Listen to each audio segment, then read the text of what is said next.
Hello and welcome.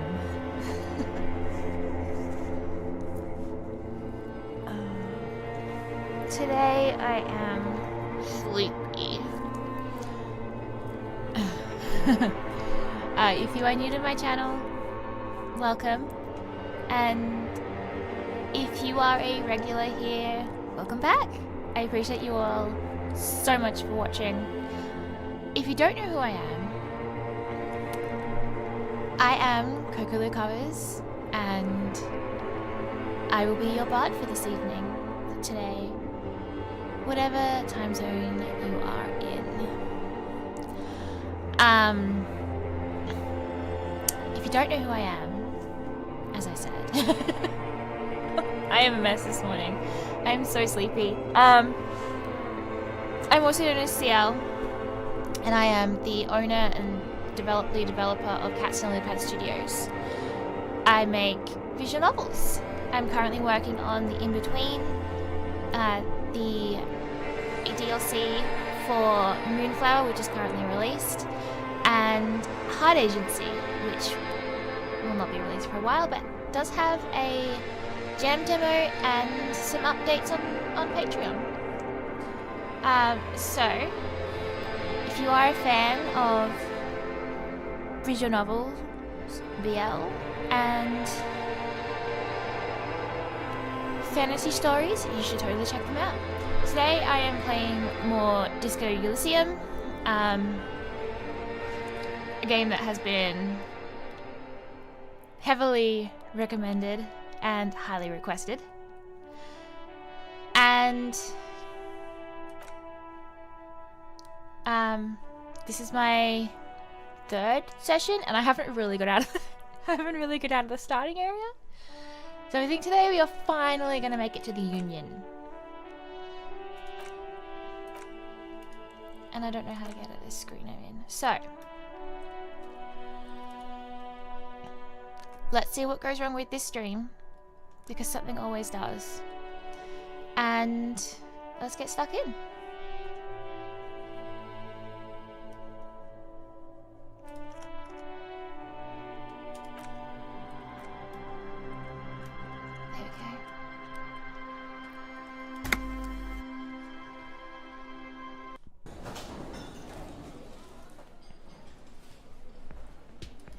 Okay, where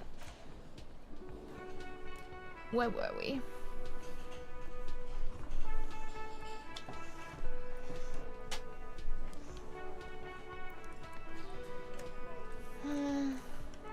No, that's not right. Also not that.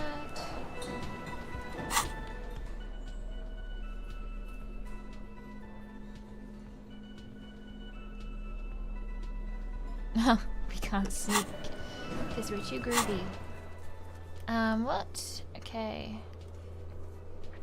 Alright, last time we found some lady on the dock that belonged to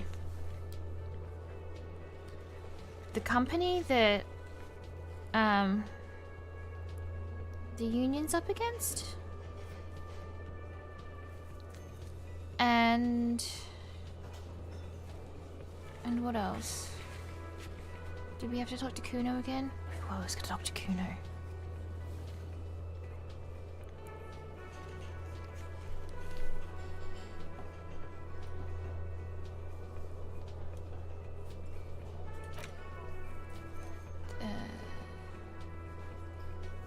Somehow make it. Interrogate the drivers about the smuggling.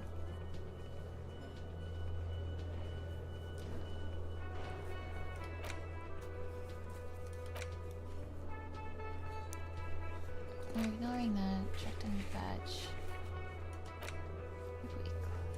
Post information on the machine. Victim's tattoos.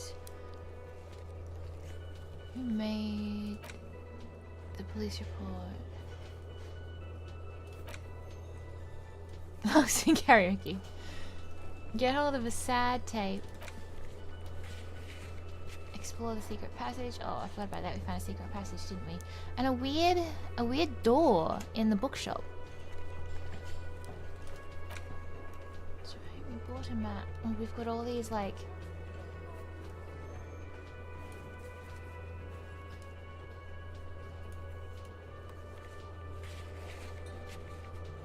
Hey, Gorka.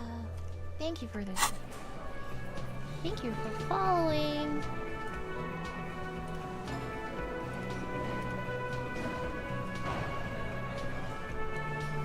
My chat is finally working again on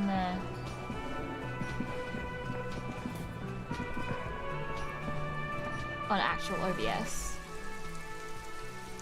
For some reason, I could not sign in.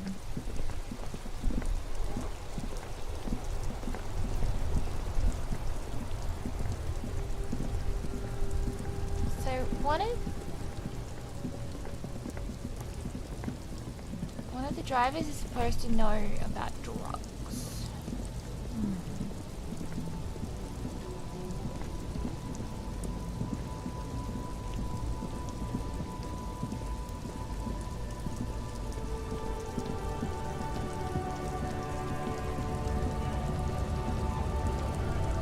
There only seems to be one person that I can actually talk to.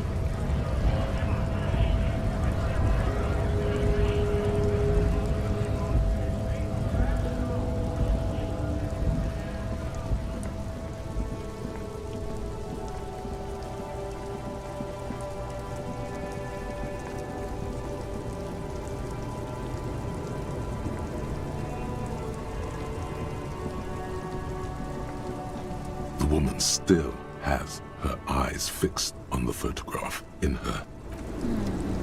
This is an old lady with a photo. Oh, what was it?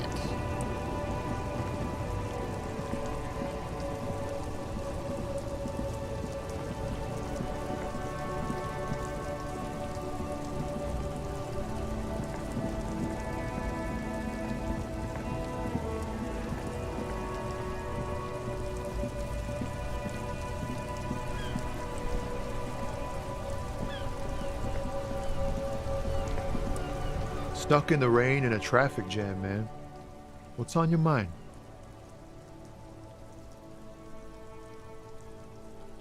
I've already asked him, haven't we?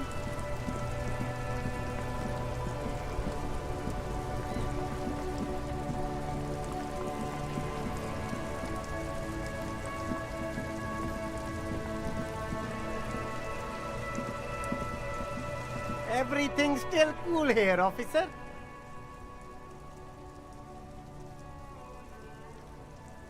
No. Can't talk to him.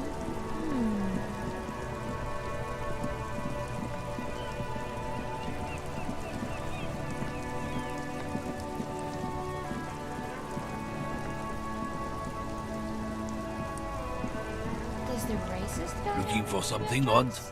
Come to tell me to fuck off again?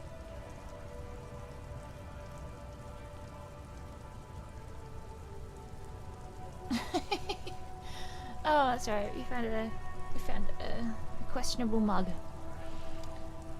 Oh, okay. We've already antagonized this guy, so he probably won't tell us anything. You're a lorry man, right? What's your stance on drugs? Drugs? They're shit, man. I don't let anything pollute my body. He takes a long drag on his cigarette. Oh yes. Nothing at all. Why You not? know where that shit comes from?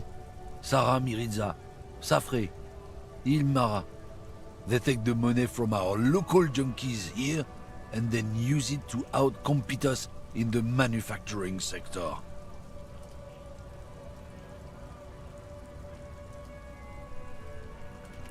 I think I've also turned down the latency on the stream. At least on here, so that it should be, at least on Twitch, I mean, so that it should be fairly, as I'm, like, as I'm saying it, rather than, because there was a huge delay on Twitch. So I think that should be, gone now.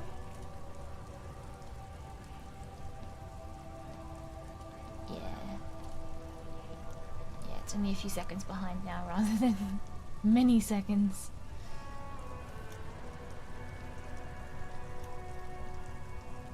They know they can't beat us in a fair fight, so they have to get us to weaken ourselves somehow.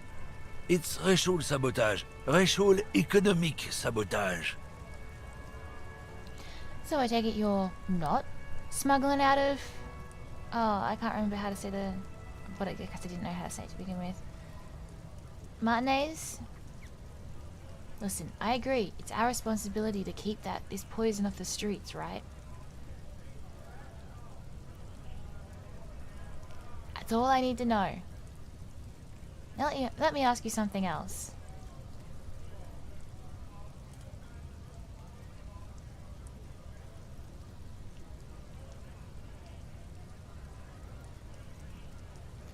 There should be the extension running as well, but that that lets chat actually interact with the choices made. But I don't actually know how to use it.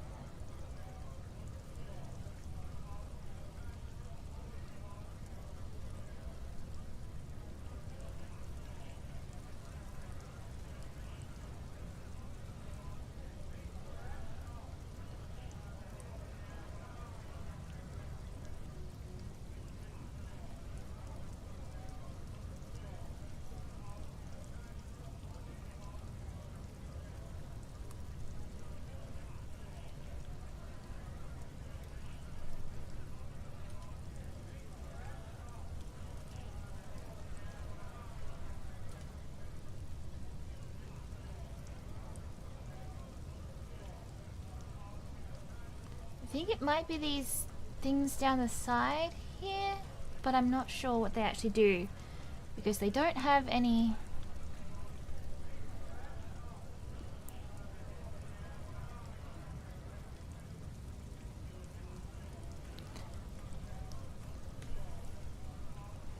They don't have any actual labels on what they do. So let's see. What happens if I click it? Ah.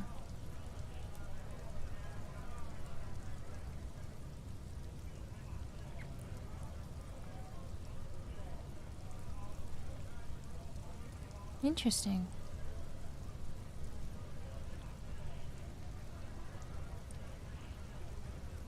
And that must be the vote in chat. Okay, interesting. So if you're watching on Twitch, there is an extension that allows interaction with the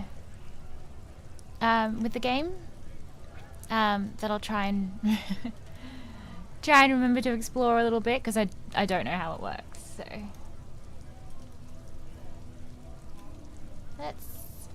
so you're not smuggling? Not in, not out. I'll never betray the purity of my tribe.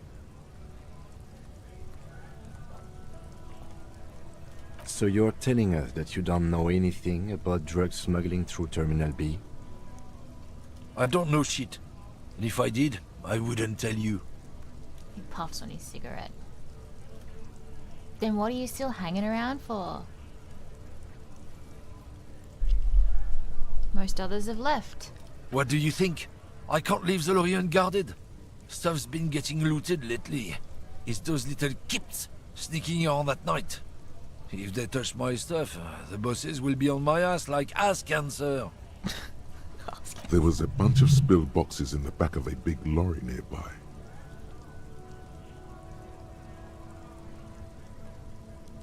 I did see one of the trailer doors open on my way here. Do you know what happened? Yeah, I knew that guy.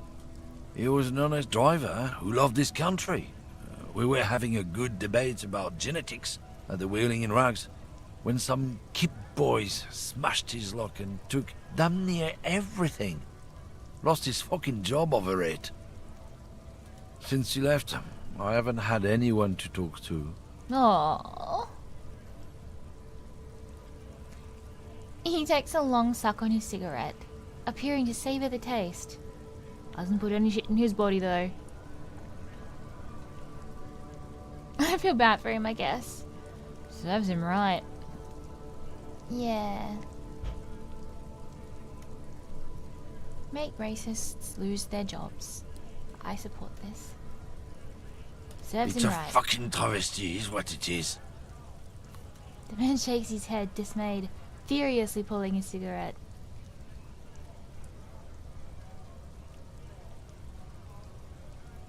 Well, probably won't get any answers out of this guy. Maybe if we give him a mug.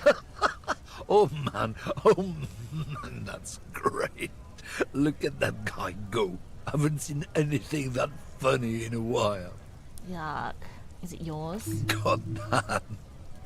Thanks for that, but no, it's not mine.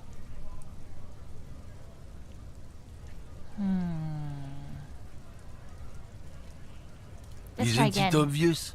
Fucking Sealang, that beady-eyed South Samaran.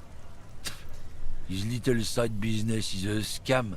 I wouldn't be surprised if he was peddling drugs as well. Wait, the street vendor south of here? That guy is a lorry driver? Of course he's a lorry driver. What? He tell you he's just some simple businessman or some shit? He's selling his employer stuff after he broke the seals on his Humanox lorry. His tribe are natural liars. It's in their blood. He's your man, all right. 100%. He nods in a sagely manner. Then, another puff of that cigarette. I wouldn't be so sure about it. Not until we've heard what Sealang himself has to say. Guess we need to pay Sealing a visit then. Guess so. He grins, contented with himself. We're done for now. Okay, so we have a...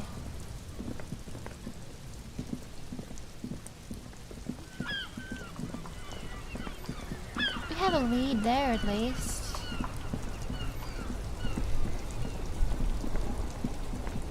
Back to talk to this guy.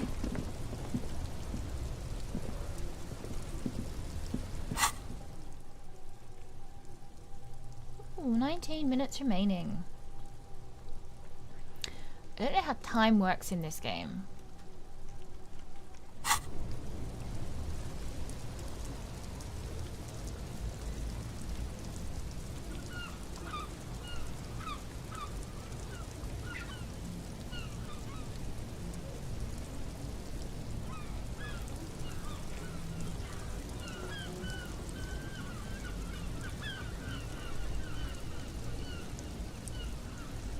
Let's see. Everything's still cool here, officer.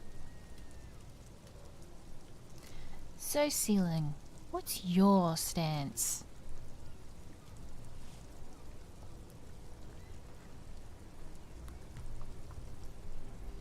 Drugs? I don't go in for that, officer. Drugs ruin lives. For a moment, he's unsure how to respond. Unless you're into drugs, of course. In which case, drugs are excellent. Mwah! Tasty, tasty drugs. Oh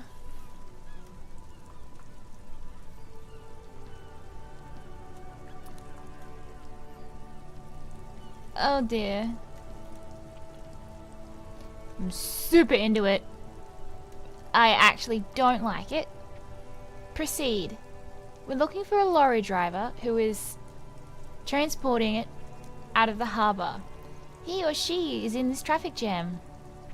Seems like a very, very direct way. Like, is anyone actually going to answer if they do that? Let's see. Let's see what this button does. Huh.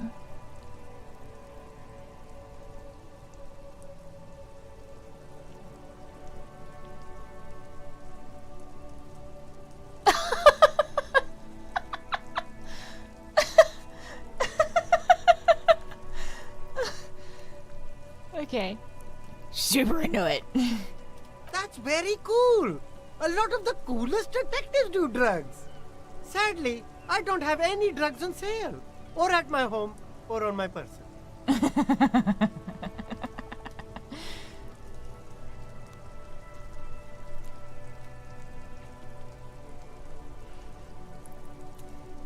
We're looking for a lorry driver who is transporting it out of the That's harbour. even cooler. You investigating that and all. But I am not a lorry driver. I'm just a street vendor. I don't know anything about that. But you are a lorry man. Another driver has identified you and your lorry. Who said that? It's the fat racist, right? I bet it's him. He has an agenda against me because I'm an immigrant who works harder than he does. He's a hater. He is a hater. So you admit Fuck you're a that lorry guy. driver? No, I just said I work harder and he's an asshole. He stops to think. Okay, maybe I'm a lorry driver too. A little. But that's not the most important thing about me. That's my day job. This is my dream. He spreads his arm. So, you forgot to tell me? So you were embarrassed to tell me? Stop squirming. What do you know about the drugs at the operation at the harbour? My source tells me you're the one transporting for the Union.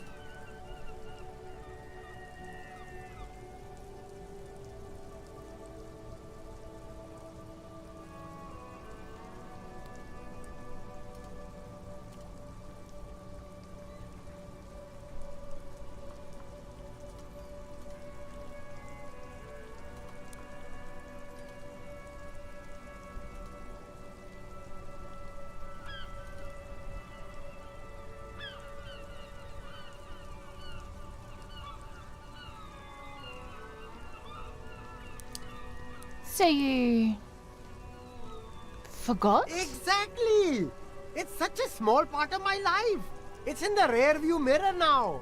I'm climbing out of that hole with ingenuity.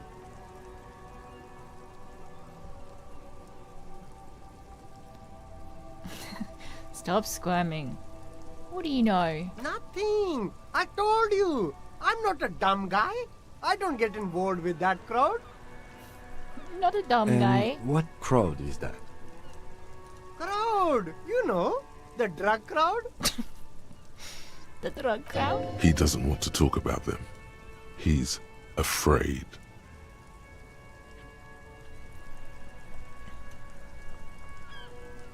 Okay. If you don't know, it'll tell your employer you've been selling his stuff.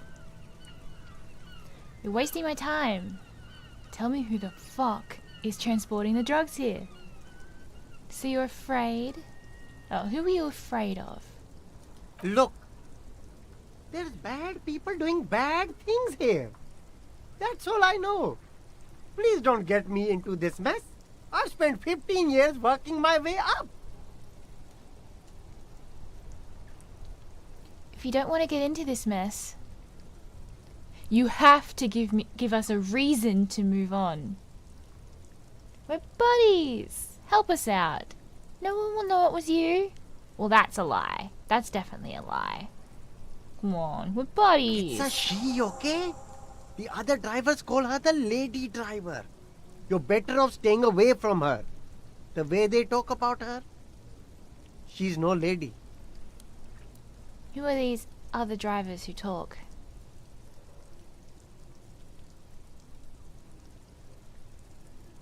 Is the lady driver the old woman back there? Point to the pale driver. Dazed out stranger? Okay, we're cool now.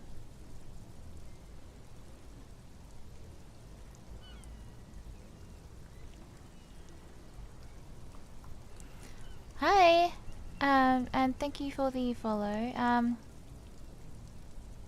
Oh man, I have no idea. It's for personal theories. I have absolutely no idea what's going on. I am like 6 or so hours that I've actually been playing this, and I haven't actually really gotten anywhere with it at all. So I don't really know much about the actual story yet. I've got, let's see,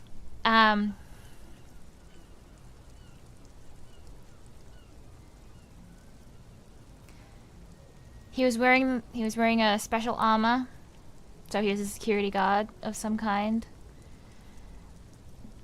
And there's a union.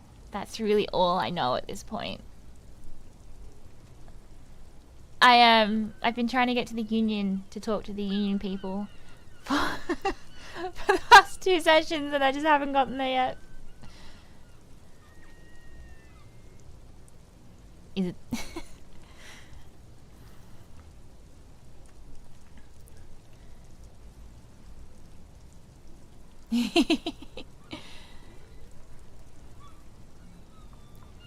Is it the lady driver? I don't know. Maybe. If she is, I haven't gone near her. I don't get involved. I told you. Okay. It could be. She was strange. Who are these other drivers who talk? All of them. I don't know. I told you all I know. Are we cool now? I really want us to be cool now. Who exactly is talking about this lady driver of yours? The racist or the other one with the tattoos? He points north. All of them. Even the ones who've left. I don't hang out with them. I don't remember who has tattoos. Okay. We're cool now. All right. I scored. Let's cap this off with a purchase. You can walk away from here with funky sunglasses, detectives. Both of you. You deserve it. I like this guy. He snaps back to his usual self.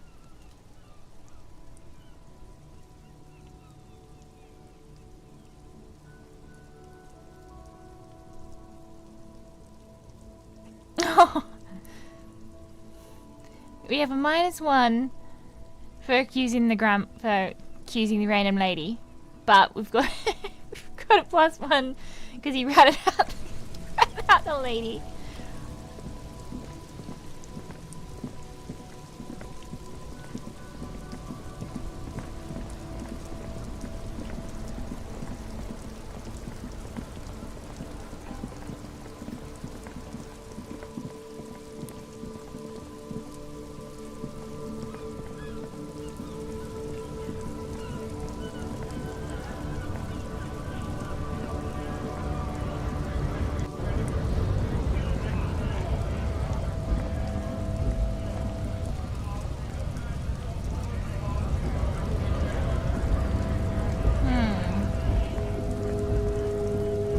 Is that good enough?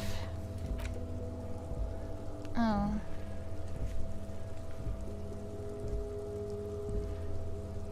Find out who's the lady driver and where's her lorry. Okay.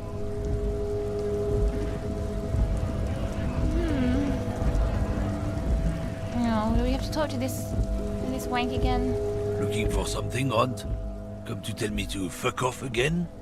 Nah, tell me about the lady. Where... I know you've been giving me the runaround. First up, where's the lady driver? I don't know what you're talking about.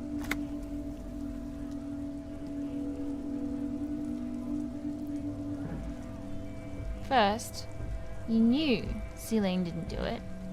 Then why are you smirking? Just tell me which one's her lorry. Oh! Alright then.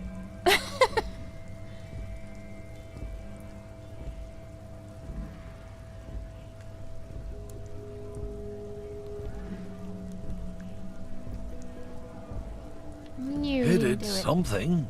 He stole his employer's goods and another lorryman's job. You should be thankful for the tip.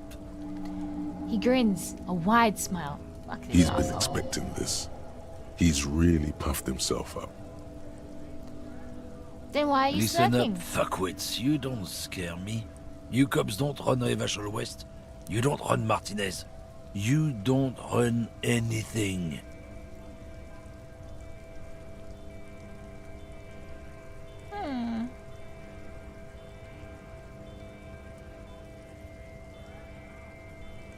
If you do, then that's worrisome. because you don't seem to do a very good job at it. So who does? You? No. He means La Puta Madre. The name resounds like a bell in the air, a dark gong. You get a bad feeling about it. Looks like the lieutenant has a plan. Let him do this. Yeah, him. Cross your arms and nod. Then I presume you are familiar with his peonies. Yeah, they're his little bitches. He's got them all over the unions. He says, unsure where this is leading. Not just the unions. He has peonies everywhere. Some say he even has them in the RCM. Dirty fucking peonies who'd do anything for him. Multi-ethnic drug addicts. Say nothing. You're not peonies. You wouldn't be investigating a drug thing if you were. No, of course not. We are not peonies. But if we were, and one of Madre's drivers were to be stealing from him, then it's a good peony's job to find out who that is. It's not a hard job. It won't take a long time. It won't make Padre Madre angry. But a stupid fucking racist is standing in the way, protecting this fucking thief. I'm not scared of you or the mob. I'm under the protection of the Lorrymen and Carters Guild. His eyes dart between you and the lieutenant. You've seen that corpse in the ceramic armor there. Did his shitty little guild protect him? Nah, you wouldn't just leave him out there if you... He tries to light a fresh cigarette, but his hands are shaking now. The sentence simply ends. The lieutenant turns and gives you a barely perceptible nod. I've softened him up as best I could. Now it's on you to finish the job.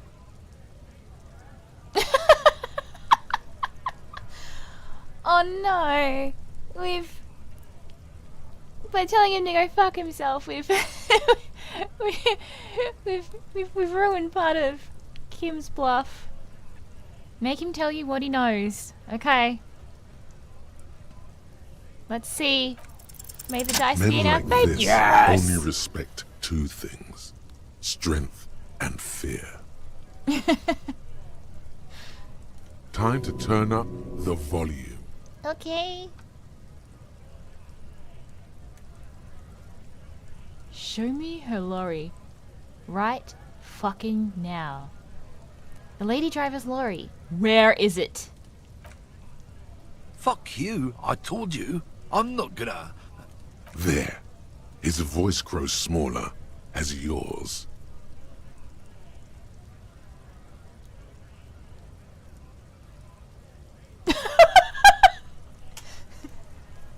I'm gonna fuck you for the rest of your life. You understand? Ooh.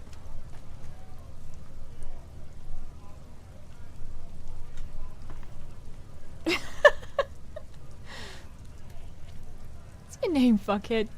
I'm gonna go on the police radio saying this guy's trying to fuck off.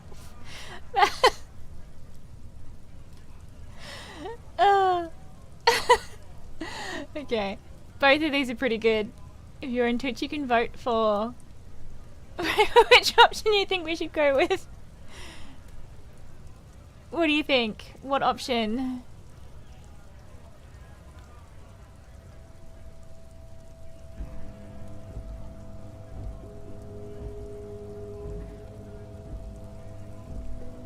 One? Yeah, I think one too.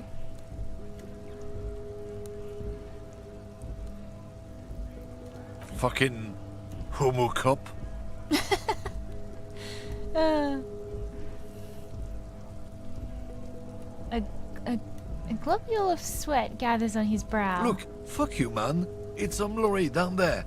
Green banged up thing. I don't fucking know who she is. He tries to wave you off. When did she go away? I don't know. I don't even know her name. She just rolls with the fleet and acts like a big shot. Some dyke, probably. I haven't even seen her for days. Now it's not a big deal for him anymore. This is how he saves face. Where exactly is her lorry? Past the monument, down there. The Way Green south. Temple. Now leave me the fuck alone, okay? A small temple by the monument. Green. Let's get into that lorry. Looks like he got his adrenaline up, too. Right, I'm going. Lonesome. Long way home. Oh, Here we go. Home awaits. Walk past Station 41 and through the market. Past the Boogie Street spearhead to the other side of the lake. The frozen eye at the center of the district. Then past the video rental store on the corner. There, at the end of a street lined with pine trees, a small house no larger than a matchbox. 11 Voyager Road. You no longer live there. Those times are gone. And so are those people. Why did you come here? Why are you still here? And where's the dealer? You have to get back to work. That's all you have now.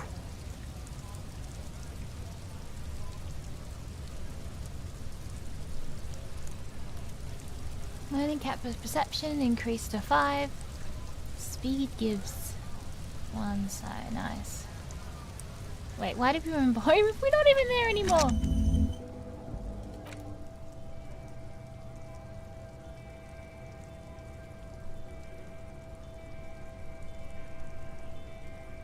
Let's see. Physical instrument.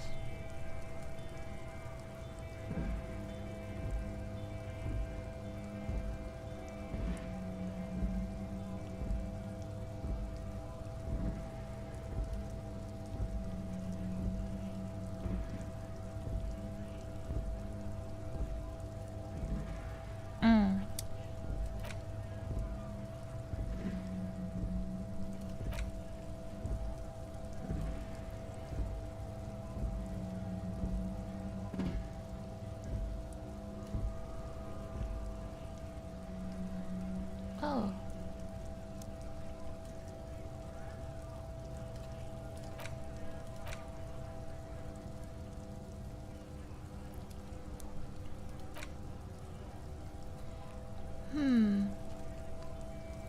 Temporary research bonus -2 encyclopedia.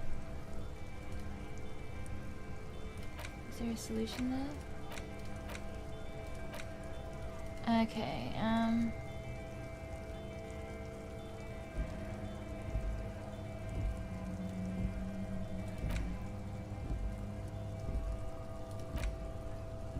is it worth doing the physical instrument one, I wonder?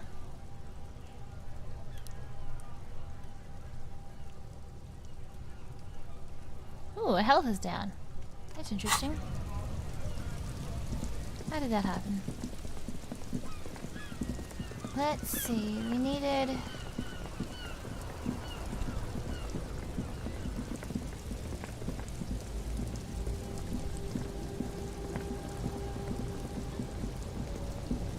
this one? This screen found A to Z, Contemporaire, is parked in the shadow of the ruins looming overhead. It's seen better days. This must be the one he told us about, unless he was lying. The lieutenant peeks inside.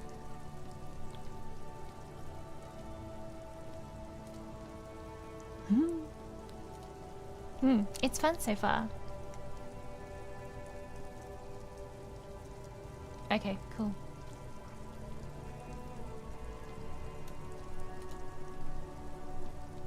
Yeah, I just didn't know if it was worth the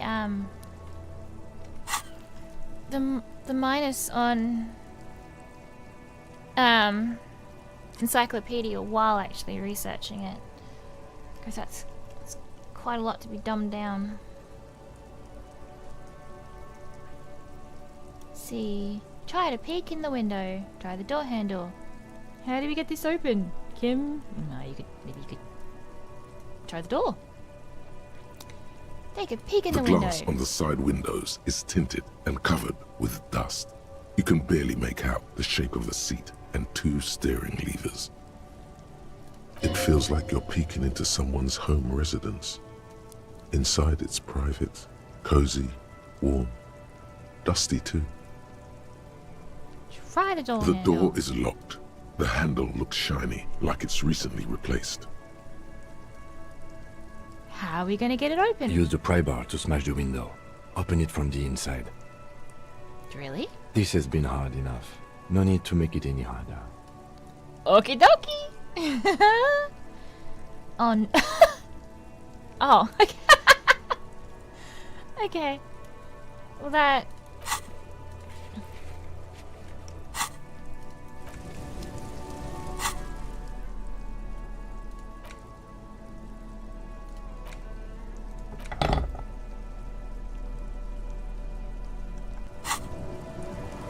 This green found, A to Z, contemporain, is parked in the shadow Okay. of the ruins looming overhead. Smash it. It's with a firm grip you raise the pry bar, a glint of light catching on the tip.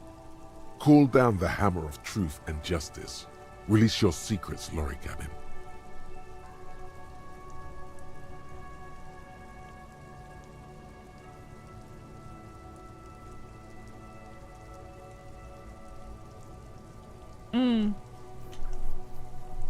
Yeah.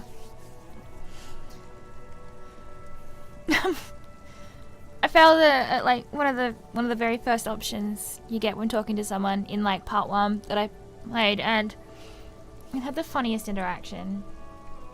I want to have the fuck with you.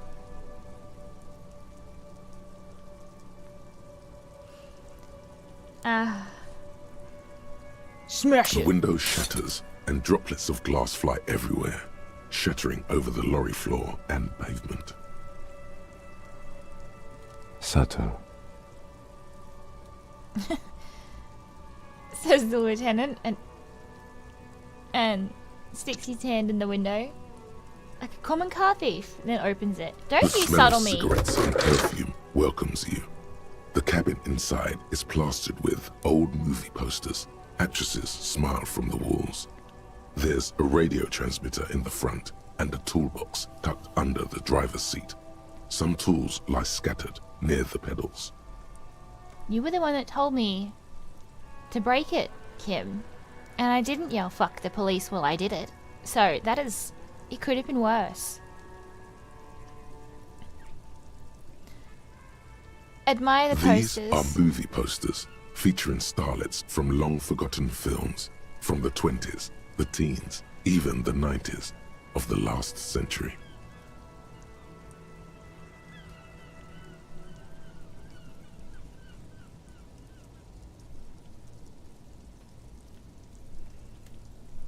One of them particularly catches your eye, a centerfold of an ingenue attached right above the back seat. Of a what? The actress is draped in a sheath dress, one of her shoulders bared. The faded remains of an autograph run across the poster. She's looking past the camera. A feeling of tenderness washes over you. A longing even, perhaps. And gentle tragedy.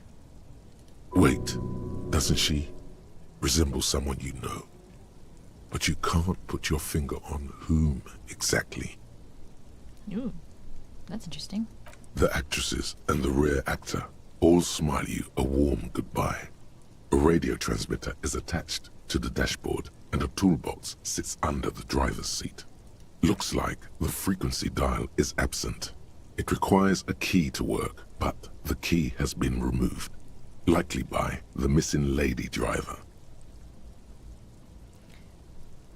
Oh, that's interesting.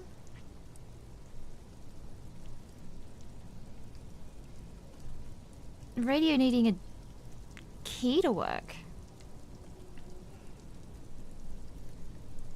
Strange. There are so many radio stations saved here. Must be over 100 at least.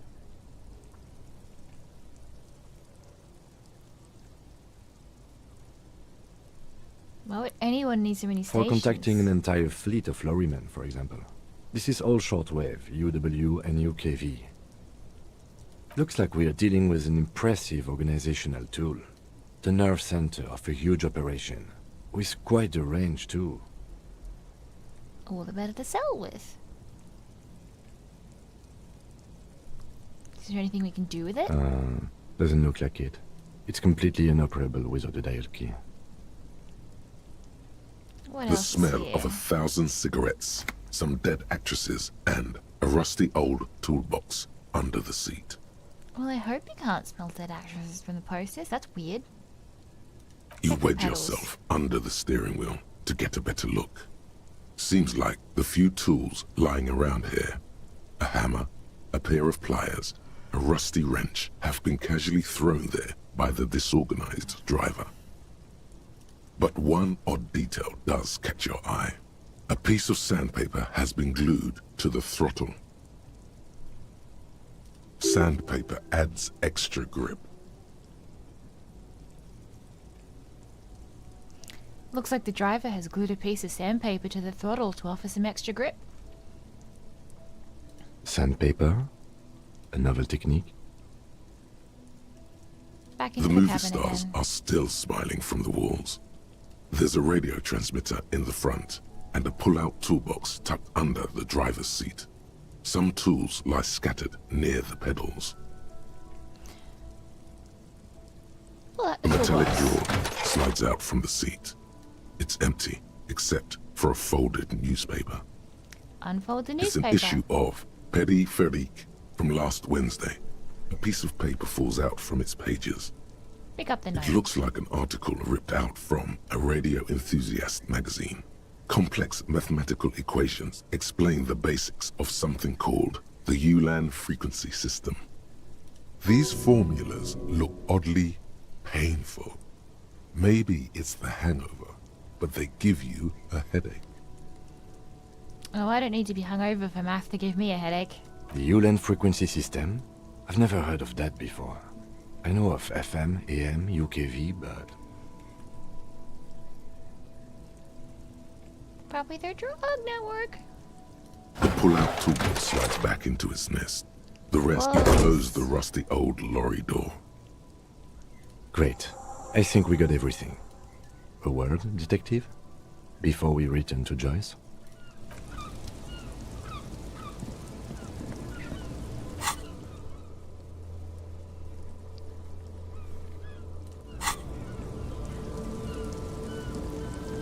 Alright, we've finished here. Let's quickly debrief and go over what we found, so we don't do it in front of the company rep. Seems like something police would do.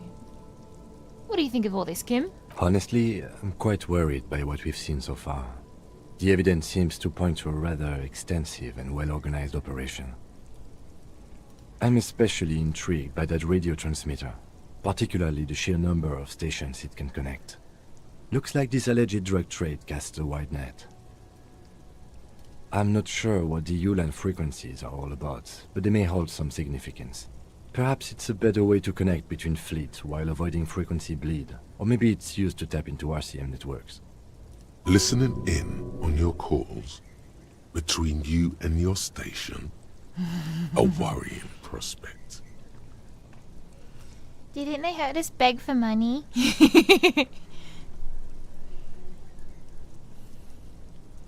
What about the movie posters? How do they factor all in? I don't think they do. How do you think this is connected to the Union? Will the RCM open an investigation into this? How do you think it's connected We to the didn't find Union? anything conclusive linking them to the smuggling operation. But somehow, I doubt that Everart Clare would be oblivious to something like this happening right under his nose. My suggestion is, we use it against the Union in any way we can, to our own ends. It's a slippery hill, but we just might be able to pin them down, indirectly, down the road. Will the RCM open an We investigation? should return to the murder case. Hey there! See what Joyce tells us about the lynching. When we are done for the day, I call my station and suggest our narcotics department look into it. There are more than enough grounds to start an official investigation, sometime later when we are done here. We do not want to get caught in that.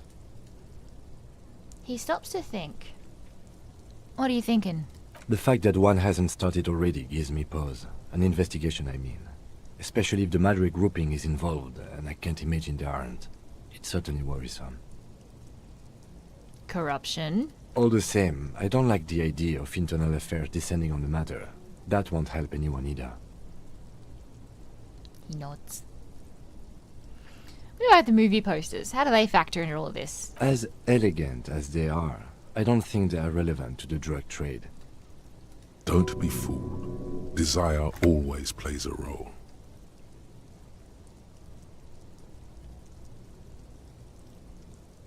Could the movie industry be involved? Maybe the trader is some sort of cinephile. A lot of women there, especially for a lady driver's cabin. Do you think anyone admires women more than women?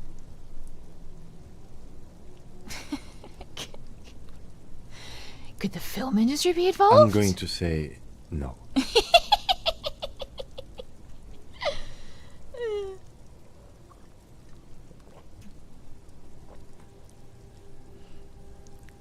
I love the, like, good detective who's also dumb as rocks, kind of. kind of angle. Okay. Debrief over? Debrief over. After you. Bye.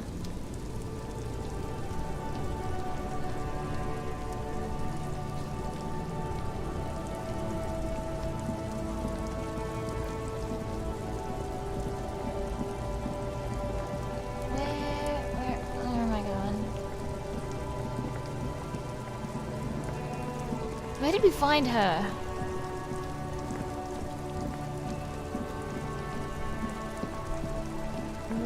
Where's Joyce? I don't remember.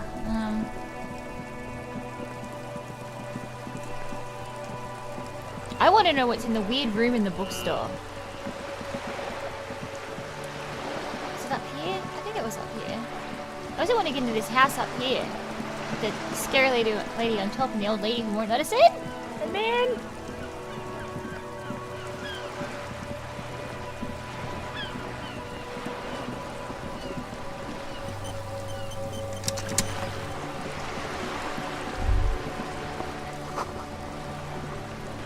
shadows in the water. Green plants under the calm surface. Green plants or algae? You're back. Let's see. Good. What does she What have can to I say? help you with? You seem rich. Can I have some money? I spoke with the lorryman at the roundabout. Yes, my eyes on the harbour have sent word to that effect. What have you discovered?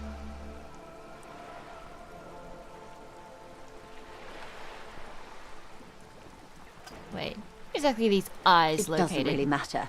And I do apologise for the surveillance. Wild Pines can't afford to be blind at a time like this. In any case, it's a relief to know someone has looked into it. If I may ask, will there be an official investigation? I assume you discovered there is an operation. The lieutenant is about to interject. Cut him off. This decision should be yours. I'm gonna let the lieutenant handle it. If there is an investigation, it will be part of an ongoing operation, subject to confidentiality. I am sure you understand. Of course, detectives. In any case, you've held up your end of our arrangement. I trust you with the rest. Now it's my turn. She says, her tone more cautious suddenly. I wouldn't normally break protocol like this, but the situation demands it. If you don't solve this murder, I'm afraid we may have a bloodbath on our hands. The words bloodbath sound cold in her mouth. They taste of iron and strawberries. Strawberries? It's an odd thing for it to taste like.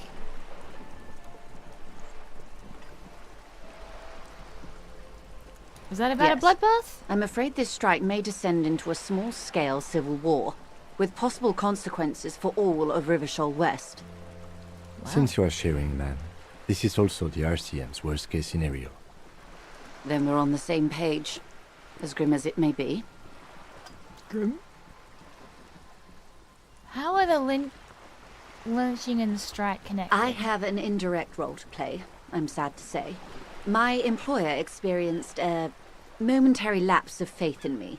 In that moment, they elected to deploy a private military contractor as an insurance measure. They called it my security detail. A momentary lapse in faith? They were dispatched after I relayed the union's initial offer. Every worker... A member of the board. I tried to convince my employer it was simply a piece of rhetoric, or a joke. They did not appreciate the humor. Do you need a security detail? Absolutely not. These mercenaries are muscle, pure and simple. They are meant to intimidate the Union into surrendering. Who are they, exactly? Well, don't think that worked. Crenell, an Oranese military company. As far as I know, 3 arrived in Martinez. They report to me sporadically, but they do not answer to me. To be frank, our relationship is deteriorating. They wear ceramic armor, have semi-automatic weapons, and years of combat experience.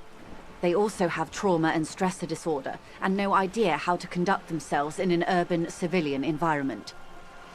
So, what happened? The story is, one of them, the Colonel, I don't know his real name, sexually assaulted a local woman while he was drunk and separated from his unit.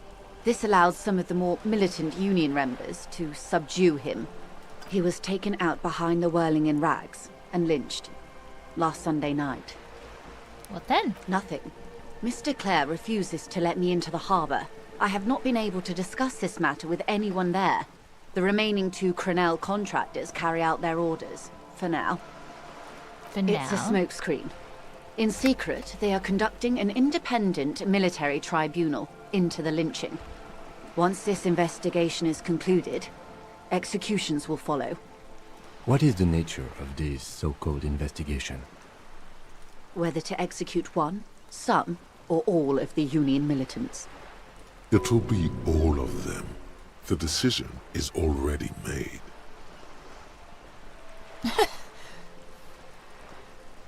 You've made a mess here. I have to say, this is not disco. Maybe the investigations can team up? You know, share resources and intelligence. Oh boy, this is not good. I have to say, there is no real option here. It has to be the disco option. This is not disco. It is very far from disco. My only hope is that you provide a single, concrete suspect before the mercenaries indiscriminately pick theirs. Simply put, Should you grab hold of the mainsail? if you don't pin this on someone good, and do it fast, they will identify and execute everyone present at the lynching. This in turn will force the Union to respond. They would have to project strength and power. The Debarders have over 2,000 men. It will be 1,000 to 1. Have you ever seen a Hornet invade a beehive, Lieutenant? It's not pretty. She leans back. These men work in tandem using semi and fully automatic firearms. Their armor is virtually impenetrable to muzzle-loaded weapons, even yours. Most Union workers don't have guns at all. Like our main detective. As I said, a bloodbath. I can't see it happen. Too many things would have to go wrong first. Isn't this a pretty bleak scenario you're describing? I think the confrontation is inevitable.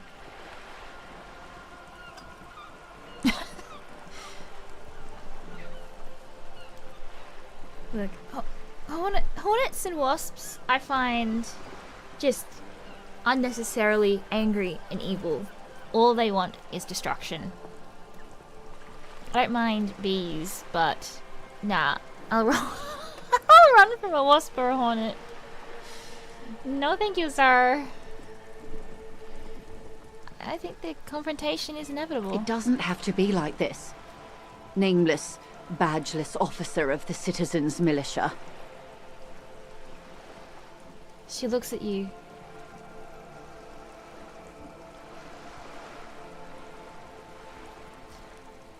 Eyes damp from the wind. One single concrete suspect delivered into civil court, and I may be able to defuse this situation.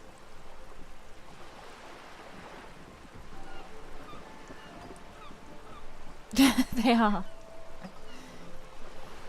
And thank you for following. What can you tell me?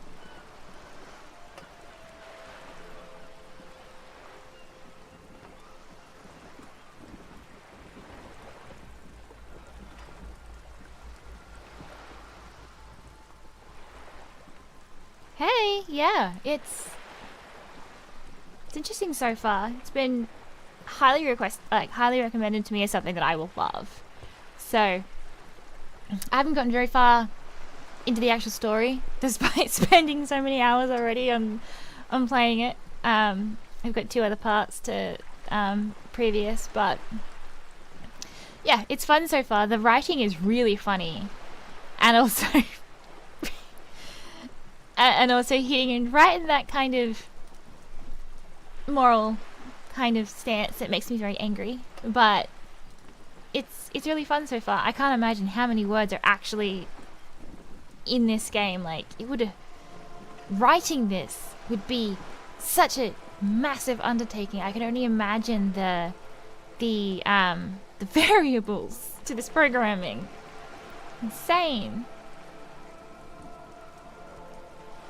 I got informed that I could have died immediately upon starting the game with the necktie and the fan, and I'm just almost disappointed that didn't happen.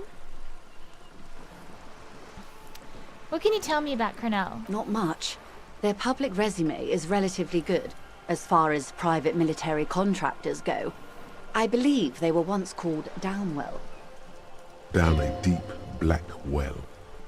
They boast a long list of clients. Saint-Baptiste, Welchman-Lorenz, Eendracht. A warning sign, however. The operations concerned all take place in third or fourth world countries. Guarding facilities, escort missions and such. Meaning they're used to operating in war zones. A chair?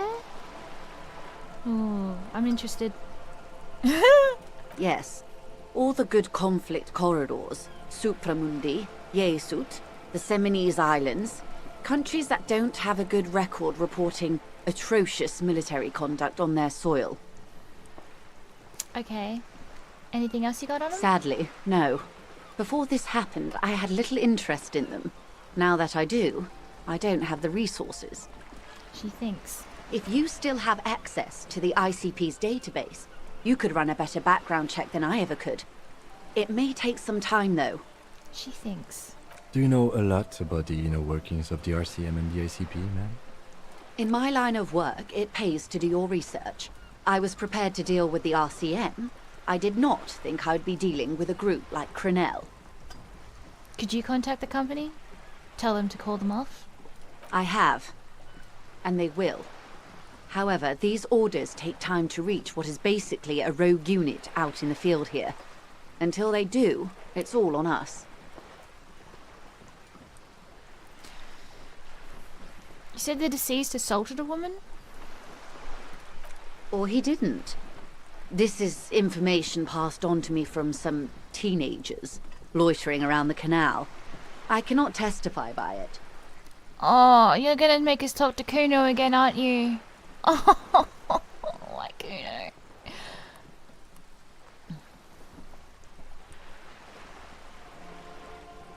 What did these teenagers by the canal say? That the man was killed because he assaulted a local woman. I've asked around a bit. This seems to be the accepted story around Martinez. The lieutenant consults his notebook, his eyebrows knitted in concentration. Odd. We haven't heard any reports about an assault in connection with the lynching. Where did it take place? And when? Last Sunday night, at the Whirling in Rags, the hostel by the gates. Supposedly, the colonel was drunk, maybe on narcotics too. Is that gonna be the girl who we called before? Either way, he's alleged to have sexually assaulted a woman. Sometime later, a group of dock workers got their hands on him. And who was this woman? That's a good question, officer. I don't have the slightest idea. As I said, it's a rumor about a rumor. In any case, it's what the Colonel's remaining colleagues believe. You meet her soon enough, you feel.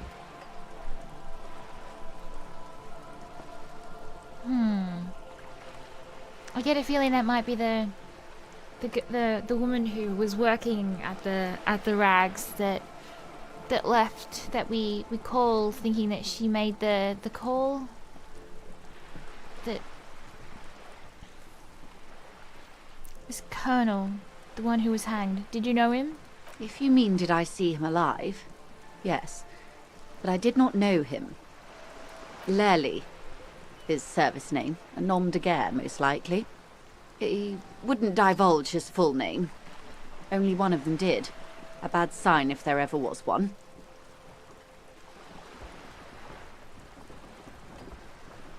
This Lely, anything else? Nationality? How old would you say he was? He was 40. Or 50. It's hard to say which. He had a combat injury on his lower jaw. It made it difficult to estimate his age, or gauge his facial expressions. What else? Nationality? Accent? He was, Occidental, I think. Light brown hair, a mixed accent, Oranese, or Messinian, maybe. His injury gave him an accent all his own. In a way, it was humanizing. He had to learn to speak through it. Through the injury. That's all I know, I guess. I only met him once. Where are the two remaining They've gone mercs to ground, now? as it were. I don't recommend seeking them out. For one, they're almost certainly armed to the teeth. She puts her foot on the guard wire for balance. They don't have the same respect for the Revachol citizens' militia as I do. To put it bluntly, they think you're vigilantes. Ghetto savages. It will not be a fruitful meeting. Vigilantes. You're a professional officer of the only legitimate authority in Revachol. We'll confront them directly. Okay, we'll stick it for the moment. We still need to know where they are. You're likely to run into them eventually. When that happens, I'll be in a better position to mediate if I don't appear involved.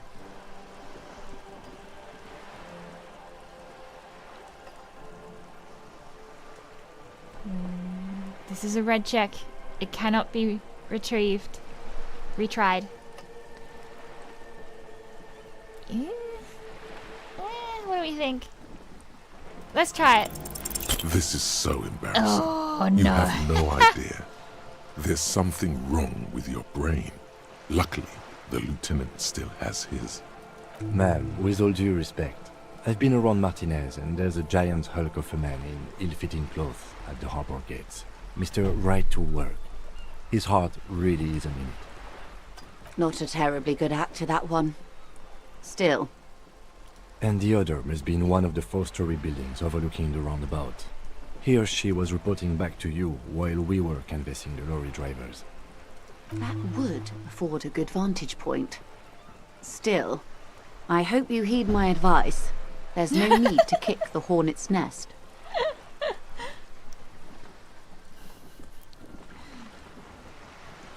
In with the clutch.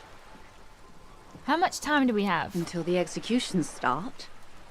Truthfully, I don't know. It depends on their progress identifying the members of the lynch mob, and their impatience. They don't report their progress to you? Not on this matter.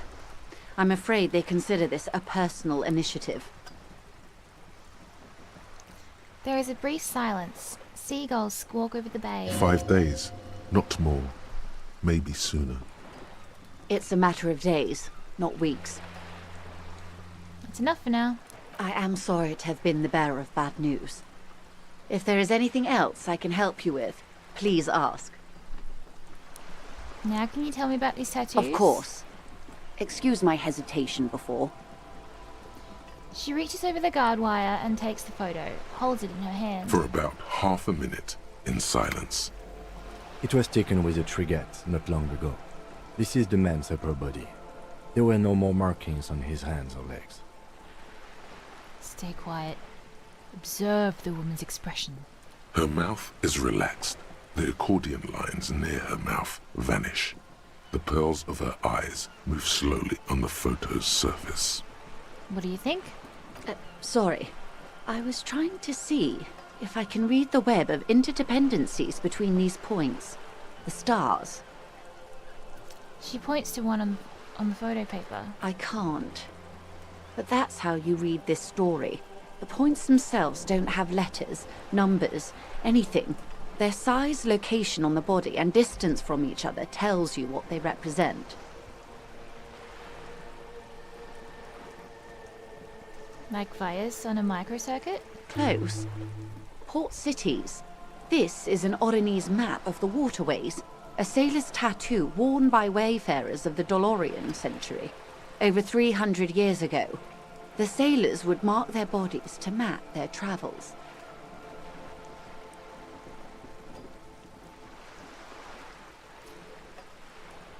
What is the use of this map? The sailor's soul would use it to fly back home if they should die abroad. This is a sort of contraption to be reeled back in by. The silver cord, they would call it. Where is he now? This one is going nowhere but the morgue. I've spoken to him. For now the soul is fastened inside his corpse. Oh, right! Oh my gosh, I forgot about that. We're being harassed by a tie, and he speaks to dead things and inanimate objects. I've spoken to him. For now the soul is trapped inside the body.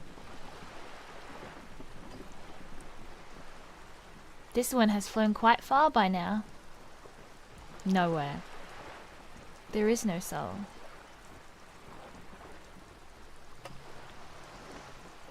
I'll be interested to know if there's actually something with the voices or if he's just hallucinating all the time. I don't know which one I actually like better. Like if it's gonna be more funny to find out that he actually is talking to the tie, or if it was all in his head the whole time. Would be the funniest thing.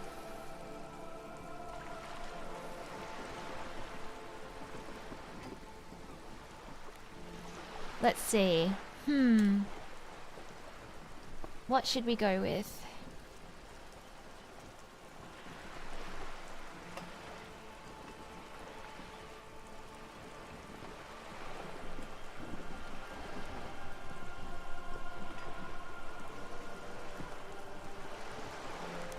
What did the head button do again?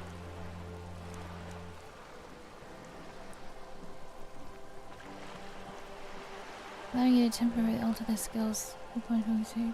Ah, I see. You can change around his skills a bit.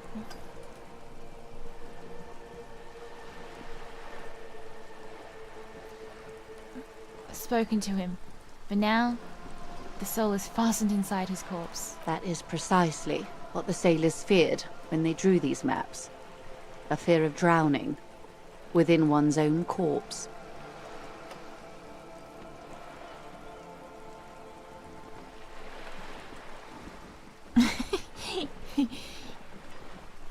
He's a special boy.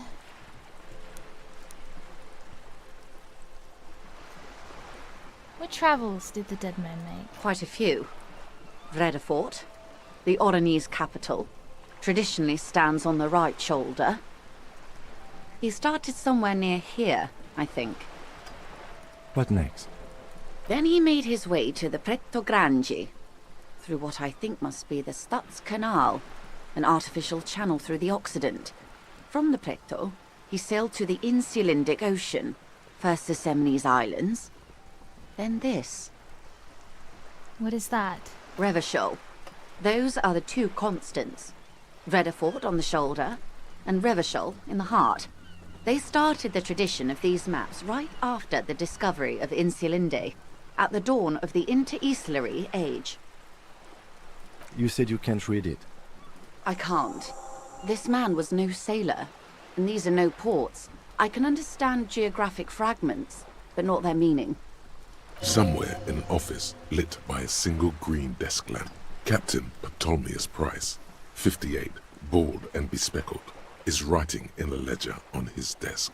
Rows and rows of days and weeks, laconic remarks in a single column. Patrol, case, vacation, injured. In Martinez looking into Krenel, he writes in one. Then the man puts down his pen and rubs his temples with both hands. Outside, there is a siren. Distant gunshots on the streets of the Jamrock Quarter. This man is no brother of mine. But this is his service history. That makes sense to me. We have no more use for a map of the waterways, just like we don't need sailors the way we used to. This is what the custom would morph into on the Occident. Mercenary tattoos. Who could tell me His more? platoon members? The other contractors. Though I do not suggest you go and show them that picture. This man was their friend and comrade. I need the information. Mark it down. Ask the mercs about the tattoos. You're right. Not a good idea. Leave it off the schedule.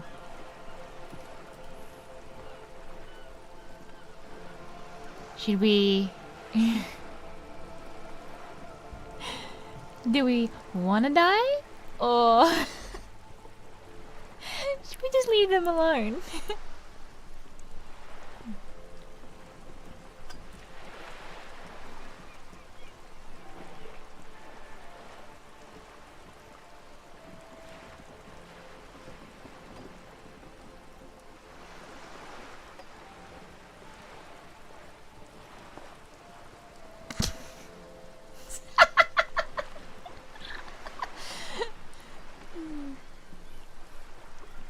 Super chill. Okay. Alright. Need the information. Do what you have to do, Detective. I don't think deciphering that tattoo should come before public security. But if you should wade into the mob to find out, I couldn't stop you.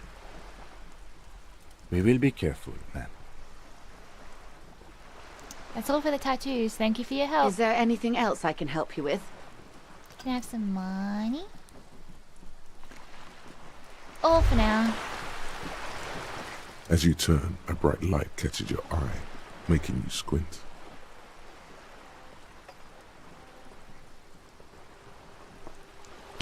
Cool. Where's it coming from? Cool. From a distant sunset, a stage light, flash photography, nowhere in particular. It's just what superstar law officers do. They squint at lights and they solve shit.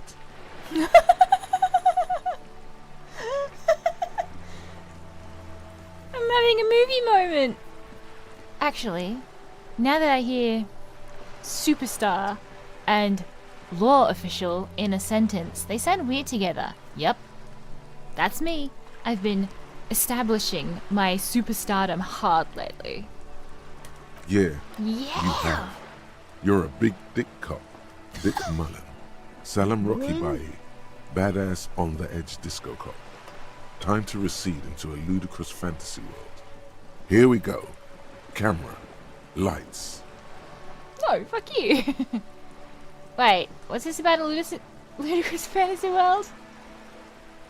Action! With a sudden flash, the world freezes around you, and you along with it. In an iconic monochrome solution, a black silhouette against a rasterized orange world. It's on. Yeah, boy. I'm getting the vibes of Horatio Kane from CSI Miami with the glasses and the Who behind him. Yeah.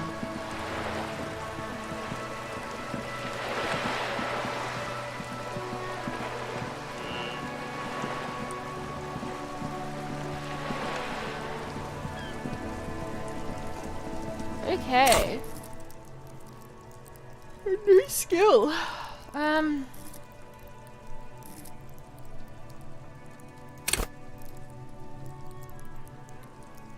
Persuasion.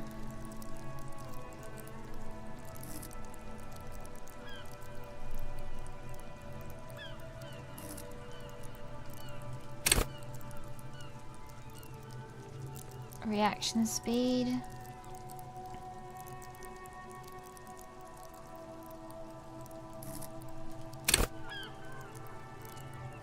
Keep up your morale. Suggestions. Charm men and women. Play the puppet master.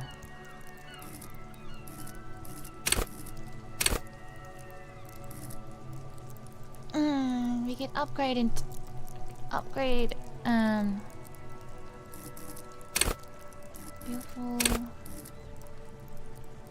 You're full.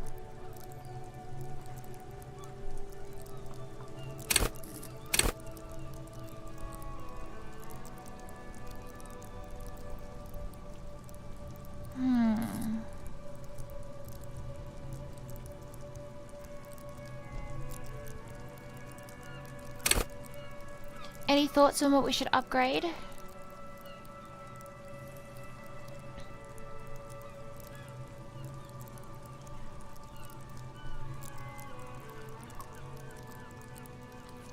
I want to say encyclopedia or rhetoric.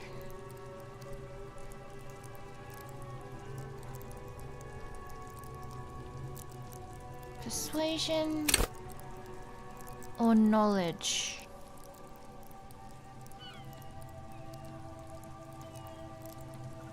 Produce fascinating trivia.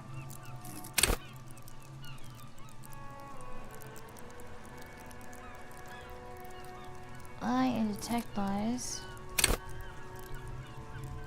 See art in the world. Encyclopedia system myself. Okay.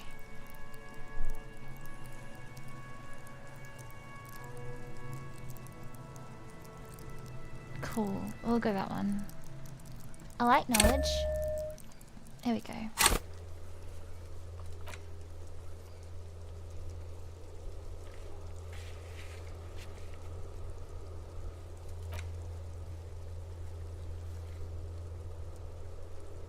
Oh, scab leader about the tattoos. Okay. Are they even really that, like, possibly interesting? Like, what could the tattoos actually...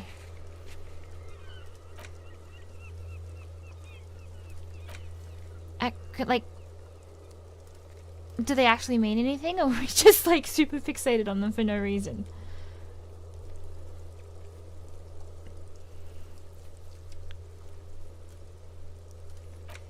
I have been playing for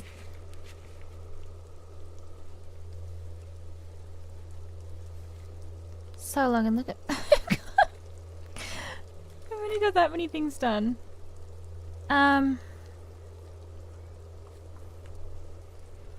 Okay. Find out who is in the union box.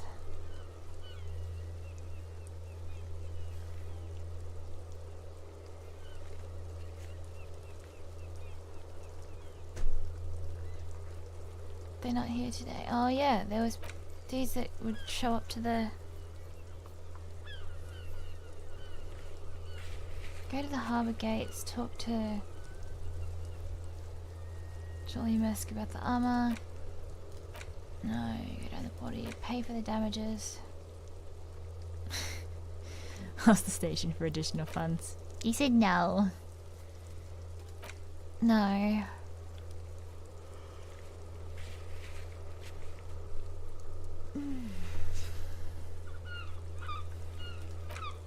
Put the clothes in the trash. Victim's tattoos, who made the call to the police. Sylvie, that's her name.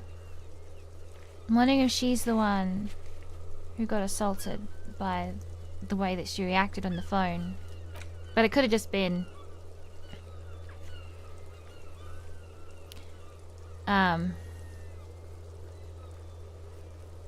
our detective who is drunk and harassing. Secret passage. I need to find a tape. I want to do karaoke. Track your gun down. Yeah, okay. Where do I find a tape for karaoke?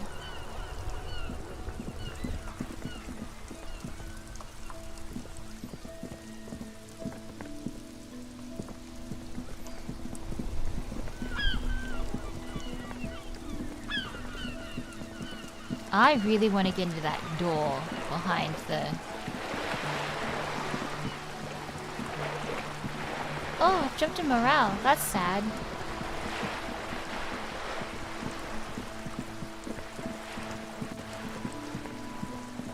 There's nothing else around here. Okay.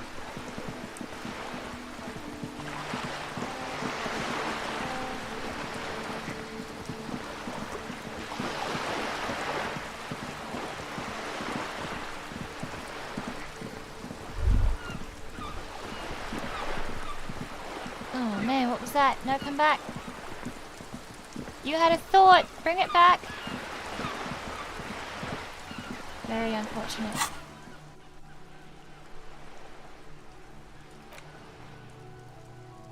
Oh.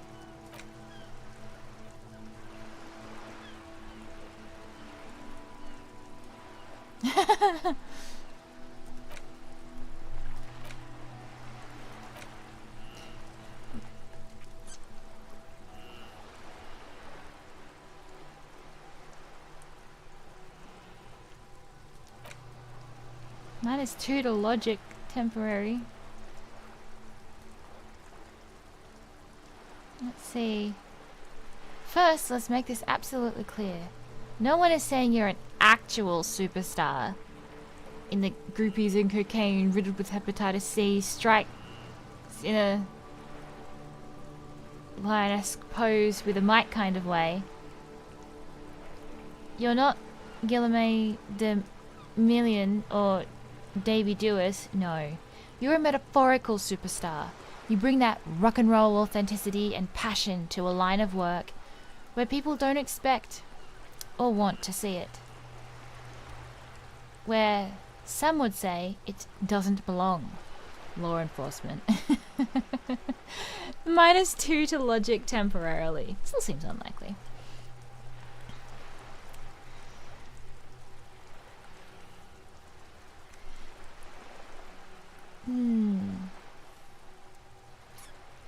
The thing I'm not sure about with these is what it will actually give you. Like,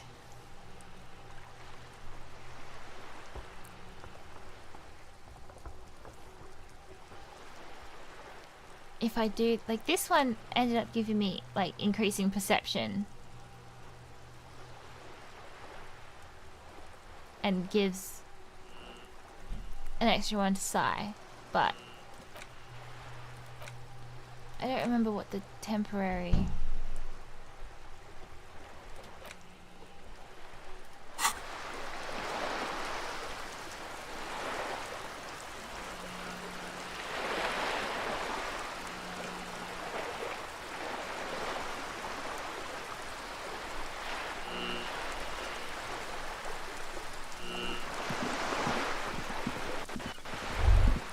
A bin I haven't raided.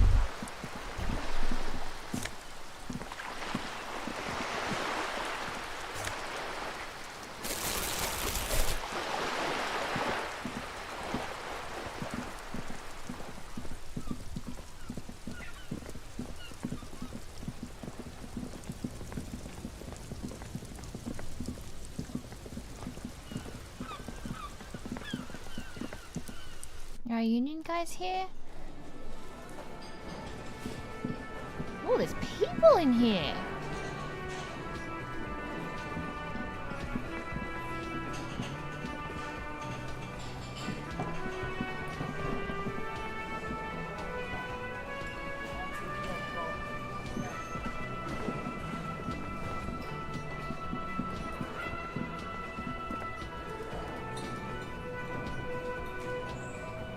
Wow.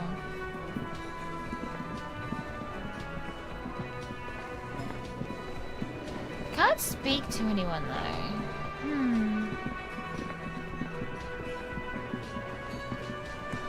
Oh, I've still got the wrench in my hand.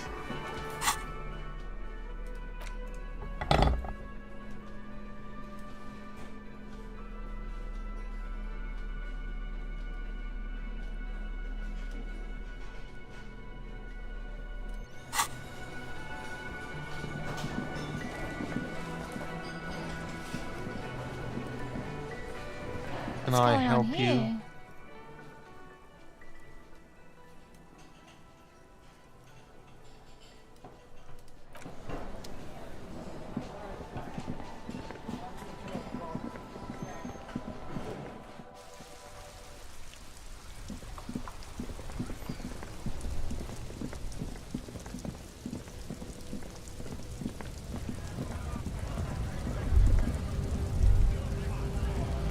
Can I get in this car?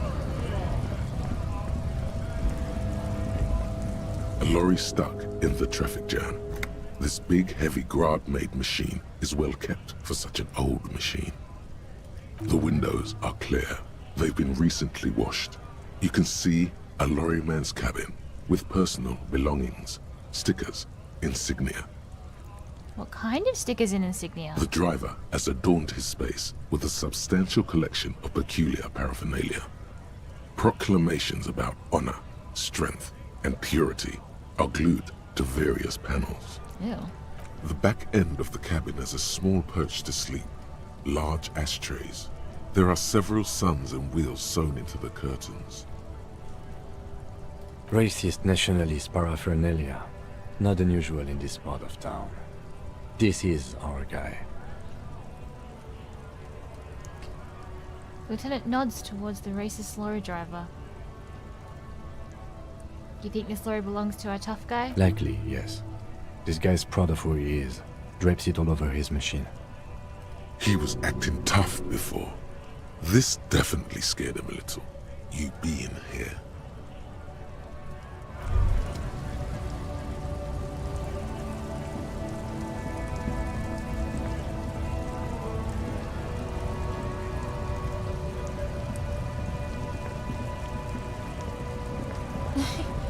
He looks like he's in the process of having a thought.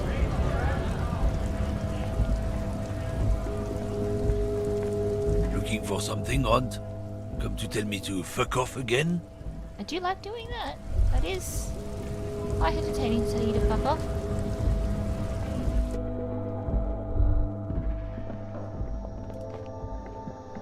The tear machine stands in the corner.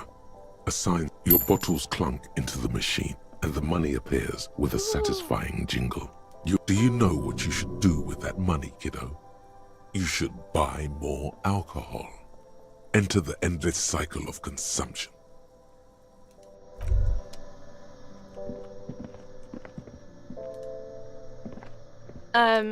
Is this about the questions again? Because I don't really know anything. Ooh. Does Fred have a warehouse in the back of the Whirling and Rags? A warehouse? I don't know. Maybe.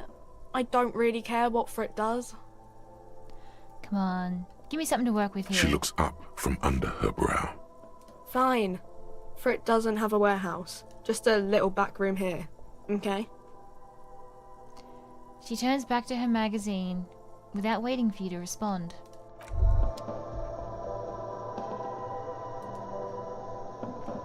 You see several packaged raincoats fill a low shelf beneath a display of croissants and juice bottles. The raincoats are transparent, except for the big Fritta slogan on the back. Don't have $4. A small cabinet on the wall is filled with various medicine bottles, nasal sprays, and blister packs. They all bear the Saint Baptiste Pharmaceutics logo. Morale. Kilf. Do I have any of those? Okay, here. I hope Saint Baptiste makes you feel better or something. Okay, here. I hope Saint Baptiste makes you feel better or something. Okay. Let's buy some of those. Just in case.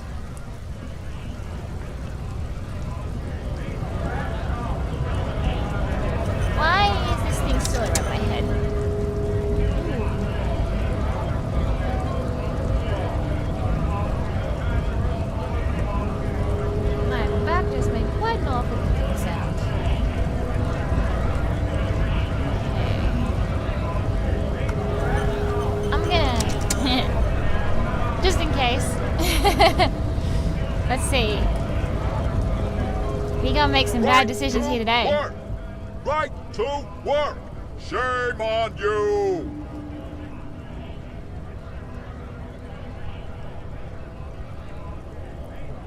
Just come right out and say it. You a mercenary hired by Wild Pines? Hell no. I'm just an honest scab. I won't have talk like that around here. You understand? His neck muscles tense up. The veins on his neck bulge.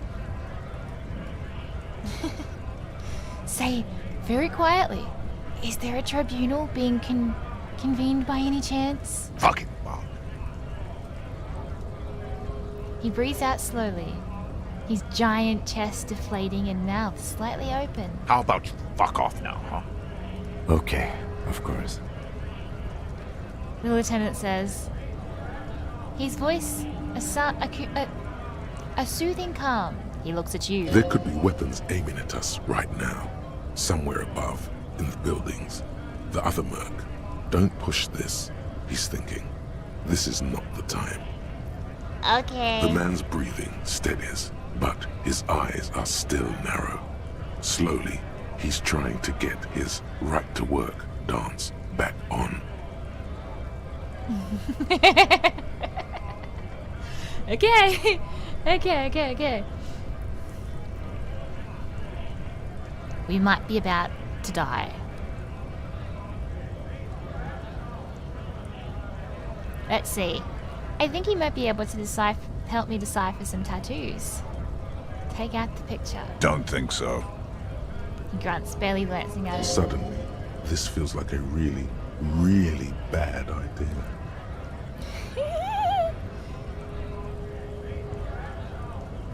They were on the body of a man who was hanged behind the cafeteria here. Give him the photo. It was your colonel. Give him the photo. You're investigating a murder. These tattoos were on the victim's body. Give him the photo. Of course, yes. Forget about it. Let's discuss something else. We're investigating a murder.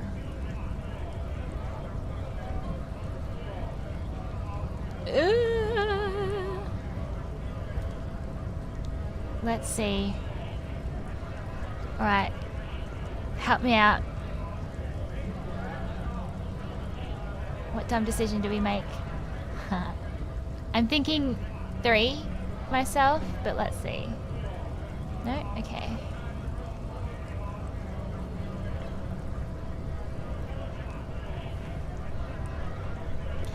We're investigating a murder. 3 is respectful, yes. And maybe 3 doesn't get us killed, but who knows? He feels like the kind of person we don't want to really mess with, but Silence. let's see. He takes the photo.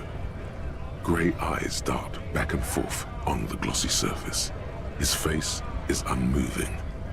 You see dead flesh in colorful rivers of polychrome, melting skin and hair. Fucking loincloths. Really did him in. After a while, he cranes his head side to side and sighs. Loincloths? Can you tell me what the tattoo means? I don't know why we're so focused on the tattoos. Is it even important? Yeah. He's clenching his teeth. There is silent pressure behind them. Can you tell me what the tattoos mean? What it means. He points to one star, one tiny star, in the web of lines, away from the man's heart, almost on his shoulder.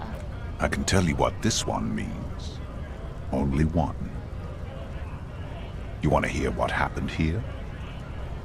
He squints at it. It's so small. Our Yes. colonel is deep in the bush here. Deep in the fucking bush. In Benito, 41. Monsoon season. He's on a reconnaissance mission.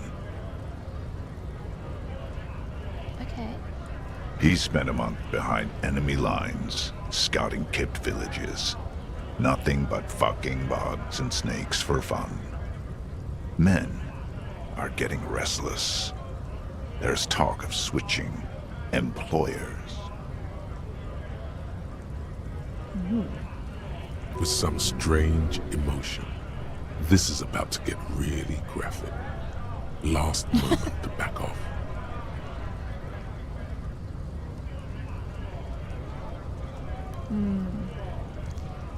Don't interrupt Our him. boy.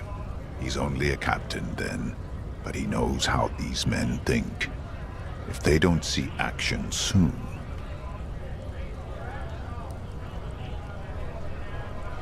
His voice gets strangely quiet. A long, long way from right to work. His gaze pierces the paper. At dawn, he comes upon two kids, breeding in the bushes by the river. Or maybe they weren't breeding. Maybe they were just making eyes at each other. I like to think they were breeding. We shot the boy. He was useless, but the girl, she was nice. A little fat, you know, but not too old. Yeah. She was quite the entertainment for the week she lasted. Expired Yeah. in the hands of Sarge Mason. The kind of guy who'd make Chief there shit his pants and cry like a bitch.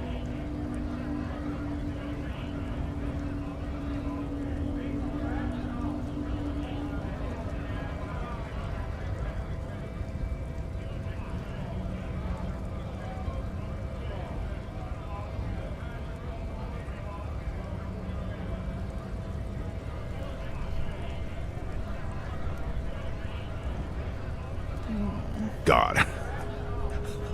Mason couldn't let go. Cut the tits off her cold body and fucking ate them. Said primitive spirits were watching over him now. Drowned in a creek a week later. Spirits my ass. Wow. Something stirs in your stomach. Is it vomit? There's a word on the tip of your tongue. Colorless, odorless. It's...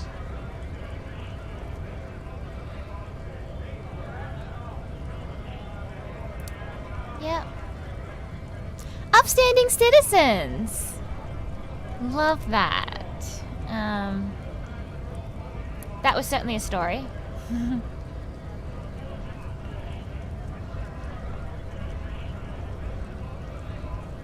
I'm just gonna... Yep. Add that back. Go ahead. All right, now. Free commerce! Keep the goods flowing! On the photo in your hands, the dead man's skin is studded with stars. Tens, hundreds of them, littering his dead skin. When you get into the harbor Have too. fun. Union shits are on full strike. Don't think they're going to let you through the gates. You trying to meet their fat boss? Investigating people about a murder that took place behind the cafeteria. I know nothing about a murder. Yeah. The mention of a killing sends a barely noticeable shiver of tenseness through him. Interesting. Absolutely nothing. Wouldn't put it past these harbor bugs. They'd do anything to stay alive. Right to work! It's shameful. Cops doing nothing. You should bring backup. Open up the gates for us. Blockading gainful employment for workers is a crime. This isn't really my area of expertise. We are not picking a side in this just yet, sir. Pity. Let us work!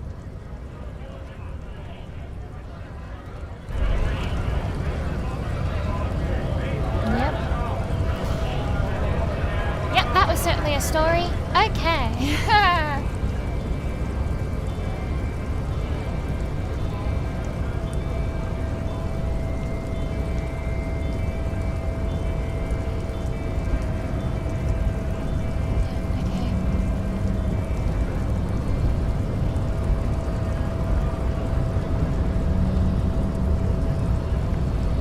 Okay. So let's make a proper save.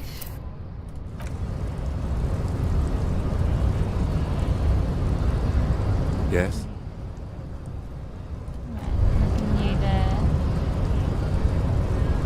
Okay.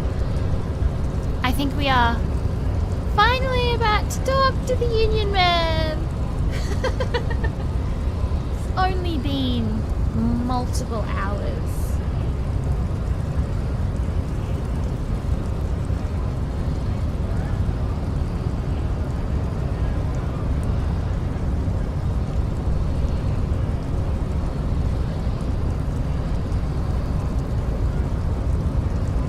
Nobody betrays your degeneracy. Okay. Yeah, That's a way to open a Measurehead. conversation. His body totally betrays his degeneracy. Do you know what he means, lady? The young woman at the giant's side agrees. Don't say anything. Size him up first. What do you mean? My body does not. My body is unimportant. I'm with the police. We don't have time for this now. Alright, well, sure, we'll say nothing Are and seize you him up. admiring my morphophysiology? A ripple of muscle passes underneath his skin. He lets you look. Oh, how kind It of must be frightening to stand in the shadow of this racial pinnacle. Be calm, Sandwich. You are not in danger. Because you are not a threat to me. Bro just called me a ham sandwich. That is just such an odd insult.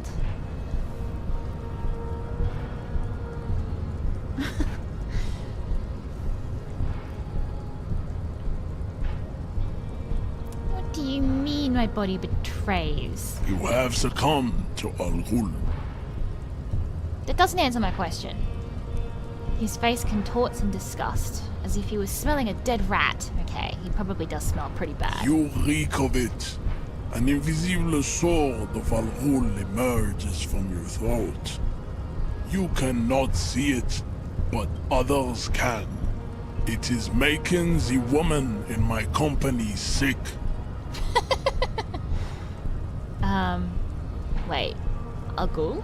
Smell your breath. Kim, is it really so bad? Don't you put Kim on the spot like that. You're right. I'm an alcoholic, and I need that dead body to no longer be in that tree. I don't have a problem with alcohol. I just drink a little on the weekends. Enough. I need to take... Kim! It's not good. It's like a rat crawled into your stomach, got drunk and drowned.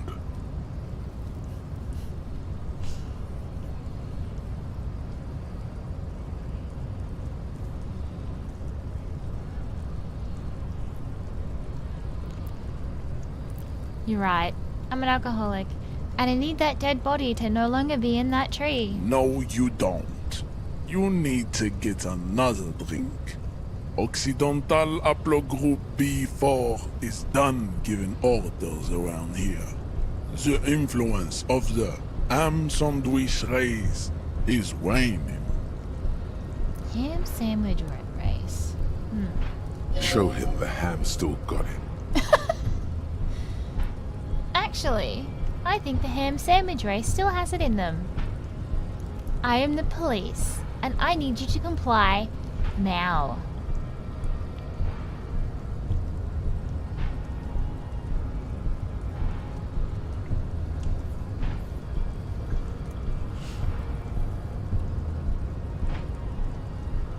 The race stuff is unimportant here.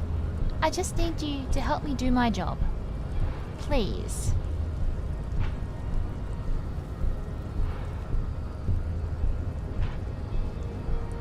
Two's gonna get me absolutely fucking destroyed. For sure. But he's not gonna respect me if I say 3. And, I'm not really interested in 1.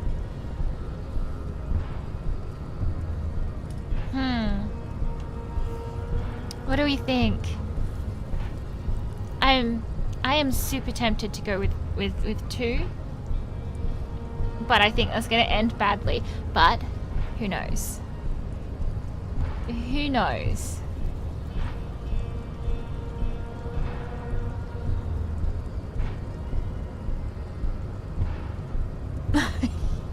He's strong boy.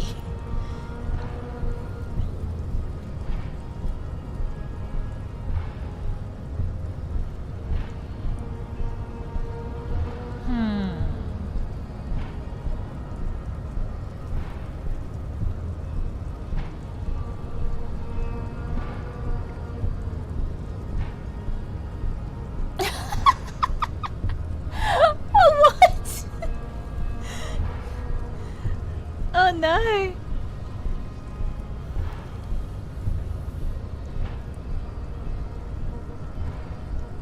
Well, that can't have ended well. Entertaining though. Alright, I'm gonna... When did I last save? Can I save again? No, can't. Did I... I saved before the mercenary guy, didn't I? Boo.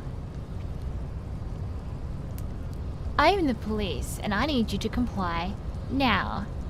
I tend to play these very safe, so I'm gonna do something stupid.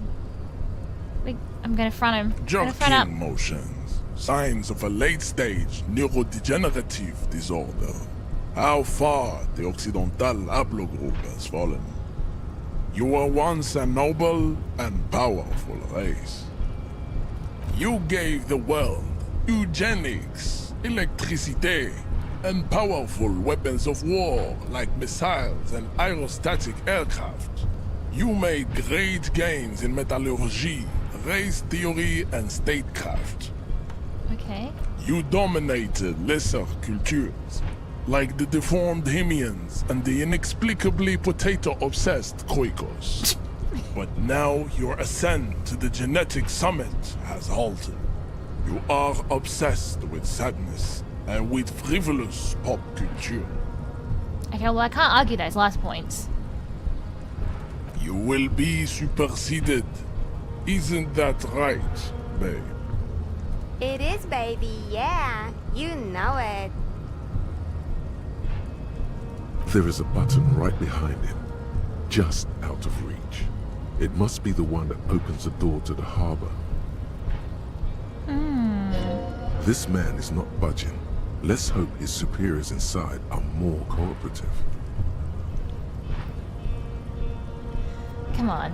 I just need you to move about 20 centimeters back. Push him out of the way.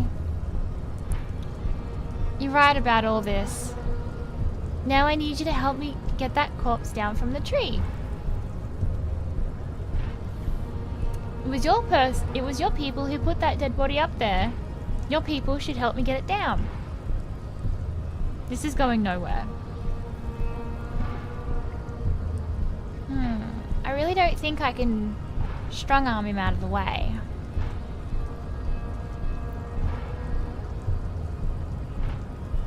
Okay, just need you to move about 20 centimeters back. That's not gonna work.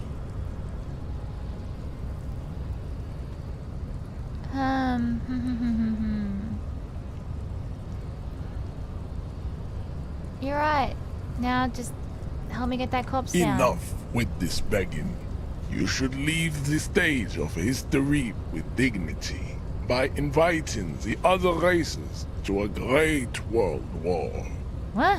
Bring your troops to the Simonine Islands and to Boogie Street, and we will pulverize you. When you are gone, we will build a museum for you. The walls will be lined with bottles of Al Ghul, your beloved beverage. Inside, we will store the odes to homosexuality you call art, and your microcephalic skulls. This is your chance. He's talking. Rip into him with a punch and catch him off guard. No, don't rip into anyone. You're sensitive. Remember? Communicate.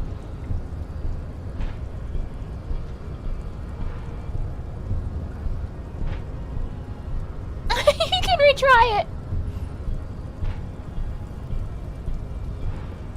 Subscribe to his advanced race theory. Oh my goodness.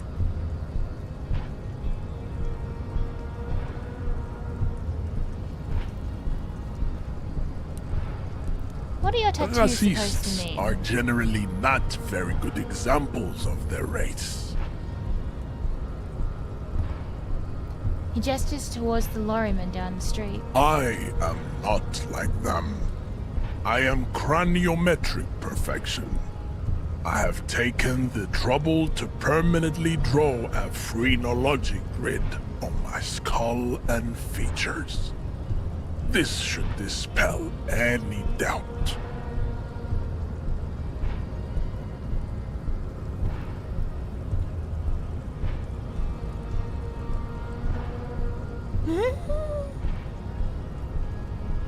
You're right. My race does not stand a chance. Correct.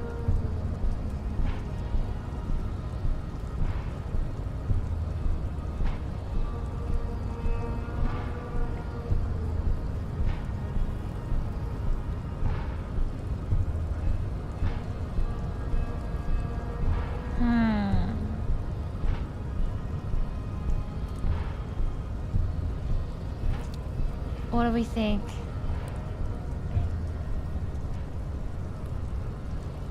Should we try and body him, or should we subscribe to his theory?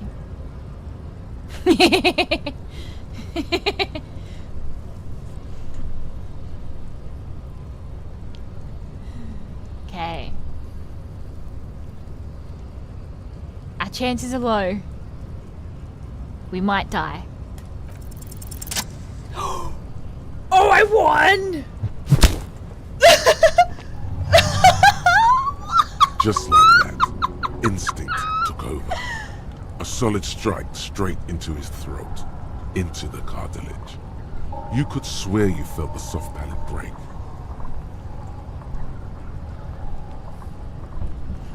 The man is reeling, gasping for air. Time stands still around you. In the distance, the sounds of the harbor are falling silent. Yeah. All you hear is a small gurgling sound as a trickle of blood appears on the man's lip. He's open.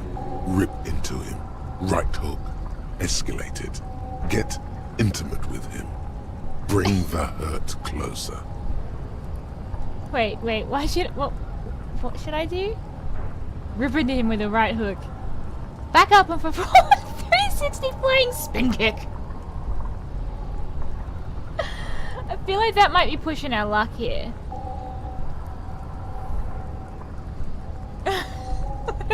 What do we think?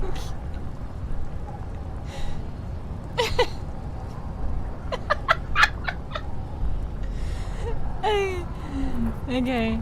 That's... okay. What? Oh! With a dull thump, like a broken down puppet of muscles and sinew. For a moment, he still tries to keep his head up, dazed eyes looking at you with unimaginable surprise. To your left is the button. Disco Inferno! As you slam your fist on the button, the man collapses entirely, his head rolling to the side. Looks like you're the new Measurehead now. Her voice is surprisingly calm. No one is the new Measurehead. Let's go before he gets up.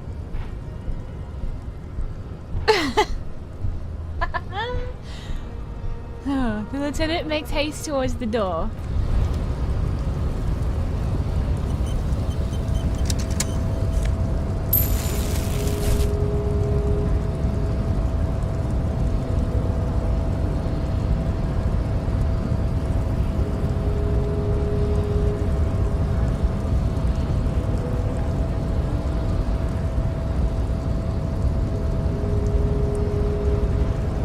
What door? Where are we going?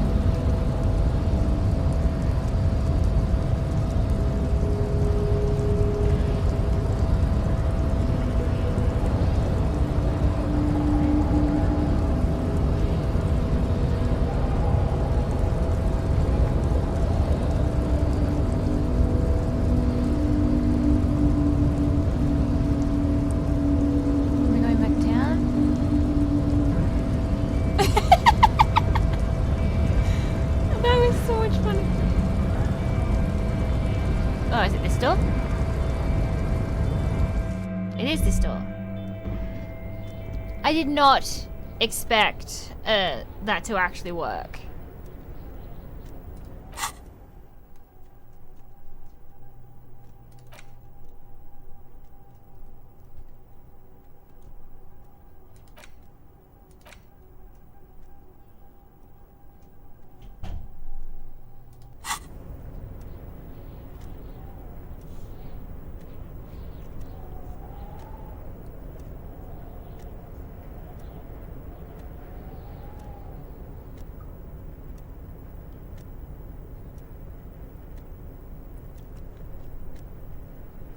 Let's see, what do we have to look at here? Every worker equals member of the board is written at the top of the flyer. This is a Dewey typewriter. The model name is on the back.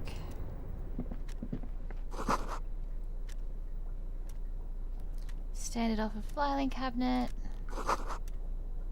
Someone left the coffee machine on. The liquid pot looks sentient. Oh no, don't talk to the coffee. Don't do it.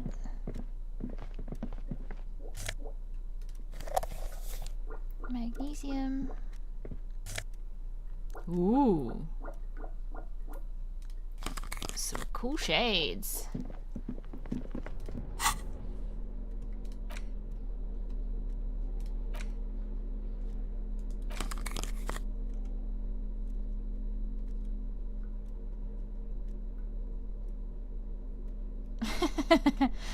Lie and detect lies.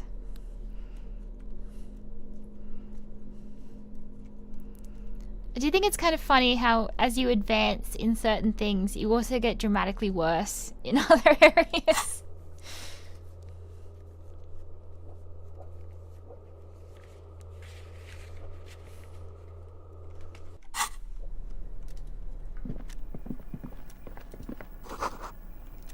Radio is emitting strange buzzing sounds. An imposing combination of a punch clock and a payphone is looking down at you from the wall. A note on the side says, "Tokens unavailable due to strike. Use change." The machine swallows your coin and seems to be waiting for your next move. Let your muscle memory dial a random number. It's unclear whether you actually have muscle memory. Right now, your finger is just drawing vaguely occult patterns in the air. Useful patterns? Undoubtedly, no. Might try Sure, again later. why not? Muscle memory is a tricky thing. Nothing tricky about that. You just do, fail, repeat, until it works. All it takes is motivation and practice. Add coins.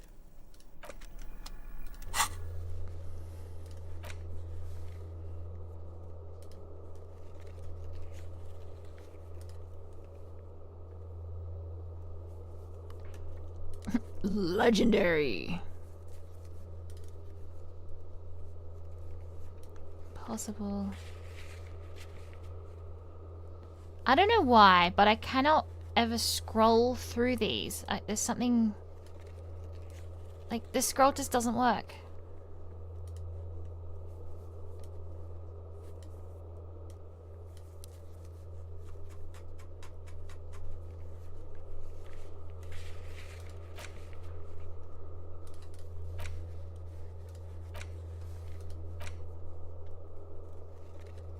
Am I just lucky in that this won't work for me, or is this like a...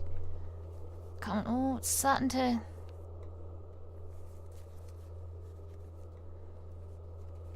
Slowly. Is this a common dodgy thing? There we go.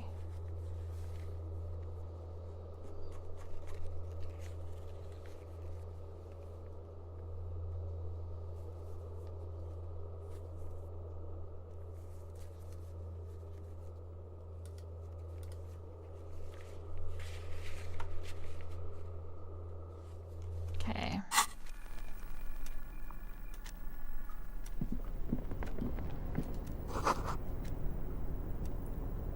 Oh, What? We just locked ourselves in. Oh, is that what? Nope, I gained a book.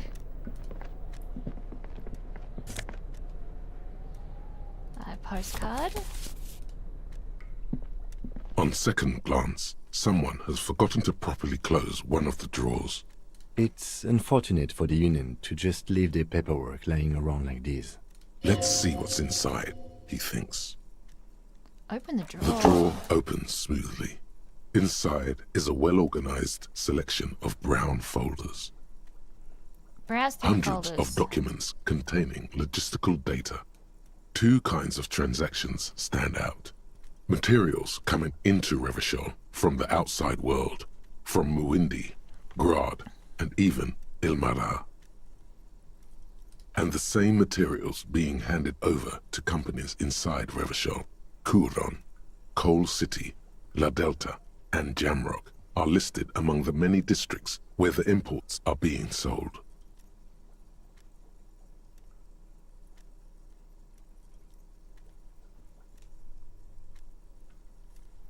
It's hard to make sense of this thicket of company names, dates, quantities, and percentages. You try to focus, but the lines are getting blurry.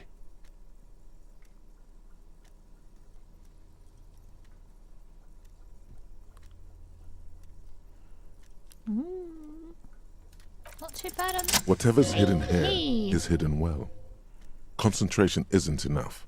Only a trained accountant with a background in logistics would be able to really make sense of it. However, there is a little handwritten note stuck on the side of the drawer. Look at It the appears to be a to-do list written in large, uneven capital letters. Remember, Leo, Everart's shoes, special whirling borscht, water Everart's plants, sweep office floor, more banners. All items on the list have been crossed out and the note itself is crumpled. Turn to the lieutenant. Look, Kim. A to-do note with a list of errands for Everart Clare, probably. The head of the Debarders Union. One of his aides must have left it. Nothing incriminating here. What is so special about this borscht? Code for drugs? Booze? Blood? Remember, Leo, Everart's shoes. All items on the list have been crossed out and the note itself is crumpled.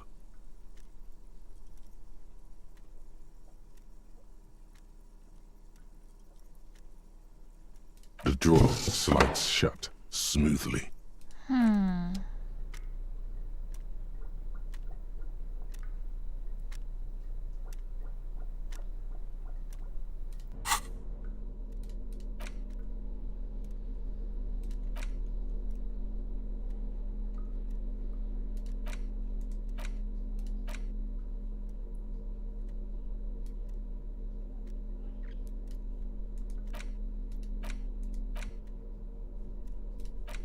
The front of this quarterly journal features a large satirical portrait of the late King Friesel. From the sides of his head, a pair of white antlers spread to the corners of the cover. Because white antlers are one of the symbols of communism. They represent a society in accord with the natural world and at the same time above it.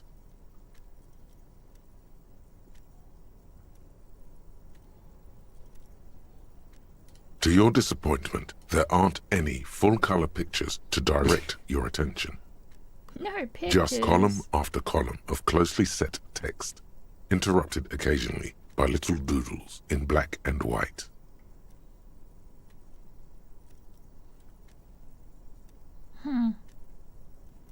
After rifling the pages with your thumb several times, you return to the table of contents. The magazine is divided into several sections. International development, Kunst und Kultur, and local concerns. Just inside the cover, there's also an editor's note. Let's see the Comrade, editor's note. as you know, this journal takes its name from Mazov's immortal expression, Du cristal a la fumée. This was his way of describing the way the rigid, crystalline structures of capitalist ideology turn to smoke under communism. But, like the structures of capitalist ideology, we too are at risk of going à la fumée, unlike many publications which are content to spoon-feed their readers reassuring drivel. La Fumée is committed to telling the radical truth, even when that truth may drive away potential subscribers. So please, if you value our radical Mazovian perspective on contemporary politics, culture, and international affairs, please consider subscribing today. Yours in struggle, the editors. Kim, I think this is a communist magazine. What do you expect? It was laying around the office of the Debarders Union. They're probably bankrolling the thing. You flip back to the front of the magazine. The table of contents unfolds before you. Let's see, what is local concerns? Unsurprisingly, much of this section is taken up with articles declaring unqualified support for the dock workers' strike.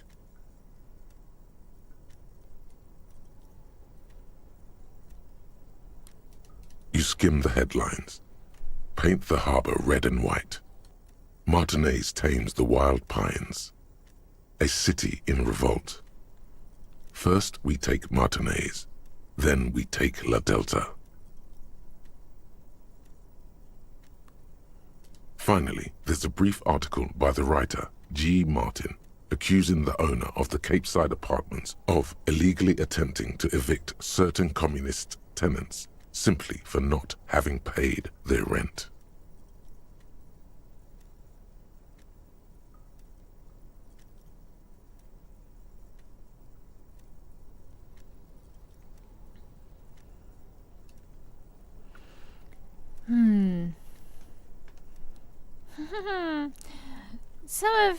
Some of the options are questionable things to click on.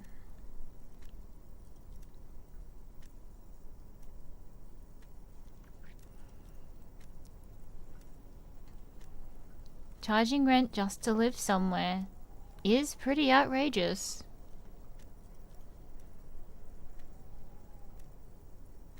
Rent is so impossible.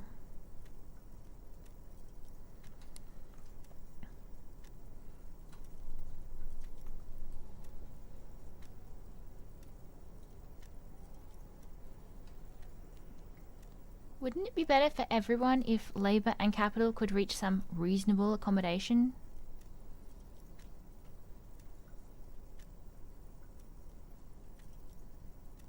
Oh, really?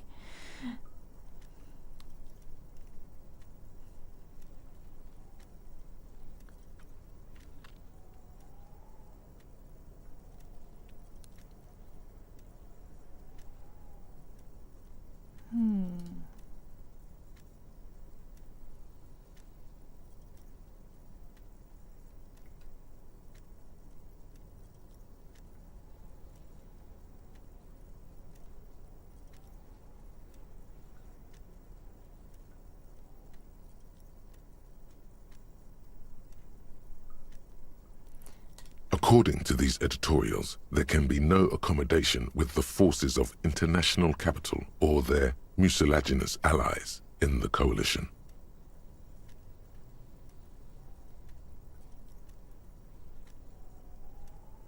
Okay. I tend to play things really safe, or...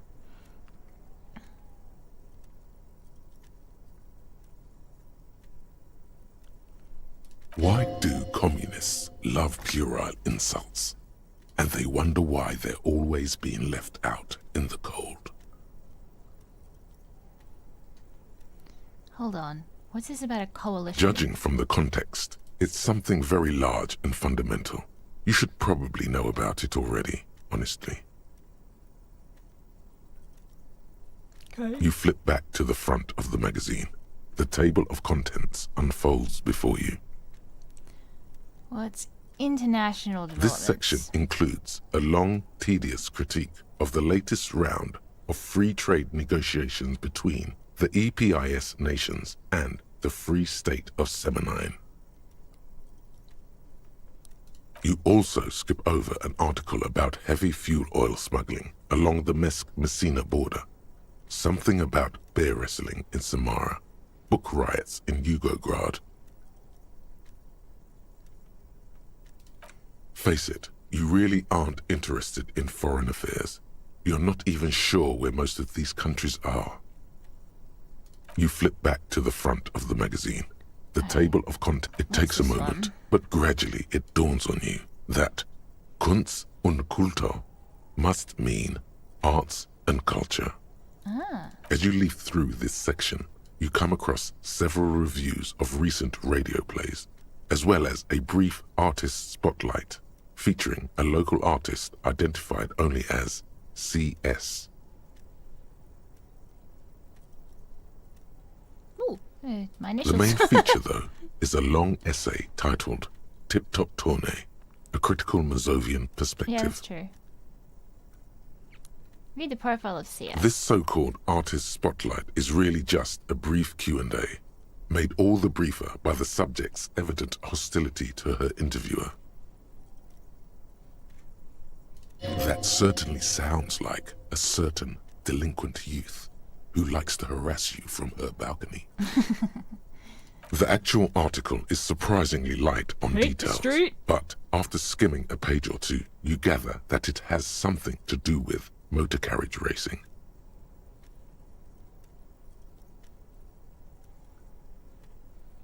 If you don't follow it, you only ever hear about the ludicrous sponsorships and obscene death toll.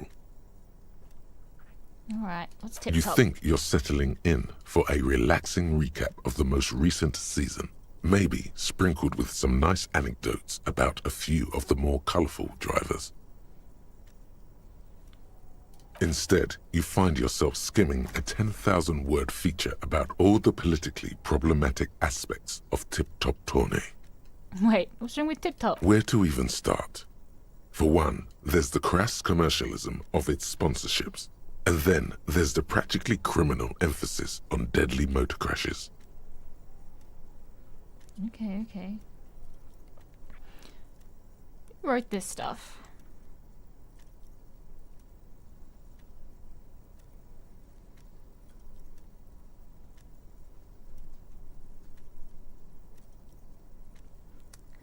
What's so bad about sponsorships? What's wrong with a good motor crash? They keep things interesting.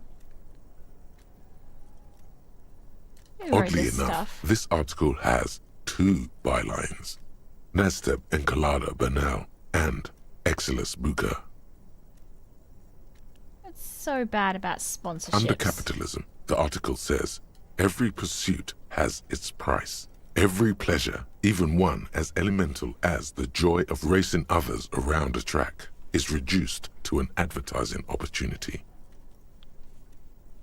Thus, the so-called tournée becomes a competition between increasingly meaningless brand signifiers. Your discount laundry detergent racing against a pack of Astra cigarettes, or even a fritter.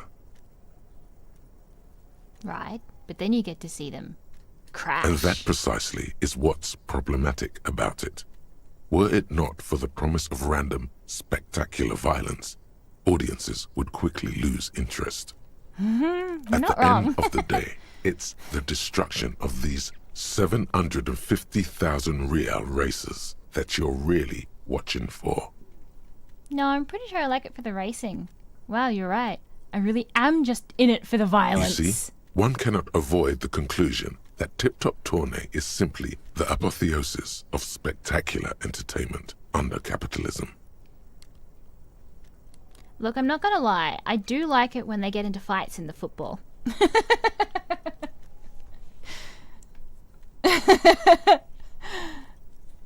It's the only interest I have in the sports ball.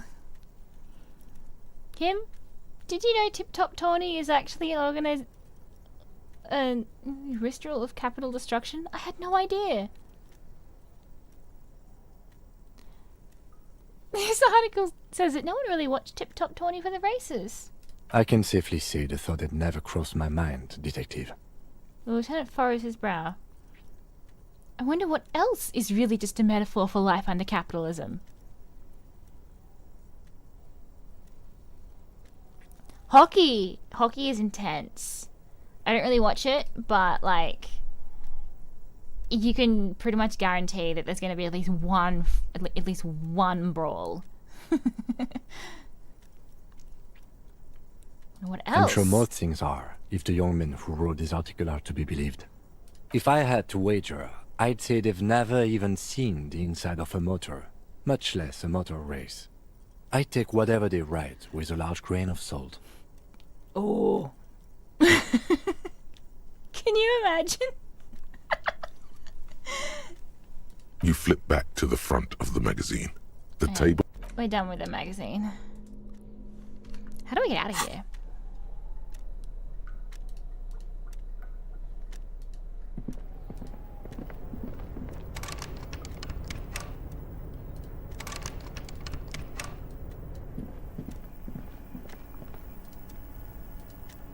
Let me out. Oh, the stairs. Oh, nice. That's how I get out. Oh, can I have that? Looks like someone left his tarpaulin cloak hanging on the railing here. There is a white rectangle clearly visible on its back. This is your cloak. You can feel it. Lieutenant, I think that's mine. Yes, it does bear the RCM insignia, and we are the only detectives in Martinez. Think I should get The it? service cloak issued to you by your station? Yes, I do. As your fingers touch the tarpaulin, it almost feels like the cloak wants to deliver a message of comfort through your fingertips. I will shield you from the elements and give my life for yours. That's what the cloak is relaying. Oh, I was hoping the coat was going to talk to us.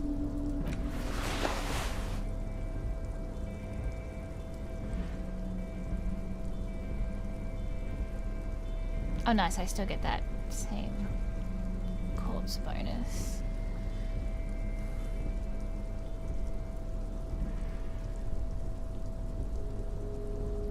Oh, some nice clipping there. Man, he's certainly got an outfit on.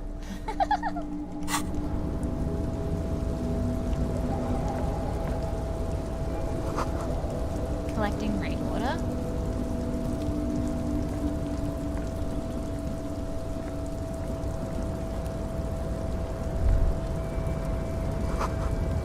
All around you, great machines.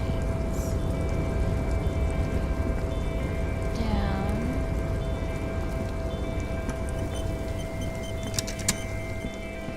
Oh, okay, that's a dead end up here.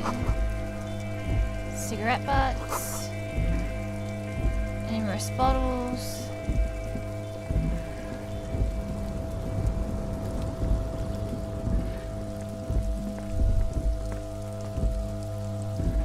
Numerous empty wine bottles glisten in the rain. Someone partied really, really hard here. Did I do this? Yes, I think we can say with relative confidence that it was you. This is really sad. I must have been miserable. Looks like I had fun. I'm still not completely convinced it was me. I must have been on an advanced scouting mission in the harbor. This is really sad. I must have been miserable. This scene isn't exactly ripping with joy. Let's just move on. He turns to leave. I can't get down there. What else? Why was that still lit up?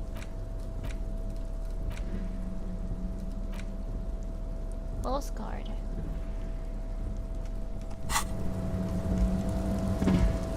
Wild pines.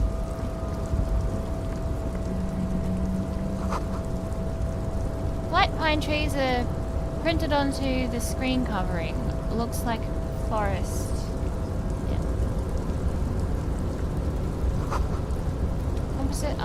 halogen lights watching you emitting a low buzz.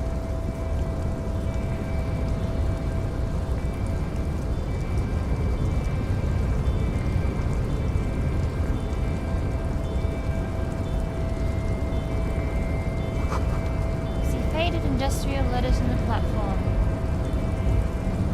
Kielsund.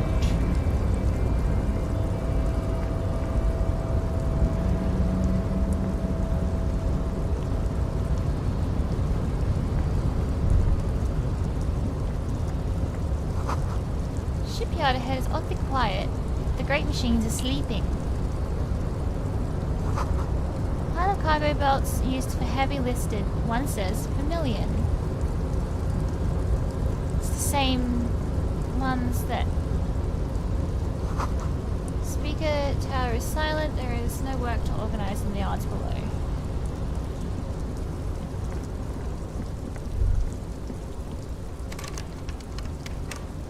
Locked. Musk of oil and rust comes from the chasm in front of you. Smells like blood. Let me into that. How do I get into that?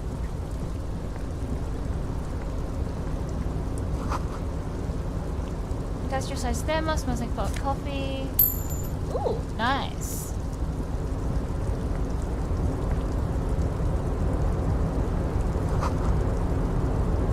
Banner sags into the weight of this rain and snow. When did it start snowing?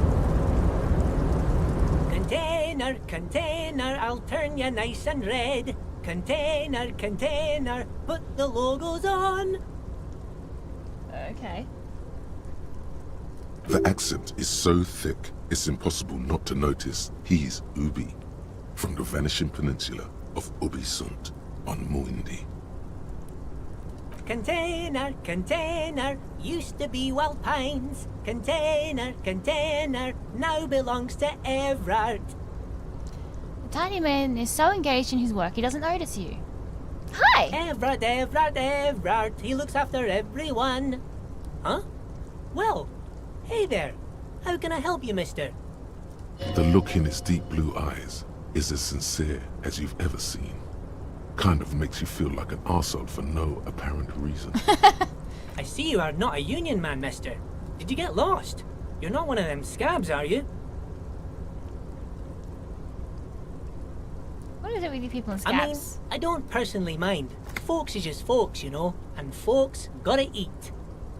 He doesn't seem to wait for you to answer. Just some of the other guys don't look too kindly on the scabbing kind, if you know what I mean, mister.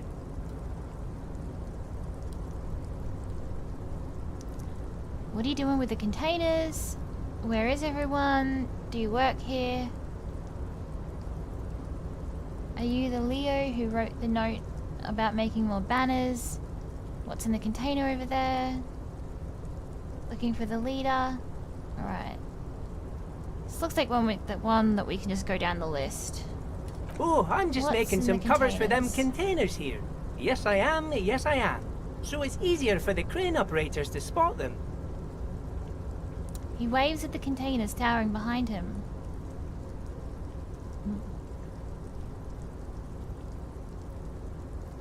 What's going on here? Look at the mountains of containers rising behind him. The containers in the yard are green in Wild Pine's livery, and the mountains rising behind Leo is all red in Union colors. It's like some red infection was spreading outwards from the container yard's core.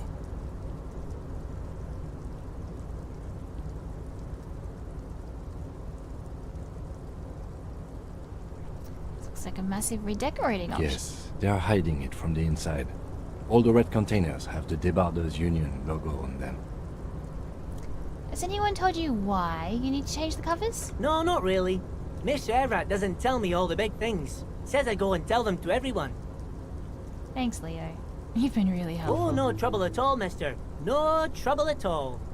You're Ubi, right? Oh, yes. Born and raised in Arish, mister. Mum had to leave my dad after he got a bit violent. Took us here to the new world. I was about 10 then. Too old to lose my accent then. People say us Ubis are up to all sorts of trouble with sheep and other animals and whatnot. I just want you to know there was never any of that where I come from. No, sir. Those are just nasty rumors. I was thinking this was closer to Irish, but maybe it's New Zealand. Thank you for clarifying that, sir.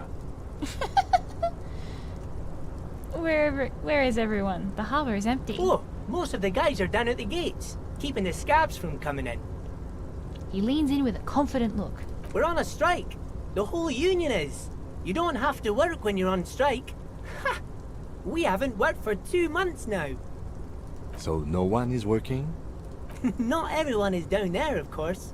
Mr. Everart is in his office, where he always is. And Jean-Luc is guarding the gate.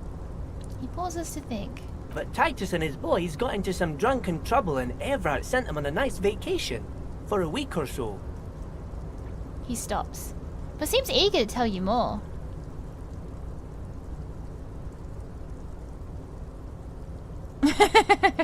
True. What kind of trouble did this Titus and his friends get into? Oh, I'm not really supposed to talk about that. That's union business. He smiles and leans closer. Him and his boys stirred up something in town. Probably drank too much and got into a fight or something. I heard Mr. Everart telling them to take some time off. Did they perhaps string someone up in a tree? Don't go all bad cop on this simple, friendly fellow.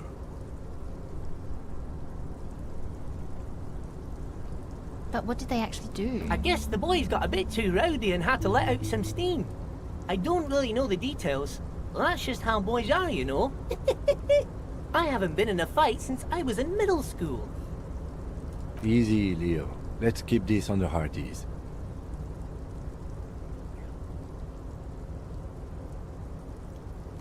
He looks to you for assistance.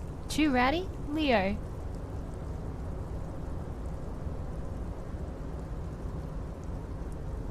What kind of fight did they get into?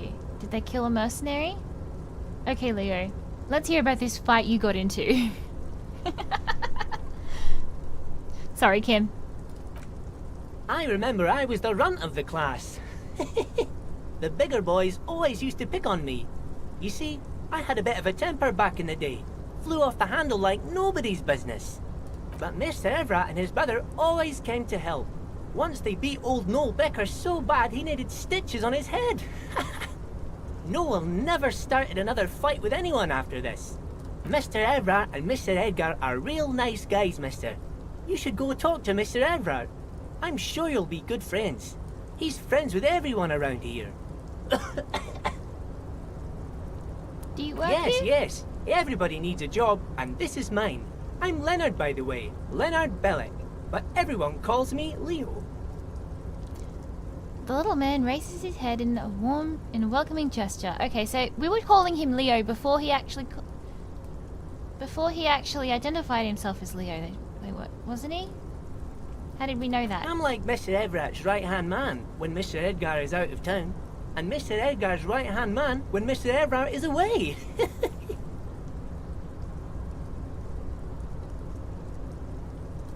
Actually, Miss Beaufort is the right-hand man, but she's a lady. Who is this, Miss Beaufort? I haven't asked that yet, though. So I mean, we can. They're assuming that this is the same guy, though. A real pretty lady with a skin like those Douai Sucre candy bars my missus likes so much. Them are real nice to suckle on once the dinner is done and me and the missus sit down beside the radio. But I can't listen to the radio all the time. There's so much to do around here and I'm always busy keeping things running here. Yes I am, yes I am. Hold on. Who's this Miss Beaufort you mentioned? I think you're doing a great job around here, Leo. Yeah, I'm pretty sure this place would fall apart if you didn't shine the boss men's shoes, Leo. Who's this? Oh, Lizzie. She is a real sharp tool. Mr. Everart put her through some fancy school and everything, east of the river. 4 years she was gone, and when she came back, she was all fancy and lawyerly. Yeah, I guess. But she's a real nice girl. Grew up in this here neighborhood. Knows everybody and gets along with everyone. Real pillar of the community one day, I'm sure. For a fraction of a second, there's sadness in his eyes. If me missus and me was to have a child, I'd be real happy if she turned out like her. But she can't have kids. Dr. Lemaitre said so, and she knows about such things. Been a doctor for almost 50 years, she has. He sighs and falls silent, watching you meekly with his blue eyes. I think you're doing a great job around Yes, here, Leo. this place really seems to run like clockwork. Keep it up, Leo. The lieutenant smiles at the little man. Well, thanks a lot. Coming from you, it means a lot, really. You didn't think it was possible, but the smile becomes even wider. Sometimes I feel some of the guys don't really get how much I bust my ass for them here. But you guys are alright. The white rectangle on your clothes might not mean an awful lot in Martinez, but the recognition from an authority figure made Leo's day. Oh. Are you the Leo who wrote the note? Oh, yes, yes. I leave all kinds of notes for myself. That old head of mine ain't so good at keeping things in no more. I almost forgot about the borscht.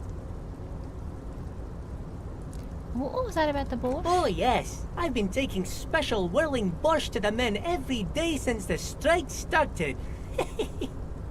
It's very, very good. Makes a man feel so warm and happy. I feel like I could take on Mr. Renadan's boar dogs every time the lunch is done. Power borscht, huh? Never heard of a borscht that turns little guys into dogfighters. Alcohol, however.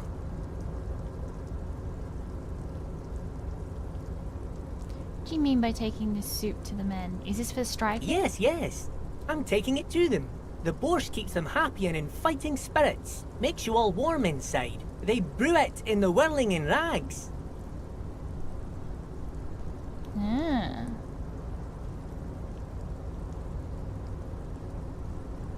Oh, the whirling's cook. He makes it. Them is always talking with Mr. Manana in that weird language and laughing together. He doesn't speak what we speak. He's from Grad.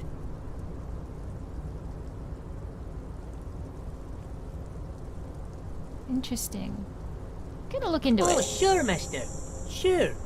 You do that. Yes, sir. What's the container over there? Oh, that one. That should be empty as far as I know. Lots of containers here have nothing in them. They're just waiting to be loaded up. Okay. I'm looking for the Oh, dock you worker. want Mr. Everart then? He's an awfully nice fellow, he is. Him and his brother are both nice fellows. They've lived their entire lives in this here neighborhood. He coughs, then continues immediately. Guys like Mr. Everart and Mr. Edgar, his brother, are real good guys. Made Martinez what it is today. Mr. Everart and Mr. Edgar and I went to the same school we did when we were boys.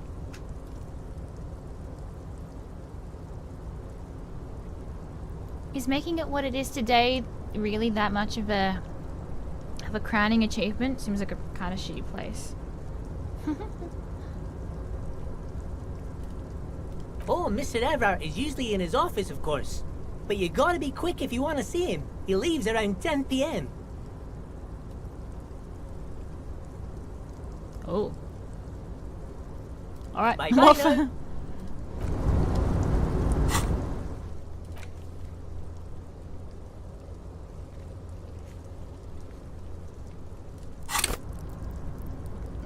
We got another.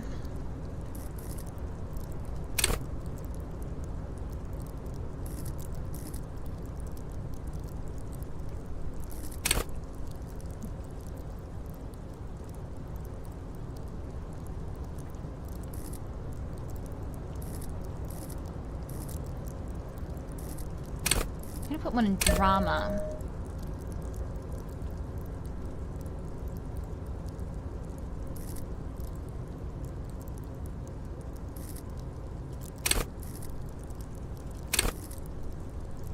Okay.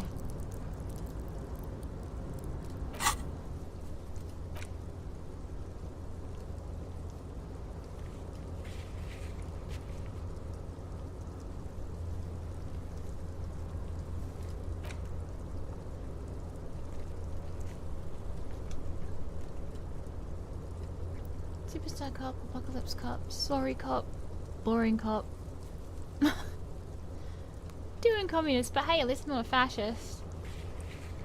Moralist. Good cop, bad cop. No honor. Zero honor.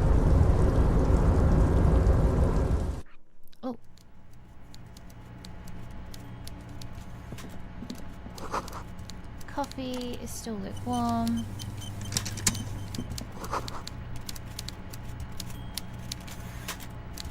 Stay made out of pallets leading up. Fishy! Taxidermy fish that tells time. Oh, it's a clock. That's funny. Okay. Guess we talk to this dude. Before you is a walrus Oh my of a man goodness. seated behind a large desk. He looks up from his work, not the least bit surprised to see you. That portrait is something else, not gonna lie. That is kind of exactly what you might expect from a union boss. I do support unions though. Unions are the only reason that most workplaces have the conditions that they do. There is a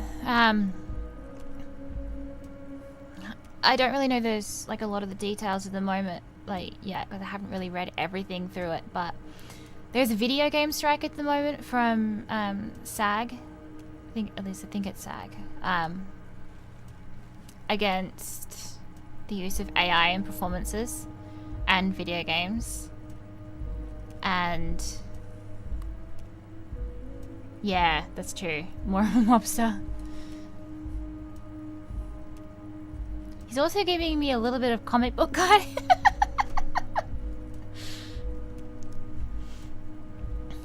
So it'll be interesting to see the outcome of the strike, though. As a developer, I find it quite, like, the increasing use of AI quite disturbing. So I'm looking forward to seeing performers take the win. Hopefully there's a good result from it.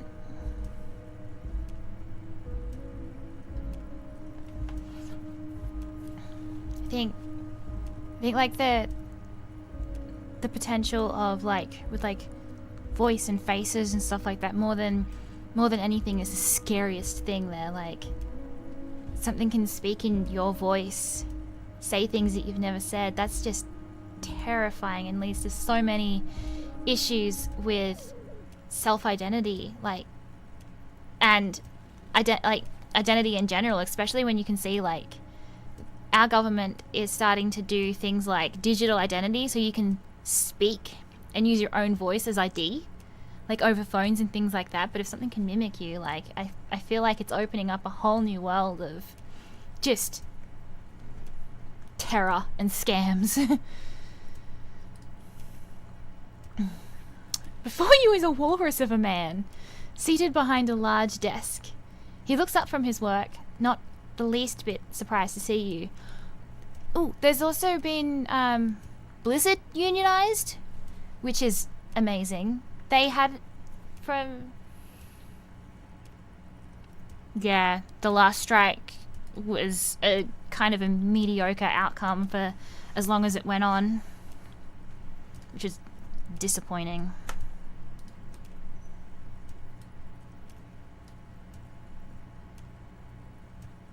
Like, from an indie view, there's not an awful lot of budget that we can give, but we try and be as fair as we possibly can.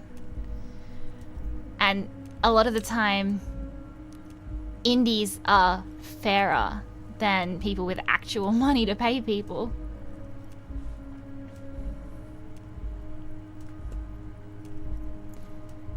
But yeah, Blizzard has unionized, and was it Bethesda that had a unionization in it as well? Maybe I might be wrong on that one. There was another one that just had a large portion or all of it with developers, which is excellent. There's, like, the video game industry is so toxic, and we all love games, and the people who make the games work so hard, and it's not as easy as anyone might think. I mean, even just from a visual novel standpoint, like, it's so much work into it. Like, it's gonna have taken me about 4 years just to make my visual, like, my main visual novel, between writing and art and music and getting everything funded and promoted, and it's just, there's so many facets, and everything kind of weaves and connects, and one thing can't happen until something else does, and it's just, the more people that work on something, the bigger it is to organize, and people have lives, and the cost of everything is just rising. It's definitely not an easy industry to work in on any level. But it's all that I've ever wanted to do. Yeah, for sure. It's so many people come together to make a single game happen and work so hard, especially in, like, you know, AAA teams. Like, there's just dozens and dozens of people, and even then the workload is brutal. I think everyone deserves to be fairly compensated for the work that they do.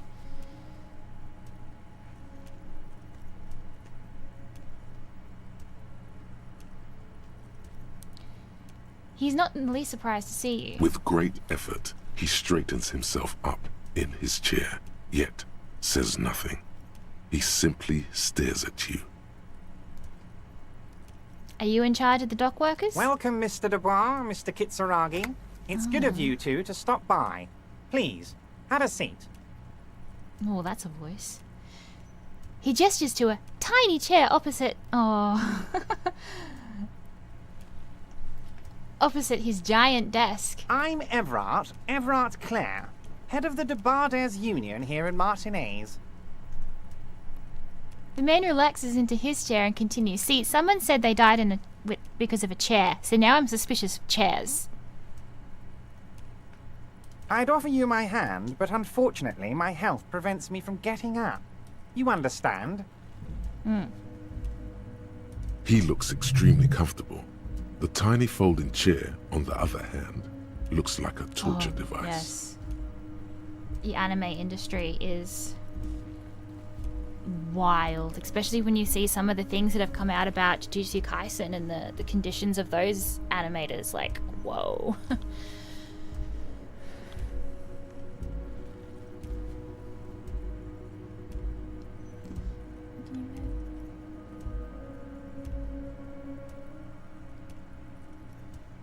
Yeah, it's tough when, like,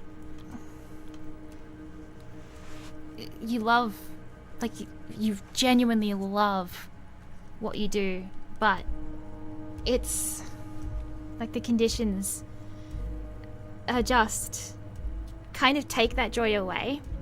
And it's like any creative industries, it's like they're so hard to make a living in, that if you aren't loving the jobs and it's taking your joy and love away from like the actual games in general, then creative industries aren't worth being in if you don't absolutely love what you're doing. Like, there are more stable ways to hate your job and live. It's such a shame, because passion in development, and anything really, is what changes. It can make, even, you can always tell when love and enthusiasm has gone into something, because even if it's not the most polished or the most, like, you know, advanced game changer, whatever, you can tell when someone's really put that heart into it. The fanciest things can kind of feel soulless when you can feel that it's just been pushed for the sake of being pushed. I think passion in creative fields still makes such a big difference, and it's becoming harder to maintain that passion. And I think it's only going to get worse if you take the human out of it, because creativity is innately human.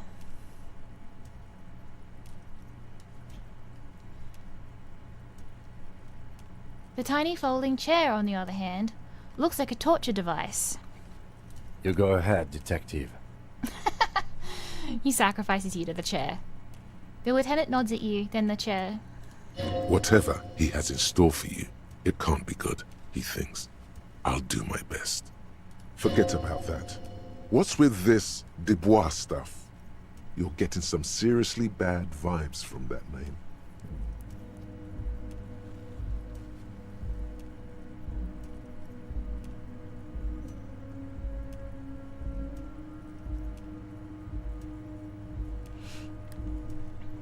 Yeah,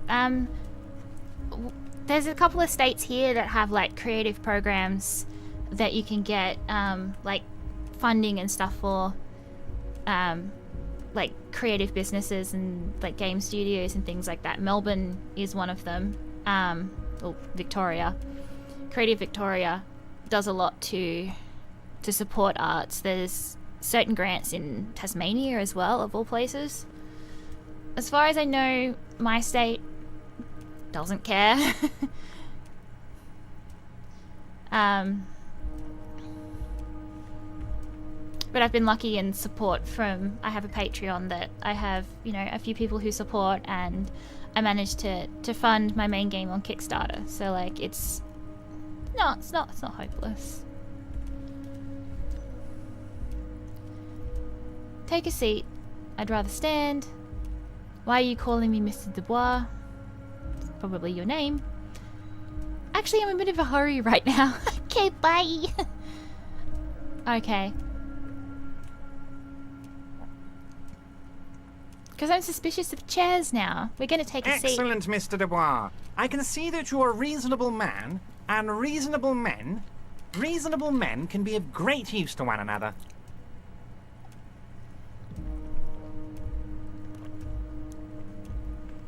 Try to wink back. Damn, this chair is uncomfortable. So tell me, how can the head of the Debarders Union help a representative of the Revachol Citizens Militia today? The chair you're sitting on has got to be the most uncomfortable chair in the world. Oh no! It's violating your backside. Oh. Oh, by the way, I heard you got a rather rude reception from a certain Lawrence Gart. Some people have no manners, it pains me to say. This should take care of that nonsense. He points to a giant novelty check on his desk. It's absolutely comically large. It should be sufficient to cover your expenses for a few days and patch over your differences with a cafeteria manager. Go ahead, take it. He points at it. Wow, that's 25 real. That's good money. You need it. What's oh?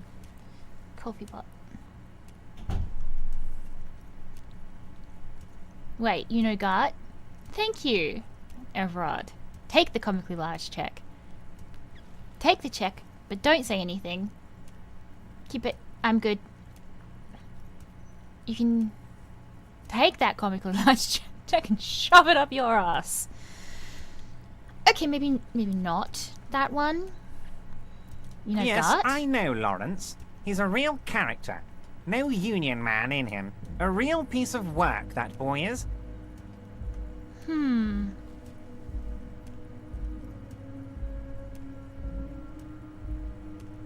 Real piece of work.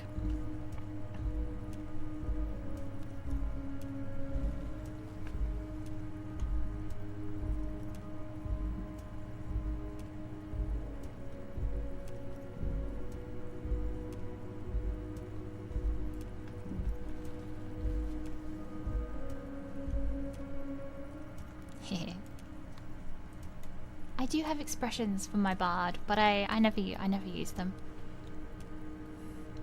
Eventually, I really want to get to upgrade into like an actual VTuber, so that I don't have to change expressions. I can just make facial expressions, and it does what my face does. That would be fun. Expensive though. So expensive. Do we want to take the check, though? I feel like if we take the check, then we're indebted to him. I wish I could consult Kim there.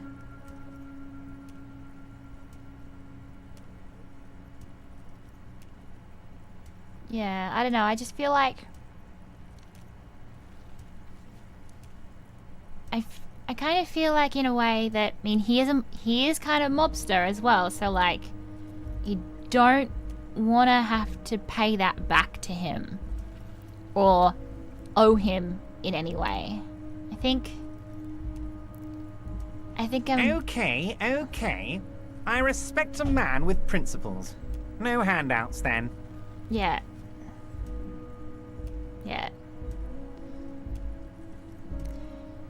He crosses his arms on his ample midsection and sinks further into his chair. Now, I'd like to set your mind at ease about one other matter. Your lost gun. Let me assure you, Union people are on it as we speak. I've got my best hounds looking for that lost gun. I like the way that it frames lost gun. His slug-like lips move, but all you hear is an echo. Lost gun, lost gun, lost gun. The world is swallowed by a black hole of fear. Only 2 words escape its gravitational pull. Lost and gun.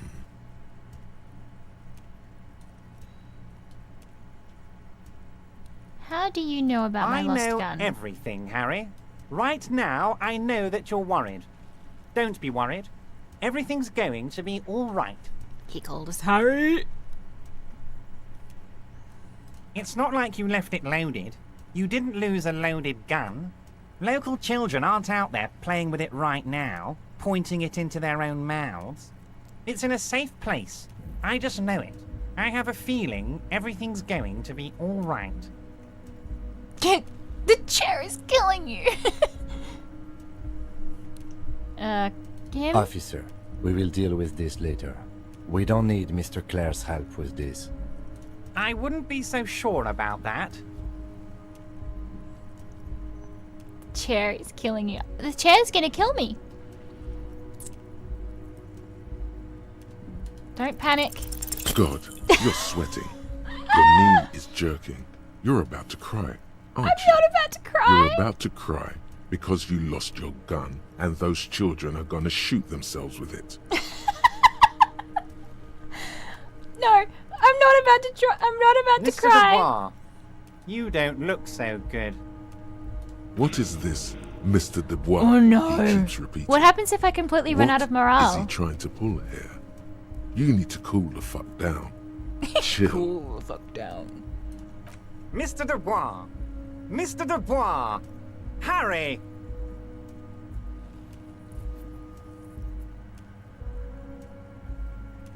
Keep sliding down the chair like a jello shot. There are no Harrys. Let your mind go to your safe While place. Everart is distracted by your odd behavior, the lieutenant's eyes are mapping everything around you. The folder, desk, papers on the wall. Mr. Dubois, are you okay? Can I get you a glass of water or something? Are you having some kind of medical emergency? You could say that.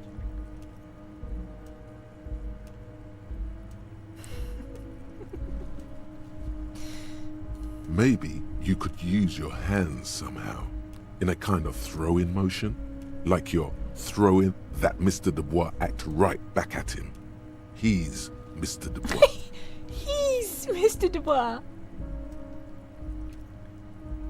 Nah, I'm as good as it gets, Mr. Dubois. Vaguely gesture with your hands above your head. Oh yeah, I'm fucking great. Actually, this chair is uncomfortable. I could use that glass of water. I'm melting. Okay, what do we think? What happens when I lose on my morale? Do I just completely break?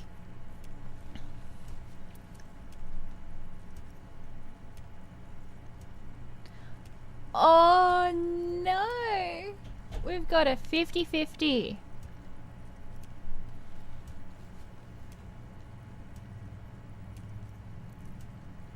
Keep sliding.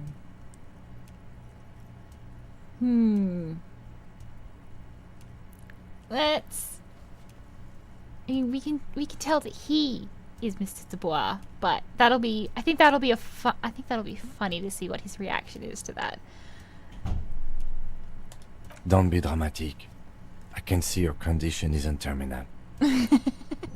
What an odd demonstration of... you got me, Harry. I don't even know what. As entertaining as it was, I'm afraid we're wasting our time. And I'm an extremely busy man, as I'm sure you are too. Okay, enough.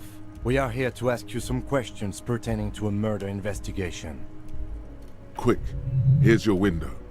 Get yourself together and ask him questions. Police officer questions. I'm told the union is involved in the local drug trade. I've just finished investigating the local drug trade. Aren't you going to ask me how I got in? He already knows that. You called me Mr. Dubois. Why? Can you help me get a dead body out from a tree? Talk about my lost gun. I want to talk about the hanging. I'm looking into your shady brew. I'm at Joyce, the company representative. I'm going to leave now, but we might talk later. I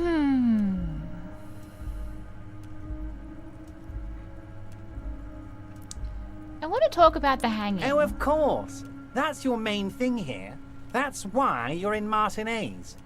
I know everything that goes on around here, and I would love to discuss it with you. I mean, it's no secret that the lynching is connected to the strike. So much to talk about. Honestly, it's been weighing on me so heavily. I understand you need to interview me. Sensing there's a but. But there's a thing that's been keeping me up at night. I want to talk about the hanging.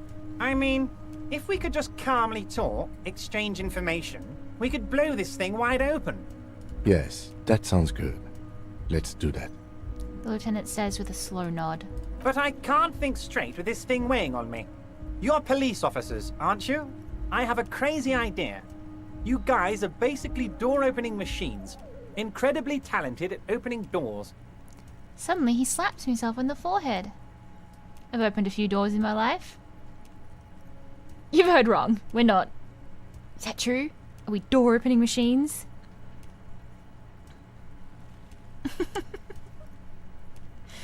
This could be... like, the wording of this could be, like, super sarcastic, or it could be just, like, absolute dumb bitch. And I am completely sure I'm that not it is sure I dumb understand. bitch. If you're asking us to break down someone's door, it's not going to happen. Come now. I just need you to go open a little door for me and leave it unlocked. A simple thing. Absolutely nothing shady about it. Oh yeah, nothing shady. Does this jiggling ooze think he's going to use you? He's got another thing coming. Play his game, son, with your eyes peeled. He's going to slip up, and when he does, you're going to come out on top. I bet you don't even know anything about the hanging. Whose door is it? No one's. It's just a weasel. A weasel lives there. Nothing for you to worry about. Why don't you just open it yourself? Harry, I'm a very busy man, and more importantly, I don't have that extraordinary physique you do. You look like you could run around all day. Is this gonna be the door in the bookshop? Because, man, I've already tried that. You want to send someone a message that the police are working for you. I repeat, I'm a very, very busy man, Mr. Kitsuragi, and therefore I must occasionally enlist outside help. So what will it be, Harry? What do you mean by weasel? A loud blabbering weasel. When weasels feel no one is watching, they start acting foolishly. He removes his glasses and rubs his nose. Just go there, unlock the door, and leave it open. It's been such a burden on me, Harry. I just want this to be over so I can discuss business with you.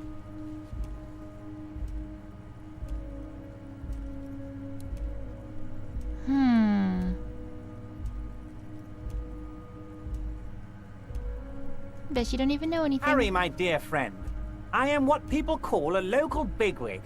I know everything that goes on in Martinez.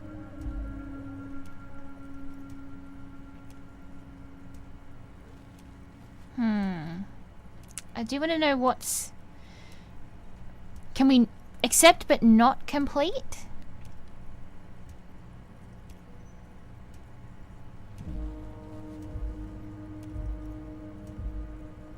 Alright, let's accept. Fantastic, my friend. Just let me know when it's done and we can take our friendship to the next level. He flicks his fingers. You can get the key from Manana. He's down by the gates. Manana's like a free agent in the Union. Special operations. Hardened socialist. A real free thinker, too. He'll tell you precisely where the door is. One last thing, Harry. He smiles, obviously satisfied with how well he's planned this out. Just open the door. You don't need to go in or anything. I just want that weasel to come home and see the unlocked door.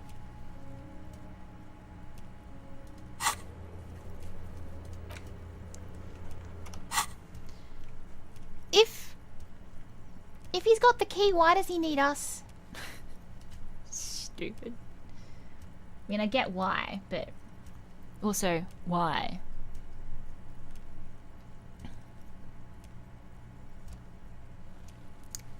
You called me Mr. Dubois. Why? Of course. Let us dispatch with the formalities.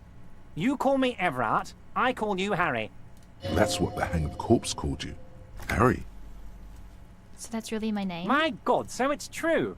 I didn't want to believe it, but you are a fantastic science fiction amnesiac cop, aren't you? What are the odds of that?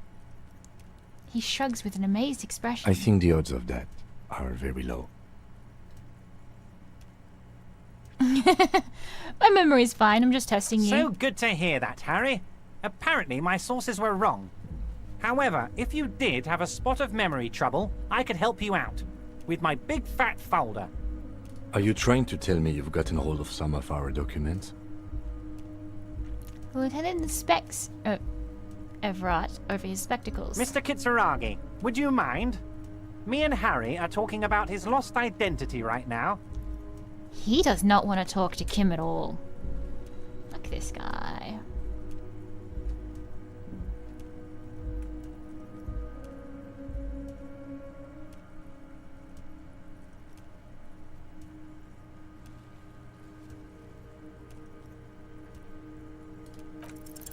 Everart's large hands are covering the folder, but the look on his face says, I know everything about you, Harry. He knows everything I'm sure about it's me. not that bad. At worst, he has an old RCM folder, and I very much doubt even that. Harry, I just know the things that matter to our friendship, and I want you to feel free to ask me about those things. What kind of cop does it say I Harry, am? you're not simply a cop, you're a star. A bright shining star in the drab law enforcement sky, outshining all other stars. You're a superstar. That's what I like about you. You get me. Of course I do, Harry. And I'm gonna help you shine. I'm gonna put you on all the big stages. Your name in giant neon letters. Harry Dubois. The giant neon sign reading Harry Dubois, hanging from the Cavalson crane, can be seen all the way to Jamrock. Somewhere in Mirova, a beautiful woman sees the bright glow on the horizon and says to herself, oh my God, I shouldn't have And says left to her." herself. Where did you get that folder? This? My friends in your organization gave it to me, Harry. I find that very suspicious. May I have a look? I'm afraid this is meant for Union eyes only, Mr. Kitsuragi. I'm sure you understand. Please continue, Harry. Let's get this straight. What is my full name? It's Harry. Harry Dubois. You feel like a Dubois, but you don't feel like a Harry. Strange. Strange. You don't feel like any of these things. You know what your name is. You have a sophisticated name, like that of a count, or a beautiful man.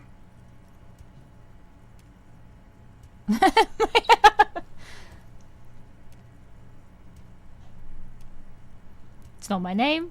My name is Raphael Cousteau. I can work with And that. I can work with you, Harry. Now, what else can I do for you? Do you know about my family? Family? Harry, you're not a family man. There's not one peep of family in here.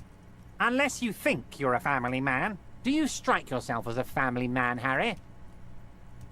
Never mind. Family, Harry, is the most important thing in the world. Let's talk about Of other course, matters. Harry, of course. Let's not linger on personal details and amnesia.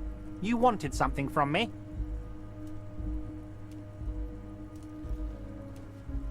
Let's see. You gonna ask Am me I how going I got to in? ask? Hell, Harry. You spin-kicked my strongest man in the face. I saw it from my window. Would you ask a man like that how he got into your container yard? I understand. I am a terrifying death machine. Don't even know how I was able to do that. You don't have a window. It was a figure of speech, Harry. Of course I don't have a window. I'm in a container. Anyway, I assure you, I am a very well-informed man. Information reaches me before I even get the chance to request it. Okay,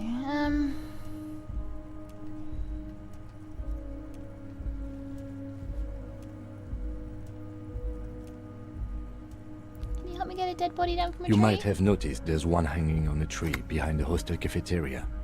Oh my. Don't take this question personally, but why would I get involved in this matter?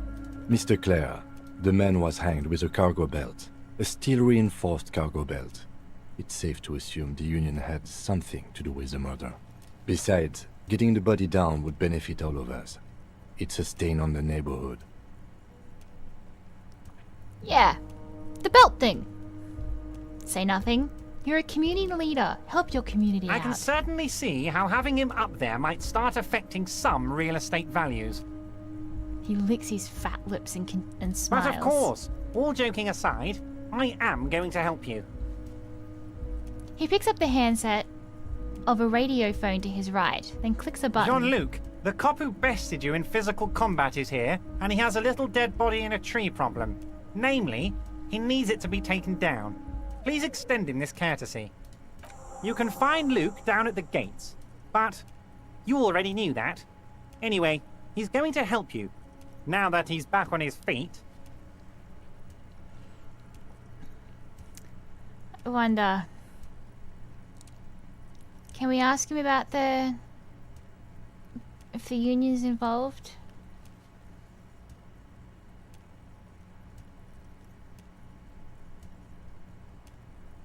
Talk about Yes, lost gun. your lost gun. My best men are on it. They're turning every stone, searching every playground, asking kids, grandmas, everyone. Your gun will be found, Harry. Let me assure you of that. It's just a matter of time and effort. He winks at you. The only way to find it seems to be working with him. He might even be holding your gun hostage.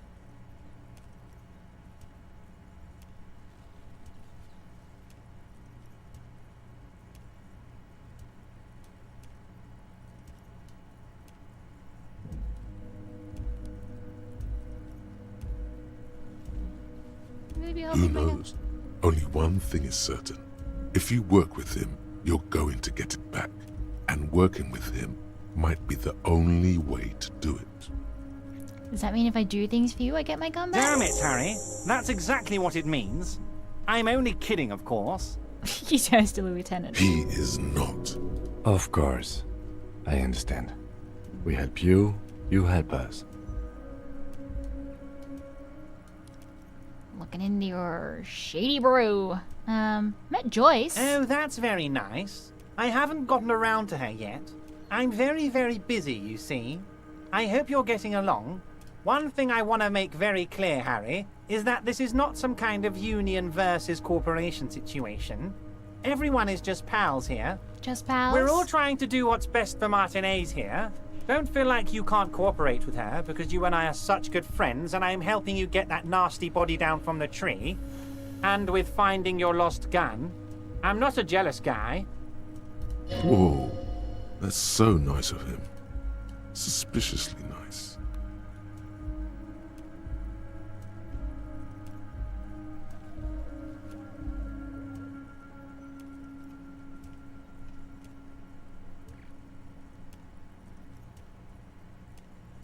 What happened to the previous negotiator? What do you mean, Harry? Nothing. I let him go. The big man sounds annoyed. He made concessions for the company in previous negotiations. Why would you let go of an ally like He's that? an old man, Harry. I wanted him to spend more time with his family. God knows how long he's got left. Okay, another question. Empty all your barrels on me, Harry. Joyce said the previous union leader vanished under suspicious circumstances. Vanished? Harry, the woman left her casserole in the oven and couldn't make it here in time for the voting. Oh, did I leave my casserole on? Better go home and check. The election can wait. When she got back, the whole thing was over. Oh, yes. Why haven't you let her in to see you? If she actually wants to see me, she will find a way. Any good negotiator would. And I just don't have anything to discuss with a bad negotiator. Are you sure? I find it all I'm just odd. a nice guy, Harry. I wouldn't be where I am now if I wasn't nice. Politics is all Oh my about God, yes. emotions, and I want you to have positive emotions when you think of me. Okay then, positive emotions it is. You like positive emotions. Of course, Harry. Let me just assure you one more time. It's perfectly okay to share anything we discuss here with this Joyce. This is a completely transparent organization. I have no interest in what she is doing, but I myself have nothing to hide. Your business is your business, and I respect your privacy. Just remember, none of this is secret. He makes an all-encompassing gesture. Tell her about all of it. My brother's picture, my singing swordfish clock. Tell her how overweight I am and how I'm helping you find your lost gun. Tell her about everything. Everart doesn't mind. This is weird. Not nice weird, but okay. But okay. Yes, he's definitely... Yes, he's very Reddit.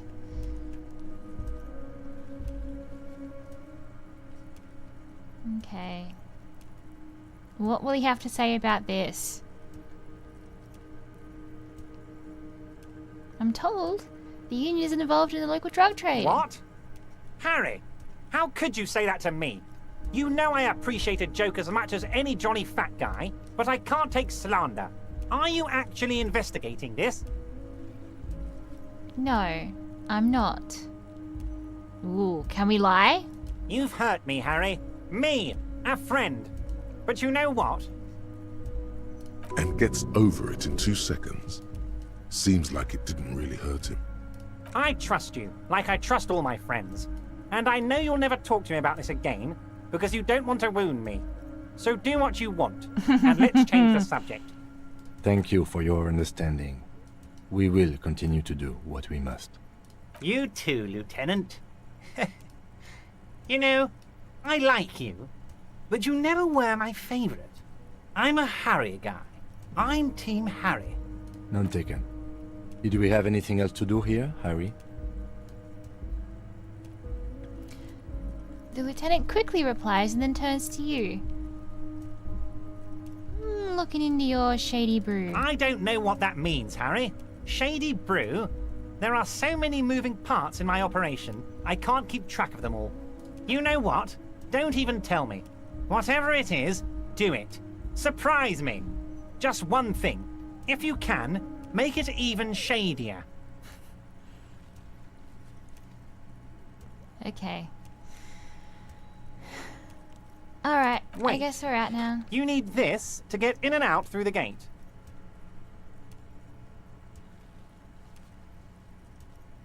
Ah. Great. Wouldn't want to get stuck in here. You're one of us now. A real red and white union man. Take care, Harry.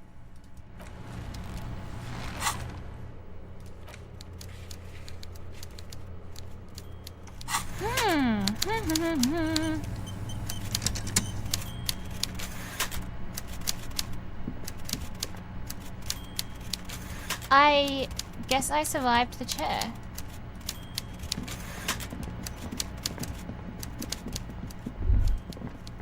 No! Oh, excellent. Look, something's forgotten on the coffee table. What? Can I touch it? No? We should think about calling it a day, maybe. The nights are still miserably cold this time of year. I haven't paid the cafeteria manager for the damages yet. We should take care of that then. But I don't have any money. Let's talk to him anyway. An officer of the RCM shouldn't be sleeping in the street. We'll figure something out. Though he finds this situation frustrating, he is doing his best to not make you feel any worse than you already do.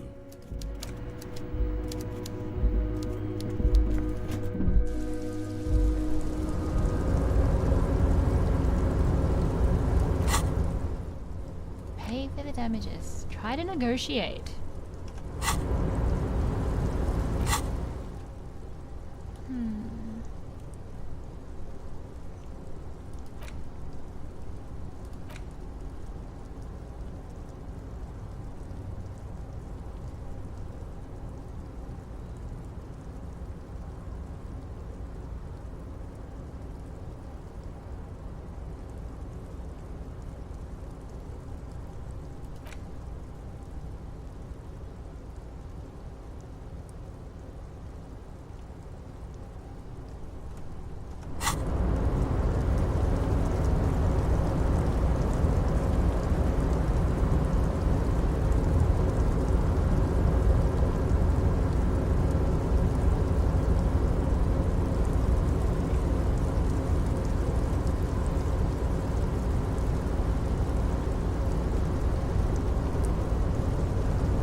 Do not presume this has drastically altered our race dynamique. I knocked you out like a god of martial arts. It was just something I had to do. Our personal dynamique has changed. A little. He means very little.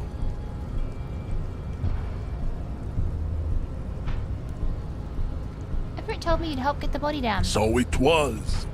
You bested me in race combat to reach my superior, then had him give me an order. I salute your cunning, enemy. I will go and remove the body from the tree with my bare hands. You're so noble, Measurehead.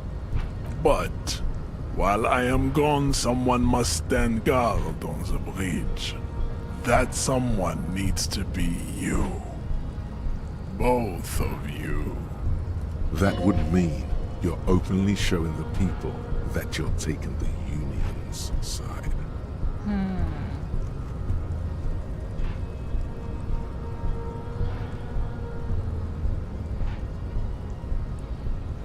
Wait, that means showing everyone that we're taking orders from the Union. Lieutenant, what if we don't want to do that? Okay then. No, we're not going to do that. What if we don't want to do that? This is the uncomfortable result of not taking it on ourselves. I can live with a compromise. Listen to your little friend. He is wise in his childlike way. His mysterious race may yet prove fierce competition to my heroic haplogroup. Is it actually possible to take it down yourself?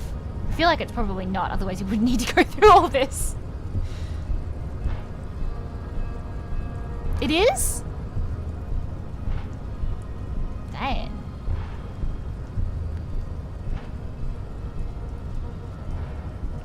Okay. Babe, see that they stay here the whole time.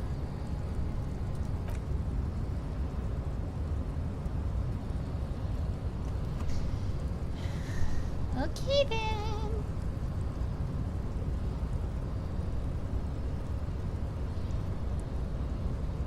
Oh, the really? woman's gaze follows Measurehead as he leaves. So, you guys are like cops or something?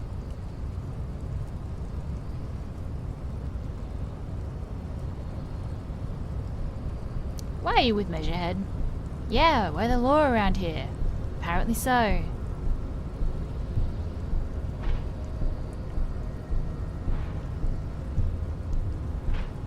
We're just trying to keep things from going to shit. Have you ever thought that maybe things should go to shit? I'm Katya, by the way. Measurehead's babe. The woman twirls her hair. You hear that? That sound. He's breaking something. Yeah, Jean-Luc must be really tearing it up over there. I wish I could see it. Don't. I've seen enough of that dead body already. I also wish I could see Don't it. worry. Physical stuff like this is really easy for Measurehead. Mental stuff too. He's really spiritual, you know. She looks around. It's late outside, isn't it? You guys must really like doing what you do to be out so late. She turns to behold the behemoth appearing around the corner, approaching the gates.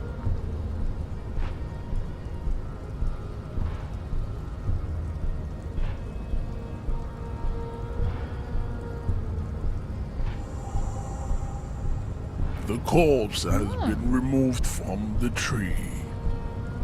Stand down and congratulate yourself.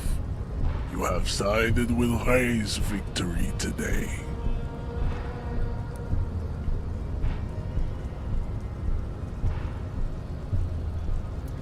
There has been no side choosing. We did what we had to do to keep order. Thank you for your cooperation, Measurehead. We did what we had to do. What you had to do was to become a Union man for all to see. Yo, isn't the Union boss white? Don't be vulgar. White or not has got little to do with this. The race enigma runs much deeper than that.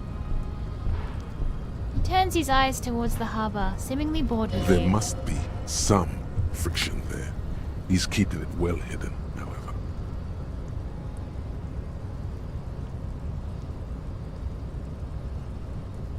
How does that factor into your Mr. life? Claire is a man of vision and means. He has the will to confront International Capital, which is something your race naivistic communists never did. Also, to serve is noble. It takes discipline. Your petulant individualism has only contributed to your race failure. It is lax and moronic. My jam is a mysterious fourth thing. Individualism is my jam. Jam. Individualism. You have gotten these ideas from degenerate youth culture, have you not? You have picked them up from rock and roll songs? I've gotten it from disco, actually. Offshoots of the Seminoles people invented disco while having sex under the influence of cocaine. It is a shame upon my race. But what is done is done. I am not surprised you enjoy it so much. This has happened to many of the side products of the inevitable cultural victory of the Seminoles race.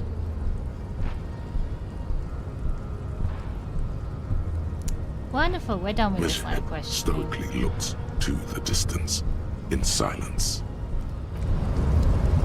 Okay, bye-bye. Some other universe too. It seems like there's just unending options in this, which is pretty cool.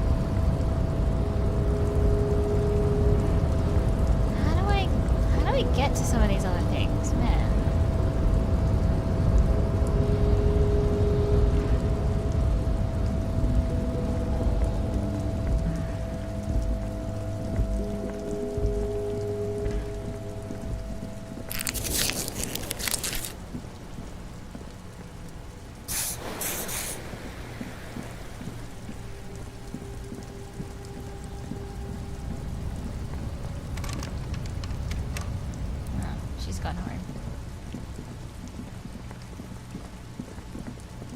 What did... Okay, the gardener's still there. You need to go home, lady.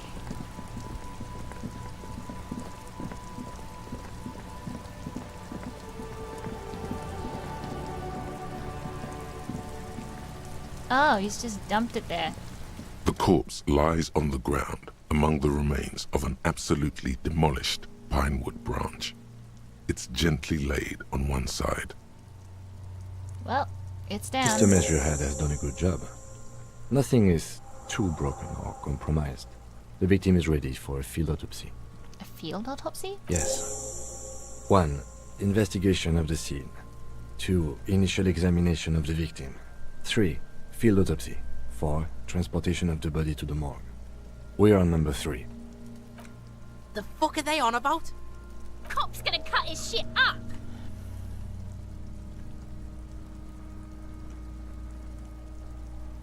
Why are these kids still here? Go home. Or somewhere else. Fucking Kuno. Don't we have someone else for this? A doctor? Don't we have someone else to cut his shit open? It's not about cutting. And no, you and I are detectives. The honorary rank of detective signifies our ability to handle the entire incident chain, from autopsy to cleanup to social work. Yes, I feel like a detective. I don't think I'm a detective. Wait, honorary rank? An honor and a burden attached to your rank once you've proven yourself able. Usually after 5 to 8 years of field work. Mine is lieutenant detective. Yes, I feel like a detective. You are. Your station would not have assigned you on this case if you weren't. Now... The lieutenant adjusts his glasses and takes a deep breath. Tell me something, Shoot, man. Looney Rooney. Can't get that damned compartment in my ledger open. The Blue Heart. Oh, that's good shit. You'll love it. Just press down and fuck it open like you always do. Fuck it hard. Go-po-po the clown. He means force. It'll work. Enough. Come back later, Corpo. What's a field Come on, autopsy? officer. You know what a field autopsy is. You've done 100 of them. Clap your gloved hands. Let's get in there. There truly is a time for everything, even for yellow gardening gloves. However, they are lacking hygienically. I suggest you get in there in limited capacity. I don't know. What do you mean? I'll ask you when I need you to. For the most part, maybe I should handle the contact and you take notes? We just fill this in, right? Show him the red field autopsy form in your ledger. That's right. Yay! You knew it because you inspected your ledger. The lieutenant is relieved you know the protocol. Open your ledger at the autopsy form. The dead man stares in silence as you crack open the ledger. The bright red paper is covered in boxes and lists, describing the condition of his skin and organs in 3 parts. Above those, an 11-field info form needs filling out first. It begins with... Begin. Assistant. That's you.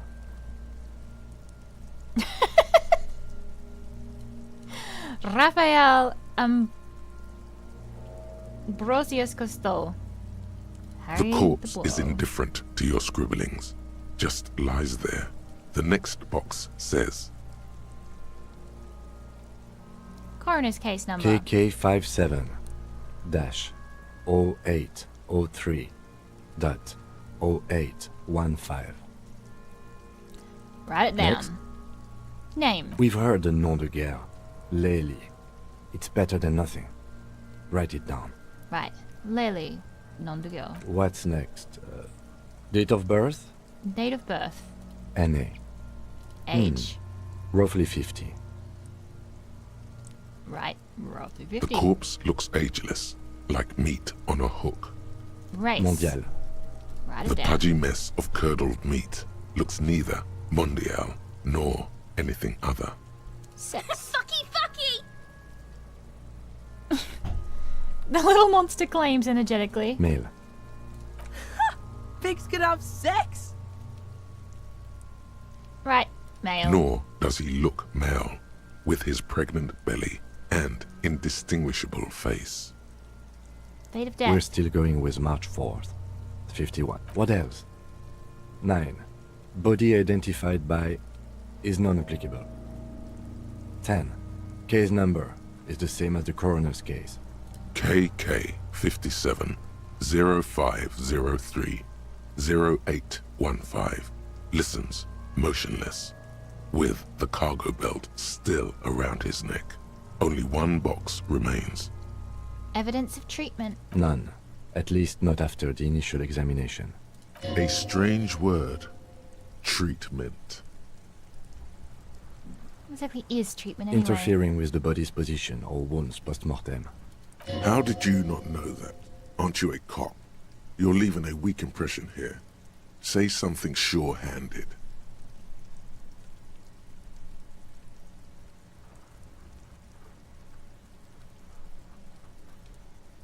A silent nod. The lieutenant places his gloved hand on the corpse's chest, as if in preparation. Your central nervous system recognizes this gesture. It's the stations of the breath. Ecclesiastic, religious in nature, a holdout from pre-DeLorean burial rites. It takes him 2 seconds to perform. Then, somewhere in Jamrock North, a small wood shed behind Rosencrantz Row, Lieutenant Nick Feuerbach puts his hand to the chest of a small corpse, no larger than a monkey. It's raining outside, light drizzle. There is darkness in the shed. Elsewhere yet, an obese female sits in a wicker chair, her silhouette bull-like Grand Coudon. The day is turning dim for Sergeant Mac Dawson. Hand extended, he approaches, to make sure she is dead more than anything else. The building is tall, 7 stories wind-wrapped in solitude. Most of the apartments are unoccupied. This was a suicide, the other an accident, the small one. And so, all across Jamrock, Coal City, GRIH, 42 deceased persons found today, 42 stations of breath. We should start the post-mortem. That was interesting. The corpse cannot feel Kim's hand on his chest. It no longer meaningfully interacts with its surroundings. A thicket of boxes and lists on red copier paper tries to answer why. External examination. Summary. Clothes. The deceased wears armored boots and white briefs. The make of the briefs is Babrodin, I think. Let's see. He turns the body onto its side to check the underwear label. See, it's happening. Fucking Kuno, fuck off. Babrodin, yes. Inexpensive. Size M. Color white. The disappointment is palpable. The red-haired thing was expecting something more lurid. Write it down. The boots are ceramic, vitreous enamel. They are fused to his skin from blood flowing downward post-mortem. Removal of the boots is left for processing. Write it down. Tattoos. He stands up, feet planted on either side of the body. The upper torso is covered in a single, continuous tattoo resembling a microelectronical circuit board. It reaches from the right shoulder to the heart. The ink is blue and white. The assistant has a color photograph of the markings, to be added to the case files as document A1. The photo is taken on the scene, using a Trigat Mini. The deceased has a cargo lashing belt around his neck, tied with a hangman's knot. Color yellow. Length 3 meters. There is a buckle on the other end. Well-nourished, athletically built, measuring 1.8 meters. Generally consistent with age, about 50. Preservation is good. Ambient temperature, below freezing. Body hair is light brown. Distribution is consistent with age. The deceased had male pattern baldness. Hair is combed back, short. Wow, that's an interesting... I don't know. Touch The it. hair under your latex fingers feels cold to touch. Wet. No. Write it down. Lividity is consistent with hanging. The head is congested. Contusions are present on the head, chest, and thighs. Consistent with stones thrown post-mortem. Low velocity. Fucking low velocity? You think Kuno doesn't know what you're talking about? Velocity was fucking max. I hate the kid so much. He's so funny though.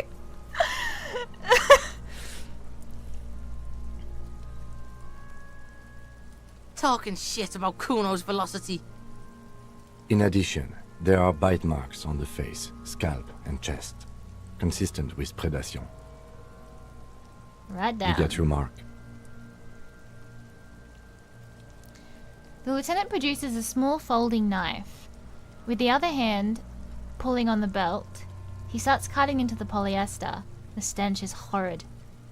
After a while, it's obvious the material cannot be cut. Steel wiring. There's too much of it. We need to remove the belt so we can get to the ligature mark. You got just the right tool for that. The chain cutters. Oh yeah, I'm prepared.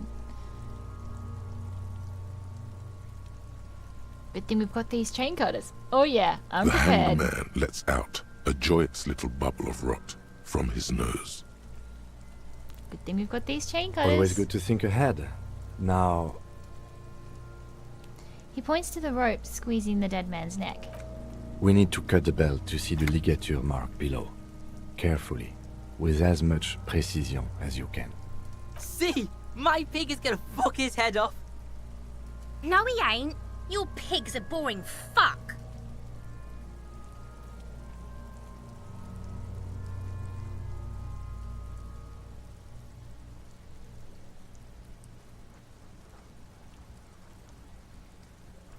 You are? Pig, You're Kuno. Kuno's pig?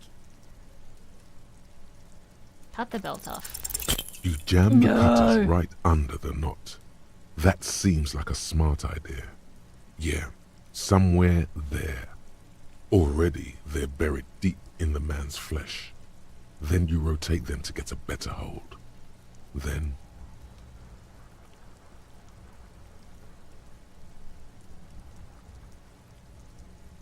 Oh no. His head's gonna come off!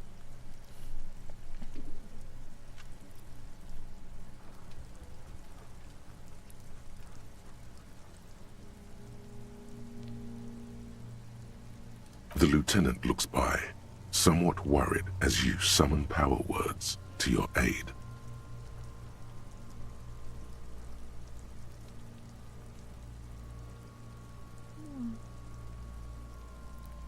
Rotate more or just enough? Cut some? Yeah, fuck him! Fuck that faggot! Corpse fucking time! Told you my pig was hardcore. I should have a go first.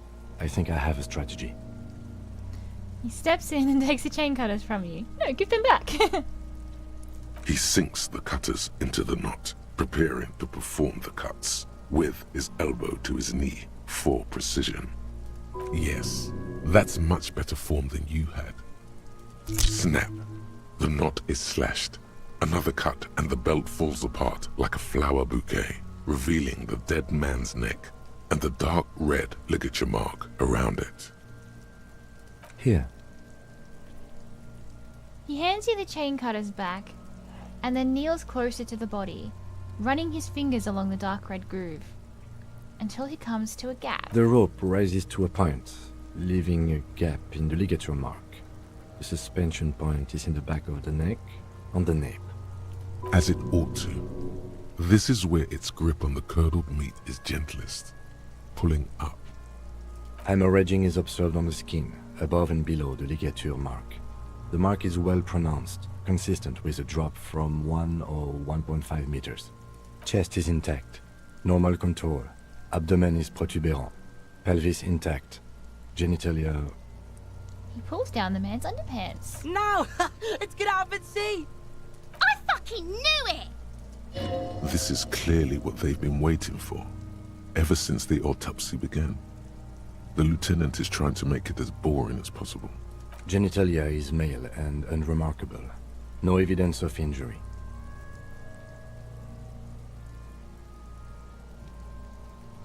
Write it down Back and is move on. symmetrical and intact. Upper and lower extremities are intact, but asymmetrical. There are combat injuries on the right hand, thigh, and hip. Bullets have bitten little pieces out of him. It must have been excruciating, especially the hip. Before you is a temple of pain that knew little tenderness in life. In addition, I see smaller, residual scars, too numerous to count, covering about 30% of his skin. This is the body of a soldier, a mercenary. We have a real museum here. Of battles, wars. Write it down. Last item. Hands. He takes the man's right hand in his, inspecting it, and then moves on to the other hand. His flesh is cold, icy. Pleased to meet you. Where are you from and what's your name? I'm only fucking with you. I know where you're from. From Cappadocia. And your name is Il Corbo. What can I do you for, Il Corbo de Cappadocia? Nothing does. This was pleasurable. I sincerely thank you for touching my hand. We should do this more often. Be close like this, I mean. Hands are clean. No sign of injury from struggling. Were you expecting I any? was. Maybe I'm just not seeing them. Honestly, this stench is making it hard for me to think at the moment. Write it down. Ooh. That's all for the external. Well done. What next? Internal. Summary. Central nervous system. I have nothing. Do you have anything on this man's central nervous system? You don't even have a joke. Nope. Musculoskeletal. Purge fluid is coming from the mouth. Not injury related. Eyes and tongue protuberant. Hyoid bone. Let's see. With his eyes almost closed, the lieutenant puts his hand on the dead man's throat and begins to massage it, gently. A rotting smell erupts from the mouth. Purge fluid runs down his lips, black and viscous. Yeah, jack that fucker off! The hyoid bone is fractured. The rest of the musculoskeletal system is intact. Unremarkable. Respiratory system. Back hunched, as if in prayer, he begins to pry open the dead man's jaw. He stops to exert more force. Both hands are used. Oral cavity shows no lesions. The victim has received dental implants, possibly after a combat wound. Mouth swollen, hemorrhaging present in mucosa of the lips and mouth. From here, it looks as though the clown-faced man is screaming. The tendons of his jaw are torn apart. Hyoid, ripped from the force of the lieutenant's hands. Right down. Hepatobiliary, NA.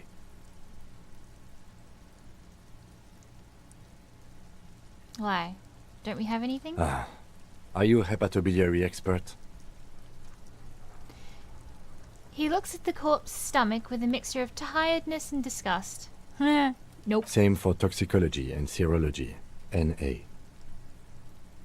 Both? Unless you have untapped reservoirs of knowledge there?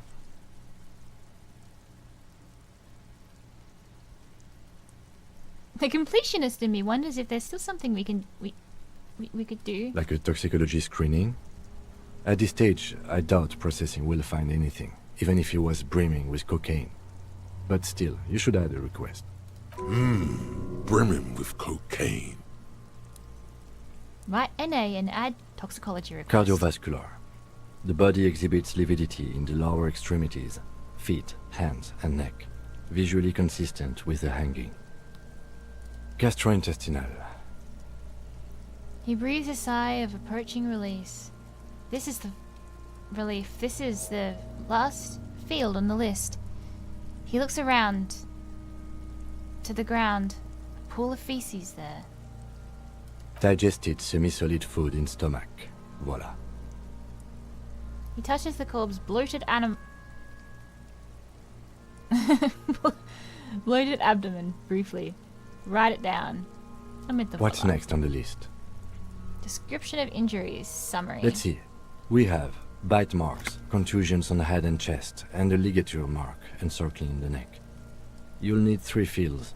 Leave a 4th one too. What about the injuries we Oh, inflicted? so we inflicted them? This is a team You effort. mean the incision on the thorax from a chain cutter? That was not a team effort, and I wouldn't mention it. Muddies the water. I agree. See? These pigs are fucking corrupt. Why don't you fuck him if you love him so much? Now, injuries. Bite Head, marks. chest, and scalp bite mark injuries. Predation by birds has caused damage to the body. Odontologist does not need to be consulted. And your opinion, officer?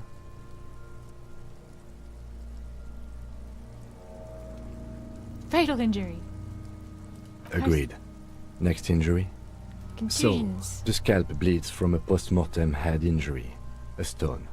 The injury does not have the rim of an early inflammatory response. The perpetrator on the scene has confessed to causing it post-mortem. At maximum velocity, fucko! At maximum velocity, fucko! Has confessed to causing it at maximum velocity.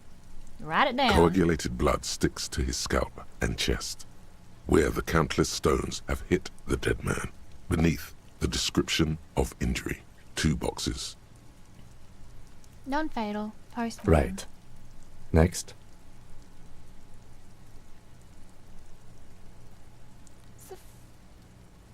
What's the 4th Nothing. one for? Just in case. Okay. A dark red Ligature. abraded ligature mark encircling the neck, with a gap on the nape measuring, let's say, 7 centimeters. The hyoid bone is fractured, the cervical column intact. I see hemorrhaging on the skin, above and below the ligature mark. Depth of the mark, 1 centimeter. No signs of clawing on the neck. Below the note, 2 customary boxes wait to be ticked. The man's head jerks to the side. The ring around his neck is visible.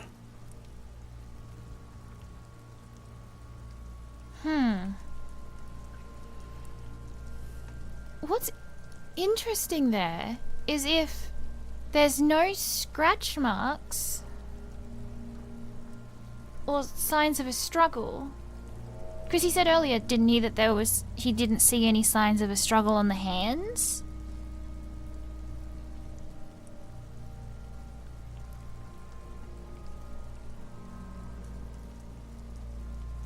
that...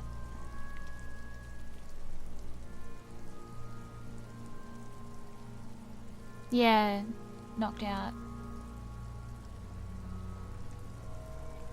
Either knocked out or he was already dead when they put him up there, but it does look like he did get strangled to death. Because there's hemorrhaging on the skin above and below the mark. Yeah. That's it. We have established cause of death. It's not much, and it leaves much to be questioned. But it's a start. Let's wrap this up. I pronounce this field autopsy over.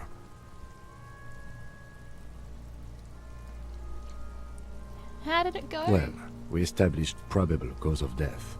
Some would say that's the goal of an autopsy. We also requested a toxicological screening. That was thorough. The results should arrive in a couple of weeks, if we are lucky. I will not hold my breath. We were thorough with the list of injuries too. We described them all in detail. What is there to say? Given the circumstances, it was a professional field autopsy. Oh yeah, well done, Master Detective. Maybe a drink is in order? What now? I need a copy of that autopsy form. Then I will drive him to Faubourg. For processing. He looks at the dead man one more time, then at the slip of red paper in his hand, then at the corpse again. He's thinking, did I miss something?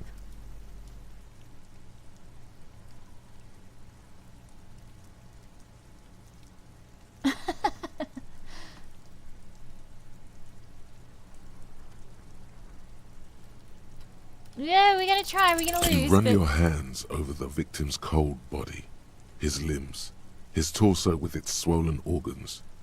Maybe you should be more thorough. Under his fingernails. His fingernails have turned dark. They're chipped and quite long. There is dirt under them. That's all. Do you think we missed something? You can't shake the feeling that there are more secrets concealed in the flesh before you. I've got a gut feeling there's more to this corpse. Okay, well, we are in livor mortis here. He is disintegrating. We need to refrigerate the body if we want to conduct another examination, and we need to do it fast. Maybe we find a fridge. It would have to be industrial in size. Let's start by asking Gart at the Whirling in Rags and the Fritz store down at the gates. If they don't know, but only if all else fails. His gaze settles on Kuno. Fuck are you looking at, Beano man? You want a piece of the Kuno? Wanna get fucked? Only if all else fails. This is one task we cannot sideline. With every hour, whatever we are looking for will become harder to find.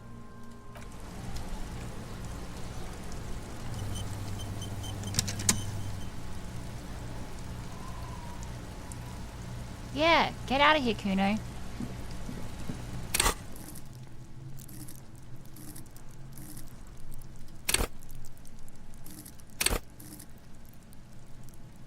Why is perception highlighted like that?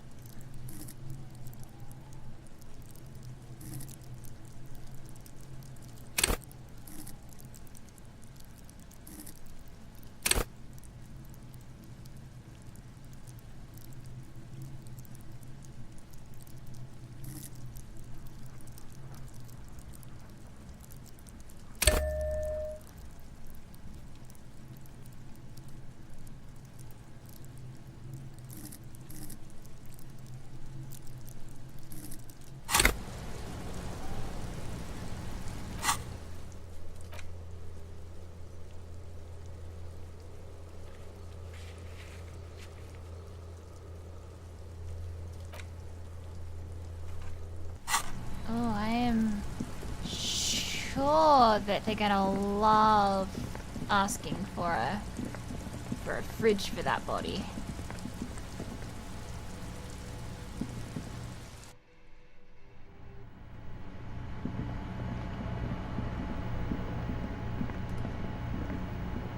Can I help you?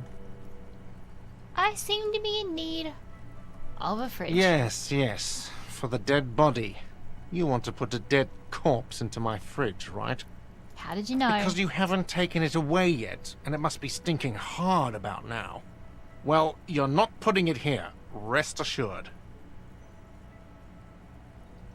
I'm not going to even ask why. You're just going to say something mean. This is a culinary establishment, not a morgue.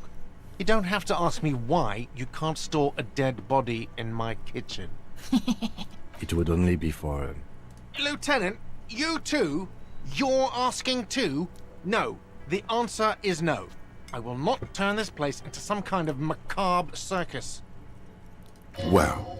Turned the lieutenant off like he was a busted old radio. He really is the lord of his realm.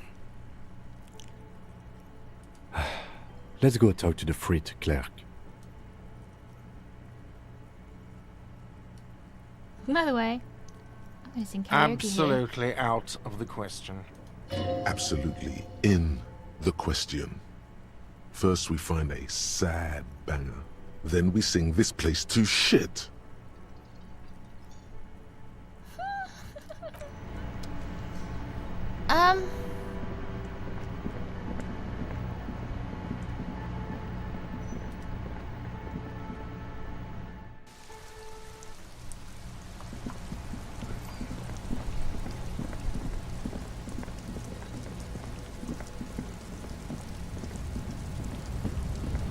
Can we though?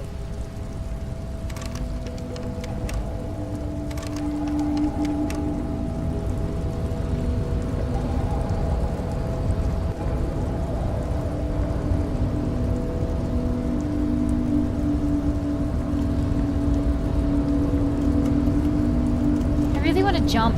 There's no jump.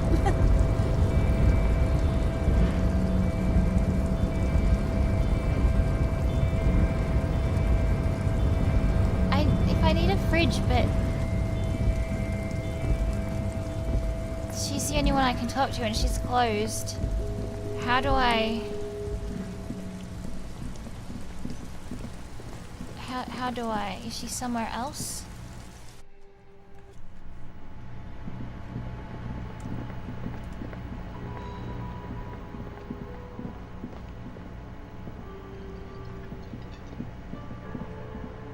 Is she upstairs, maybe?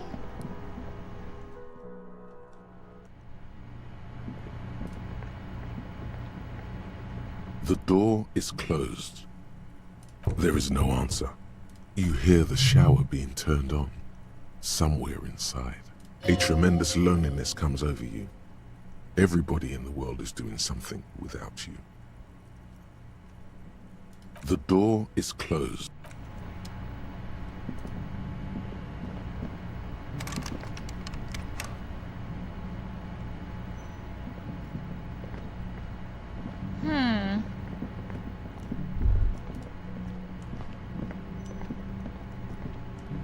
He had a thought.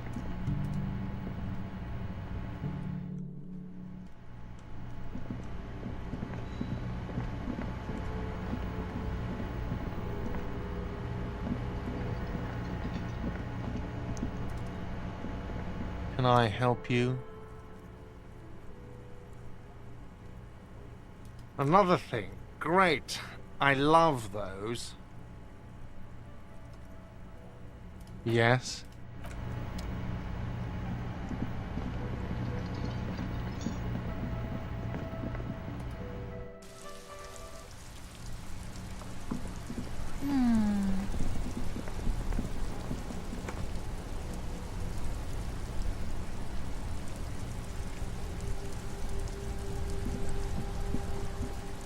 Have I messed up with needing this fridge?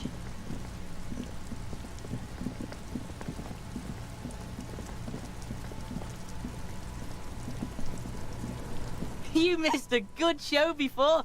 A kid came by and completely fucked the tree to pieces.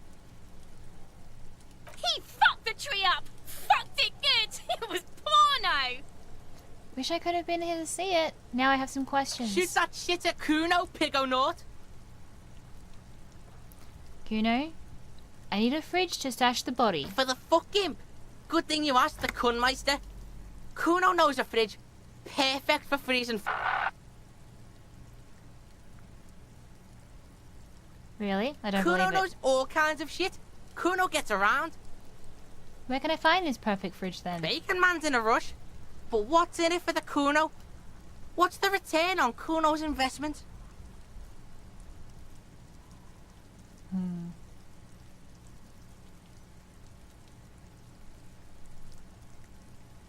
Corpse free yard? Kuno's got everything Kuno needs. All civics and shit.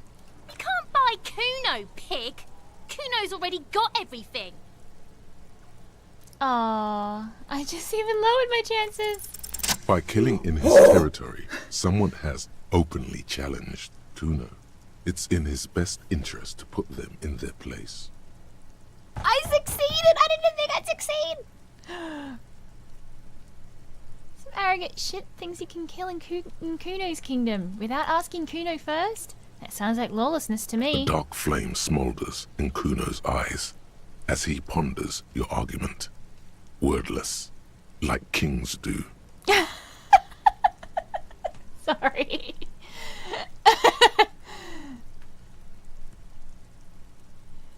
This outlaw's fate is in your hands. Let's make an example of him. Help me locate him using fridge body technology. Alright, Kuno hears ya. See that shit house over there? He points to the collapsed building with the collapsed building with the bookstore. A cold comes over you as you glance behind him at the crumbling colossus there, casting a shadow on you. Yes, I see it. The big tall one behind you. You gotta get in that shit. In there deep. What do you mean, in there deep? Check the fucking basement, pig. Don't you know anything? Always check the fucking basement, recon style. There's a giant fridge down there. Fucking will fit, no problem. It looks like a white bird or some shit. Try not to piss yourself when you see it. Thanks, You Kuno. didn't hear it from Kuno, pig. But don't forget where you heard it from. Kuno owns you now, pig. You're Kuno's property. Kuno doesn't fucking care. God, I want to drop kick this kid so badly.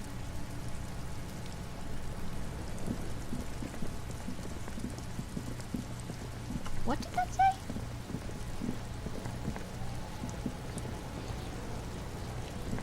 Fucking electricity.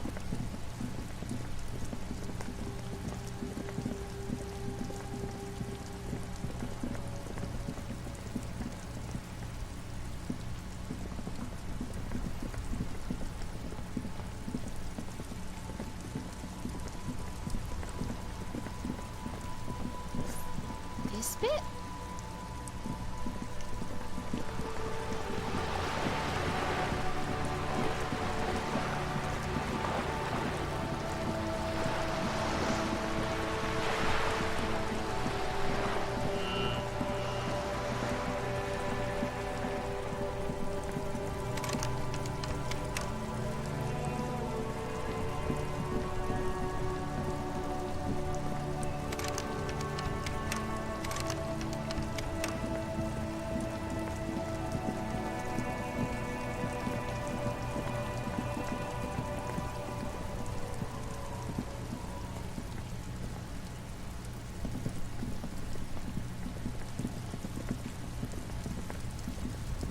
An inconspicuous pile of the roofing material, Eternite.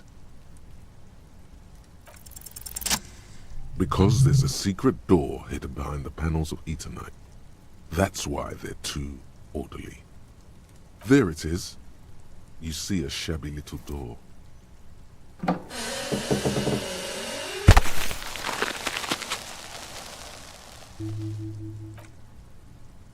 What is this then? A tool shed? Let's investigate.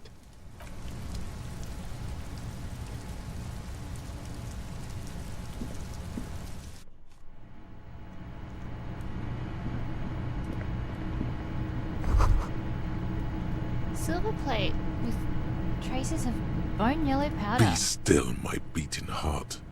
It's amphetamine. Sweet amphetamine. Oh. The lieutenant isn't studying the powder in the mirror. He's studying you.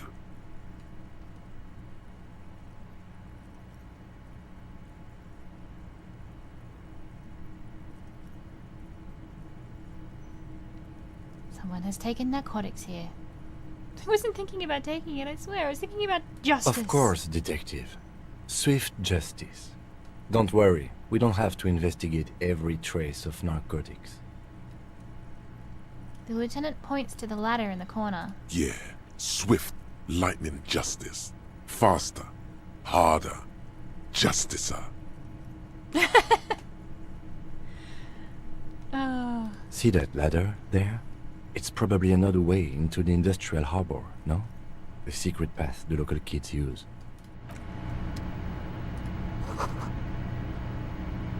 Get out of the way, you get fucked up. Cured pig's head looks mummified. Empty tube of magnesium.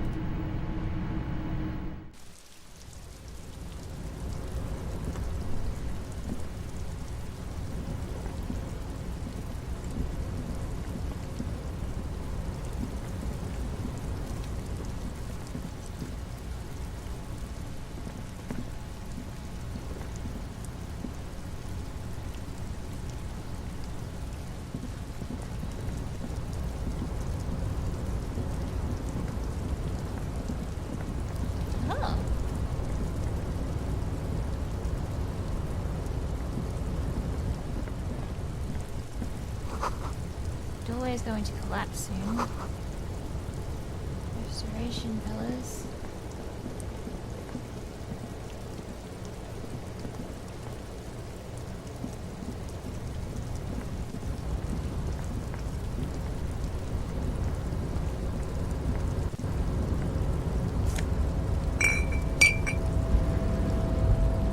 Aha!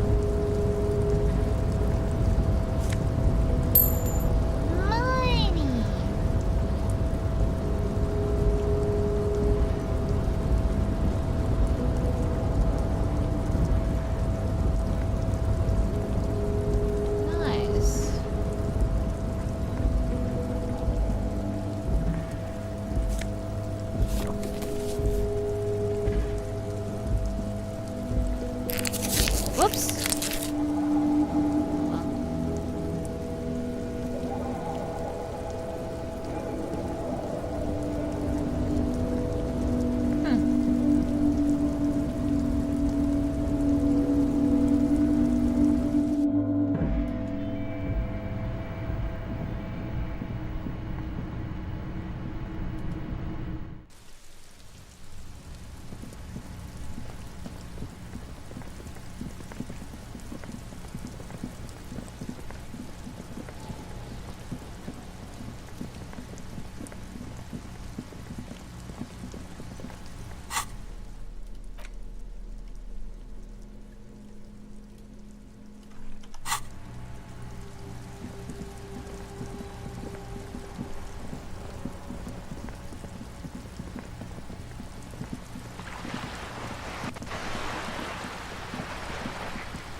There must be another way into the building. Holy shit.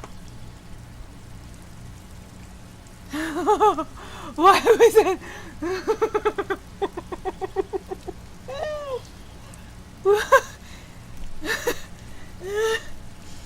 Why was that so loud?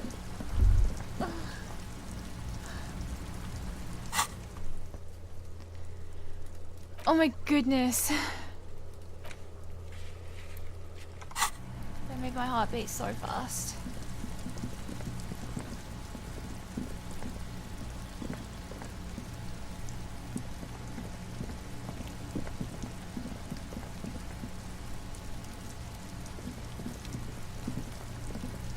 This must be it. The basement door is weather-worn. The copper nails holding the upholstery in place have turned green from sea air, and there's a knocker shaped like a lion's head.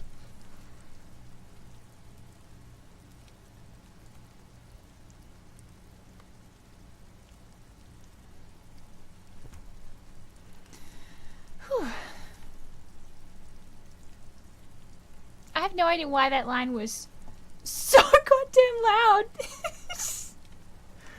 Oh.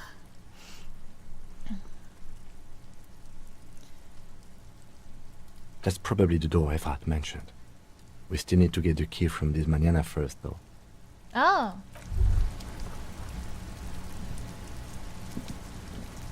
Okay.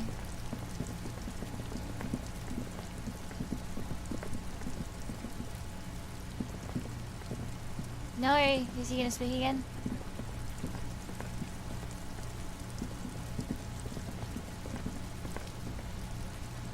How do we get in there? I'm bored, Kuno.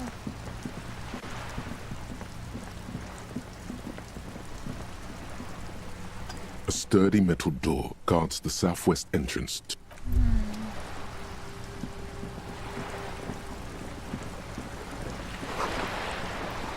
So more construction here decades ago.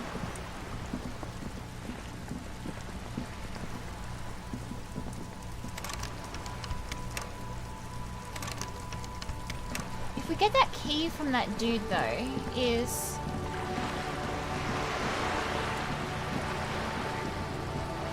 that gonna open up a lot of places for us? Do I need to ask Kuno how to get in?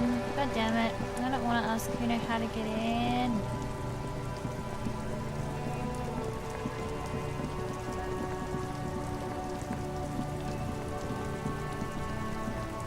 I have a thought.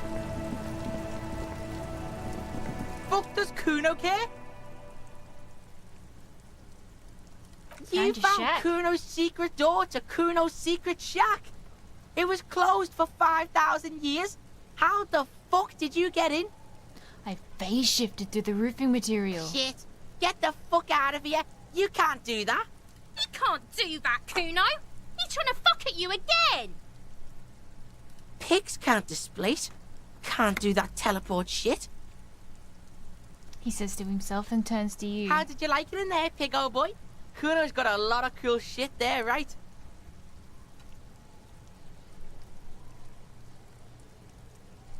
What did the tube of magnesium?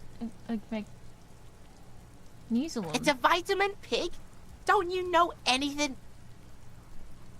He looks at you like he looks at you like you just pointed at the sun and asked what it You was. could use some.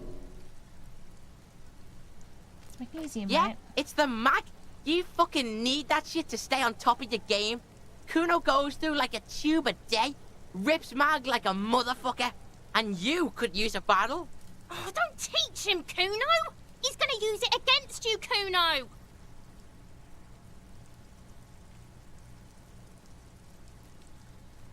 I know all about magnesium. I rock it all the time. You're not getting this, pig. It completely takes away the hangover. It's like you didn't do anything. Like you stayed home playing with your choo-choo. He looks at you, eyes bulging. Fuck you, pig. Don't do mag. You're gonna OD and you're gonna fucking die. Found a plate covered in powder residue. Know anything about it? That's where Kuno gets his daily hit of electric. Kuno Shazam. Kuno rides the fucking lightning in there, pig. Bet you'd like to ride the lightning too, wouldn't you? You feel tired and old, but you could have that sparkle in your eyes. What was with the pig head? Oh, that? Kuno decapitates pigs. That's just a Kuno demo tape.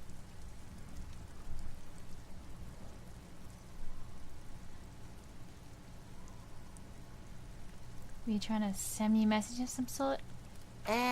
Yeah, to the both of you. Watch your ass in Kuno's town, or Kuno's gonna fuck your head off. Good call, things he Pigmeister. says. Don't come and talk to Kuno about his kingdom.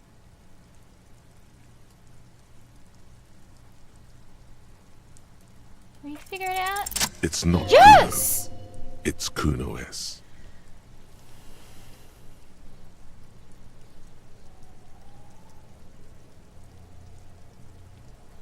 Interesting. Kuno-S How? is by far the worst of the two.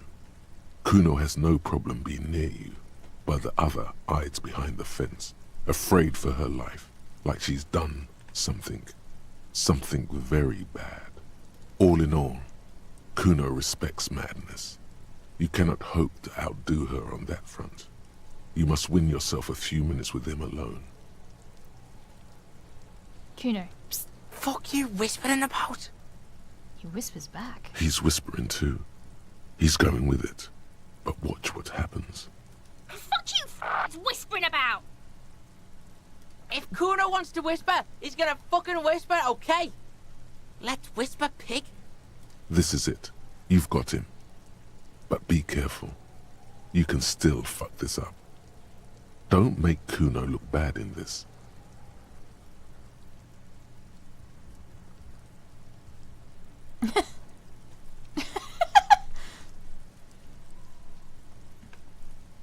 What's up with her? She's terrifying. Crazy scary. Phew. Glad she's out of her hair. She's fucked up. What do we think? What do we think? You bully a child?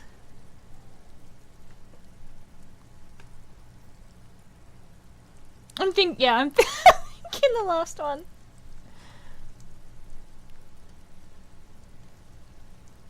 Thinking 3.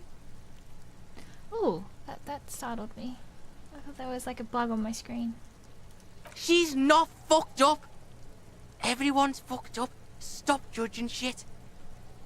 Wrong move. But he's whispering still. You haven't lost him. Just don't mess up again. Or you will. There are no guarantees here.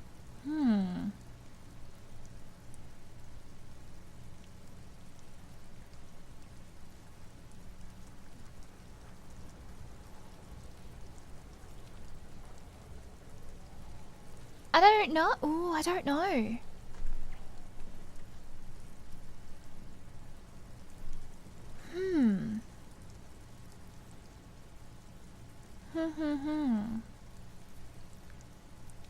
Well, I guess we try one, and if we fail, we fail.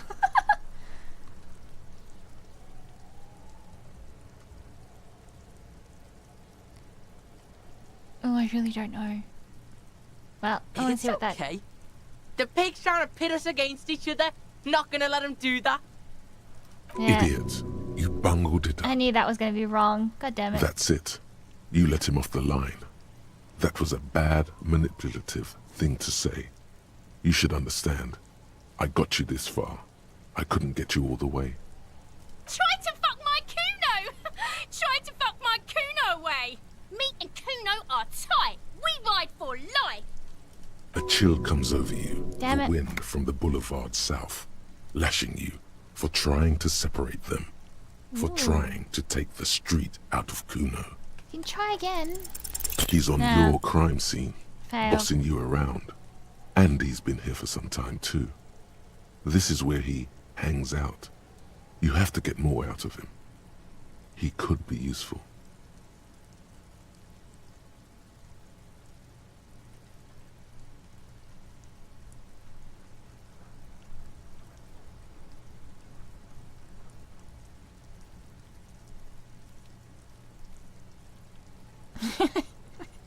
So, hey Kuno, think you can turn the Kuno down for a moment?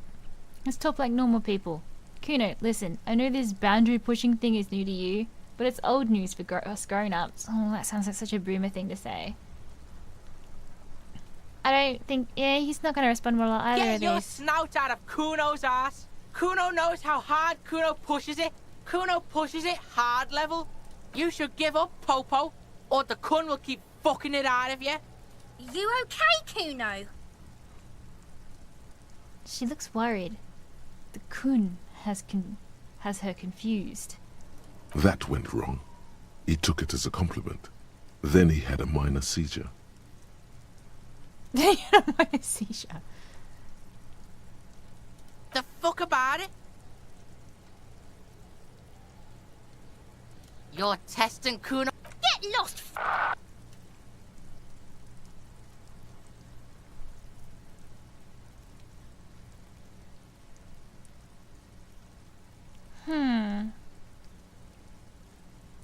Kuno doesn't fucking care. Oh, I was gonna try and ask him how to get back into the thing, but...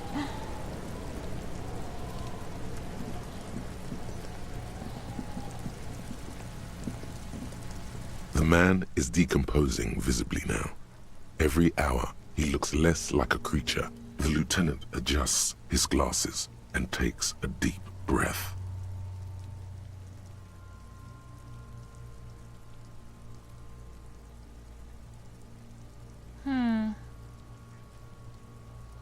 If you think so, officer, I'm not going to object. I still think we're missing something on him, but I can't figure out how to get into anything now that it's night. I need a little help for carrying him to the holding pen of my kinema. I'll take it from there. Then what? It's too late to take him into processing today. I'll take him first thing tomorrow. Bag the corpse and drag it to the carriage.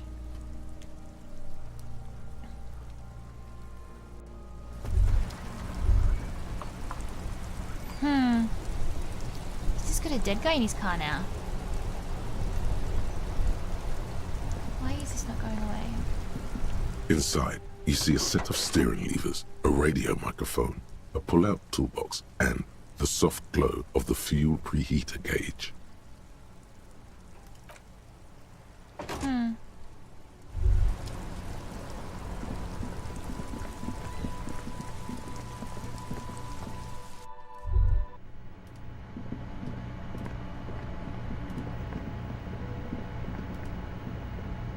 Can I help you?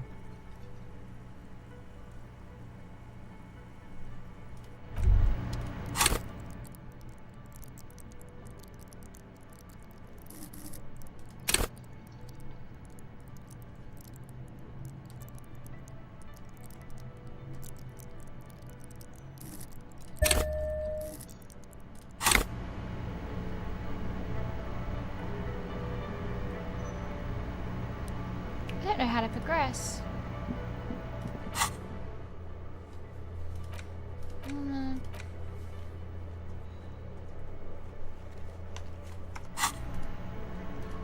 Let's negotiate with him. Can I help you? Back Yes. money. Have you got it? I wonder if you could make some sort of Does arrangement. that arrangement for tonight. include you paying me what we already agreed you owe me? Kim was about to say something. Let I him. understand your predicament as the manager. However, He adjusts his glasses. I feel I must remind you that we are here to conduct an important investigation that also affects your business. Forgive me for saying this, but your colleague seems more committed to drinking, and... He stops mid-sentence. He shrinks back a bit under the lieutenant's severe gaze. I mean no offense. It's really nothing personal. I just have to protect the interests of this establishment. Hold on, I still have my key. Good know. luck trying to use it.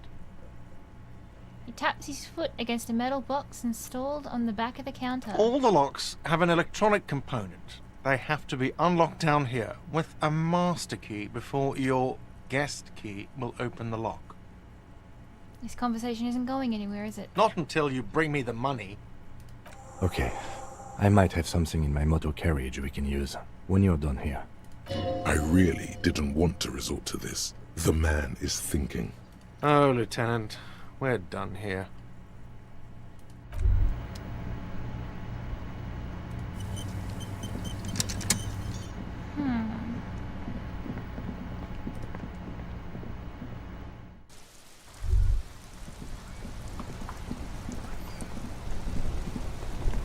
Inside, you see a set of steering levers, a radio mic. I have something here we could sell. Look in the back, in the suspect transport enclosure. Transport enclosure? Regular people just call it the cage. The cage at the back of the motor carriage looks rather uncomfortable. 4 shiny hubcaps are stacked against the seat.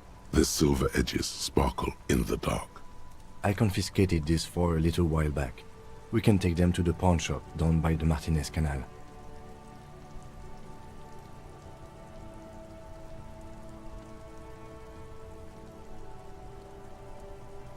The lieutenant nods as you take the spinners.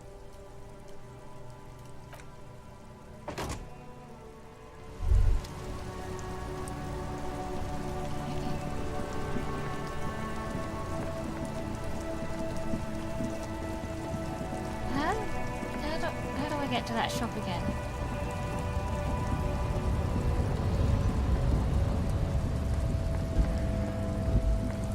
I don't remember.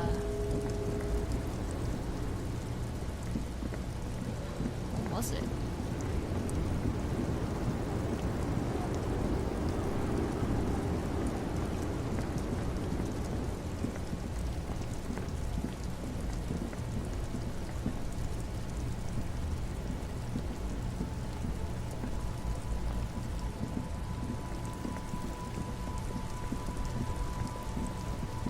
Will it be closed too, though?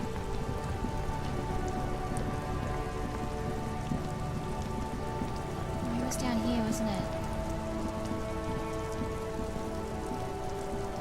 Oh no, he's still open.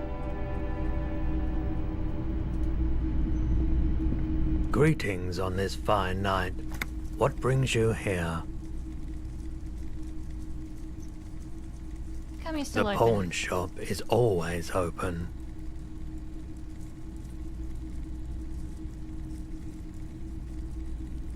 Something I'd like to sell. we'd like to sell these hubcaps.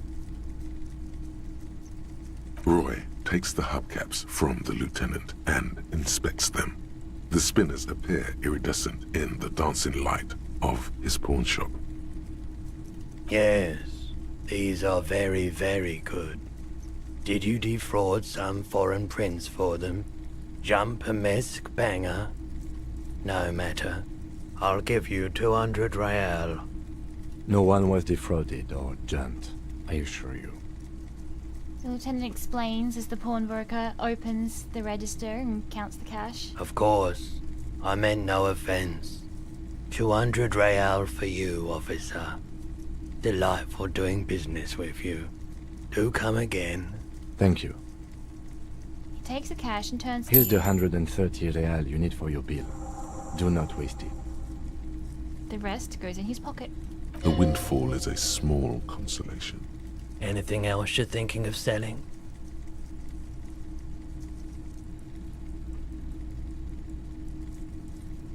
Ooh, I'll check my pockets. Access your pawn menu. Anything else you're thinking of selling?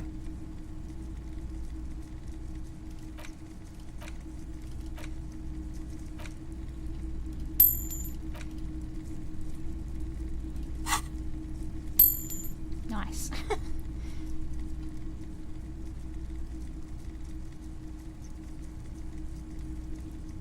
Don't have Another anything to time, sell. perhaps.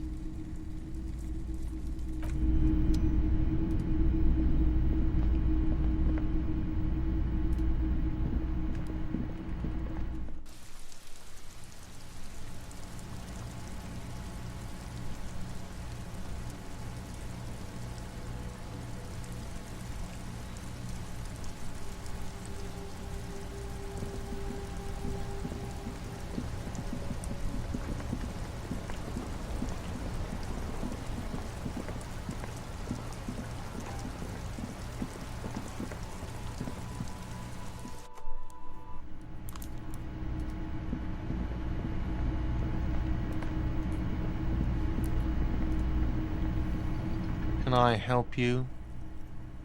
Yes. Have you got it? I have your Well? money.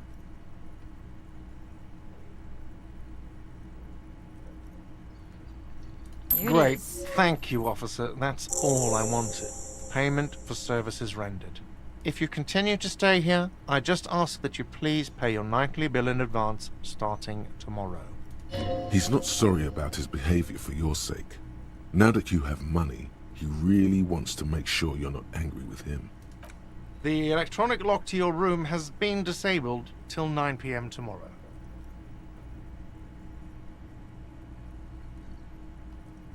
Please pay for each night in advance starting tomorrow.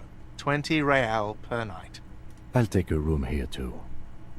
He opens his wallet. Of course. Always happy to have officers from the RCM as guests. Anything else I can do for you?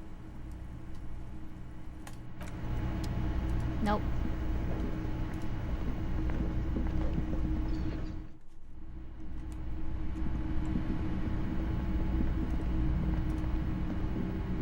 This is the door to the room you redecorated.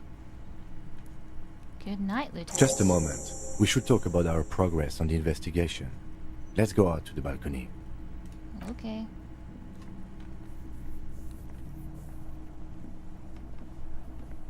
The air outside is brisk. The lieutenant is silent for a moment. He listens to the traffic hum. Then... Now then, we should talk about the investigation. But I also feel you're a bit hazy on the RCM. Our role here, our rights, our jurisdiction, basically. He lights a cigarette. Didn't know you smoked, Kim? I have a cigarette every night when I go over my notes. It's something of a ritual. Oh man, he looks so devastatingly cool with that cigarette.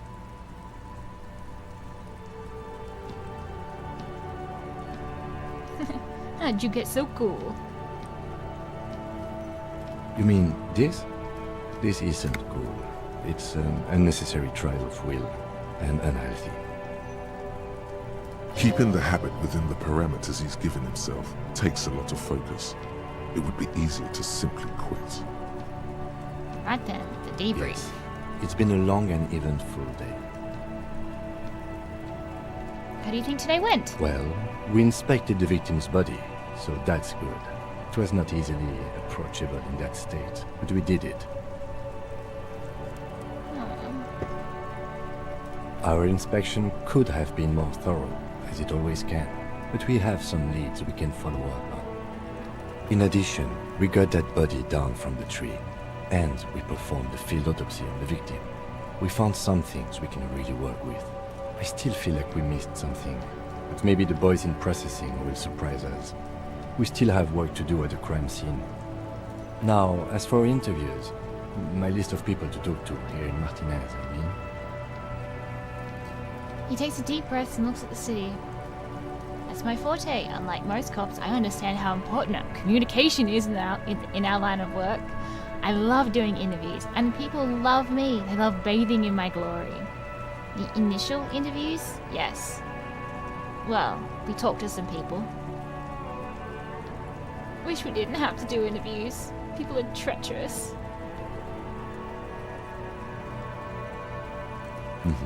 Including Everart, a daunting adversary, if there ever was one. He wasn't particularly forthcoming with useful information, however. He has stuff on me. It's a tough cookie. Claire also helped you, how should I say, remember your name? That's a relief. I want a different one I haven't ruined yet. I don't know how I feel about my name, actually. Big relief. It's a very serviceable name, too. Yeah. You be Harry. Moving on. We interviewed Joyce Messier, the Wildlands rep, and learned a lot. None of it very good news for us, or Martinez, but... He gives you a quick nod of acknowledgement and approval. Above all, though, today was exhausting. What's with all the running? You run a lot. Is that a standard Precinct 41 practice? I have a really good theory about why you're running so fast, son. Just you wait until we get up tomorrow. Yes, it's part of the Jamrock Shuffle. Don't like to waste time, you know. My mind moves fast. The rest of my body has to keep up. Training for a long-distance run. I want to raise money for charity. Yeah, that's just how we do things. How we roll. I don't know why I do things the way I do.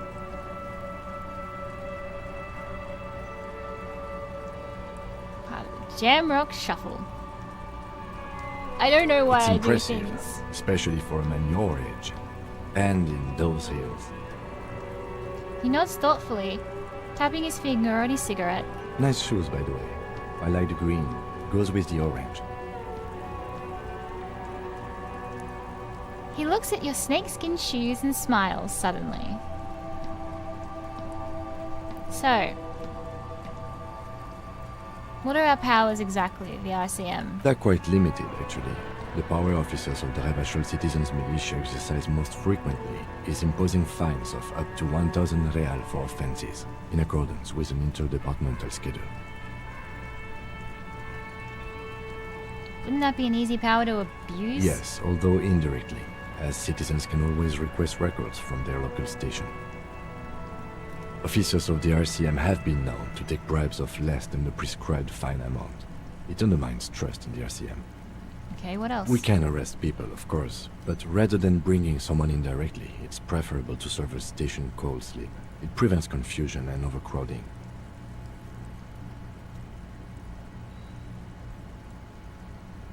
Wait, how can you be sure the arrestee will show up? I see. And if someone resists? You can't. Those who don't show up become fugitives, though, and have fewer legal rights when they are eventually caught. It's about power projection. Oh. Thus far, they seem to mostly show up. When power calls you, you come. But power itself is a fragile trick of perception. I see. And if someone resists? As you may have gathered from the fact that we are expected to carry a record of our kills, like the one in your watermarks, we are permitted to use whatever force is necessary, and strongly admonished not to abuse that power.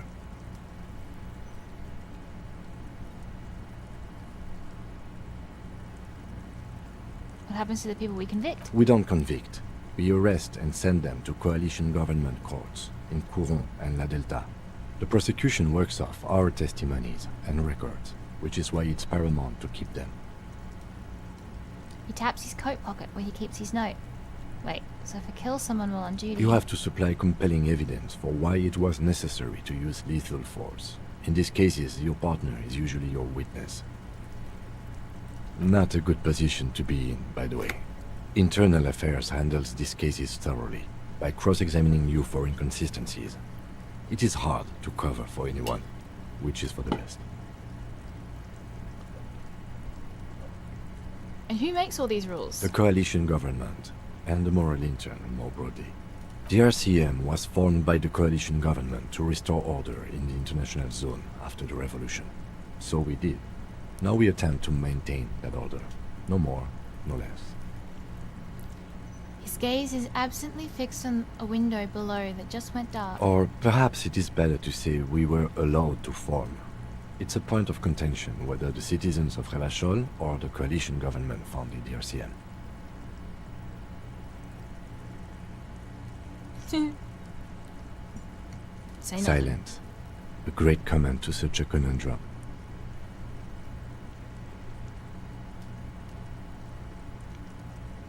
The Moral Intern, what is it? The Moralist International are the world's largest political organization. You know who they are. They have been running this place after the revolution failed.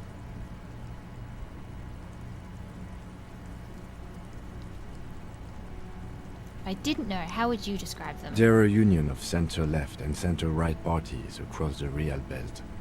Our coalition government is just one of its many projects. They also run the ICP, EPIS, most intergovernmental organizations in the world. What do you The think moral of them? intern are a fact. I try not to have opinions on facts until they change. And it doesn't look like that's about to happen. He looks at the city below. It is more than that. There's some kind of affection in him. You like it? Yes, I did, when I was younger. In my 20s, I considered myself a moralist. A blue forget-me-not, a piece of the sky. They're not all that bad. But the years have changed that. I don't know what I believe in now. No, I believe in the RCM. That's enough for me. What is Interesting symbol? question. It's a blue forget-me-not. Their motto is love, compassion, self-discipline. I think you can gauge what they want you to think of them from that. Something ominous. Something even a little feminine. But in a strict manner. What do they believe in? What do they believe in? They are Dolorians. They believe they continue the humanist project set forth by Her Innocence Dolores Day 4 centuries ago. Others say they are just technocrats. Who is A Dolores? historic figure? The author of the modern age? You will have to look elsewhere for opinions. The subject of humanism is too abstract for me. For you, she is something painful. Though it's hard to say why. Have an opinion. Do you?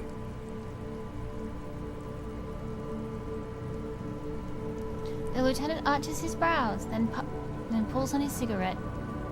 It's a slim white thing in his fingers. Things are bad out there, points to the city. We need them out there, giving us the right to police Rivacol. They've done an awful job here. Have you seen this place? This isn't humanism. We are stooges of the world's biggest... There's so many words in this game that I cannot say. Organization, protecting rights. Mutter silently. Oh, no, I'm not even reading that one. Fuck that option.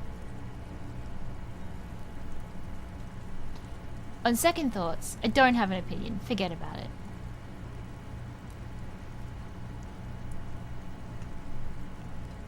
I guess...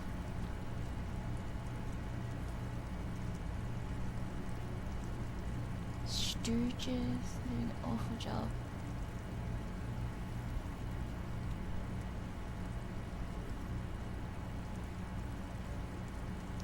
We are in what is called the twilight of international law. The laws we claim to enforce come from the MI. Without them, we are simply vigilantes. Yeah, vigilantes sound bad. Sadly, it is what we already are to the people of Martinez. Most of them, at least, especially the Union. Vigilantes. I expect our job here to prove quite challenging. He looks at the roundabout. The lights of the orphan district are reflected in his glasses.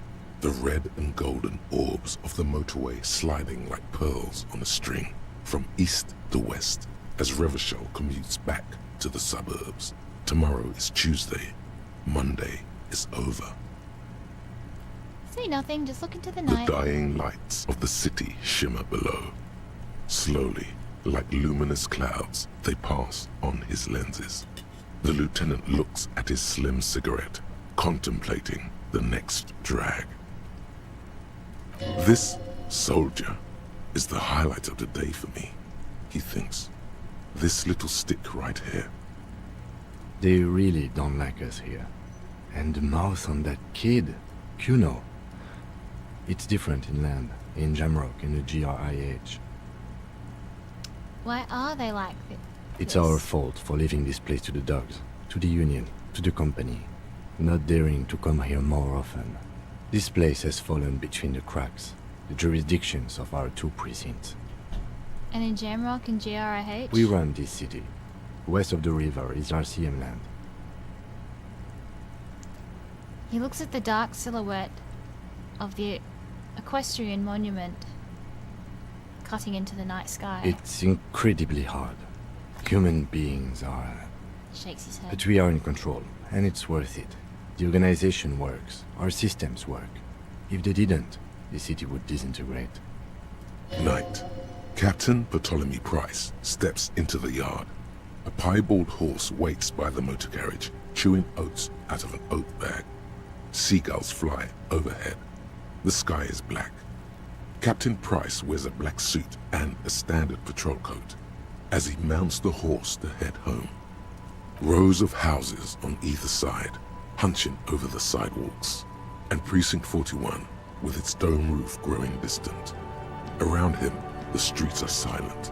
A kid on the corner waves at the captain as he takes the turn on Petition and Main. The horse neighs. The captain nods back. Thanks, kid, he thinks. He's grateful. I hope our investigation will help improve the situation here. At least do some good. Me too. But I wouldn't count on any drastic changes in our lifetimes. Thank you for this. Yeah, it's getting very cold now. Let's go.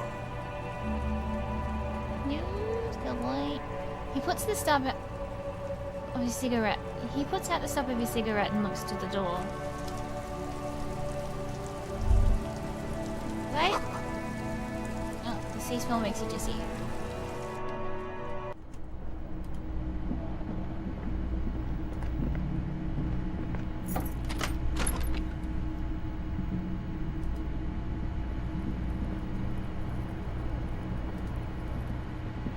The bed is cold and not particularly inviting, but it's yours. The sheets look awful. Man, he really destroyed... How did he get that fucking door off? The sheets feel at once coarse and clammy against your skin. The bed sags beneath your weight as you stretch out and finally close your eyes. And then sleep does. And then, sleep doesn't come. But I want to Obviously, sleep. you're in bed with your eyes closed, but it's not happening. Why? Maybe it's the bed's fault. Check the Its pillow. synthetic filling has separated into hard lumps. The pillowcase smells oddly. Check the blanket. It barely covers your toes, stretching over your soft belly. This is your body here, intimate and warm, breathing. Under your thrumming eyelids, you see a dizzying array of colors. You won't get off this carousel quite so easily. All of It's a little better. Colors, scenes, and half-formed phrases still litter your mind. Part of you is still trying to solve the case, isn't it? Who killed him? Who? Something to do with, what was it that the lieutenant said? Union? And it's gone again. Your thoughts lost between the slowing brain waves. No more thoughts. Fall asleep Your now. breathing steadies. A great silence washes over you until your eyelids twitch in your sleep and images start forming.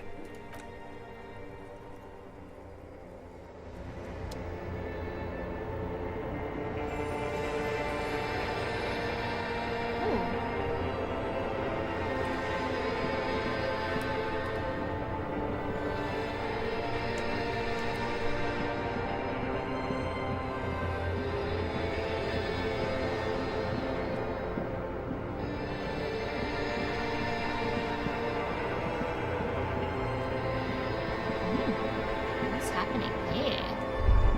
Oh, okay. Oh, there's a disco ball on it. Do you remember the scent of your childhood? What it says on the can, Harry. Answer the question. We're in a hospital where people usually go to die. You're not kidding anyone, Harry. You don't remember shit. Tell me, do you remember your wife's hand on your face? Tell me what this is. I'm not answering before you tell me who you are. You said, who? I left. I was left. You know who I am. I'm the bad day. The one where you ask her, and then later in the streets, wandering. It's the worst day of all time, Harry dear. And it's coming. She will hear about it on the phone. Reality will turn into a grotesque nightmare. This will be the last thing you did to her. Tell me, do you remember the love of your life? That's right, funky baby. And you just stood there. One hand on the bottle and the other on your dick. Watching her go. Let it all be dragged away from you. Tell me, where are your friends? Human beings have friends, Harry boy. Where the hell are yours? Kim will be my friend, whether he likes it or not. I can get it all back. No, it's gone. 3 times gone and never coming back. You failed. You failed me.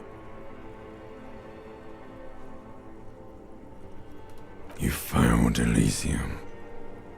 What is Elysium? Everything. The pale and the useless. On the surface. The outer magnetosphere. Burning, furious truth. 8,000 years of written history. You really dropped the ball, Harry. 4.6 billion people. And you failed every single one of them. You really fucked up. His voice makes my throat hurt. No, Harry. You were just talking to yourself. That's all you ever do. Even in your dreams. And the act is wearing thin. The spots of the disco ball fade around you. You'll be back in those cold snakeskins in no time, sweating up the bed. Stinky boy. Stinky boy. Stinky. Can come back You're from not this. coming back from shit, thrashing around in that high conductivity state of yours, bumping into things and acting like a clown. Who are you kidding? Trying to solve this case. You're trying to what? I can't hear you. This is just a word dream now. Jumbled up garbage. The pictures are gone. The bed rises to meet you. A thin, sleep-like state. More glass than velvet, grinding in your head. So something is wrong. Sleep shouldn't be this bad, this dry, this unnourishing. There's something wrong with your thoughts. Some kind of new type of hangover. God, there's another type? Oh yes, party boy. And it's worse than the one before. Just think of the shit you saw. Here it comes too. So soon already. A silent alarm goes off in your head like clockwork. Barely let you sleep at all. Time to get those clothes on, Harry. That was creepy. Time to go to work in the shit factory.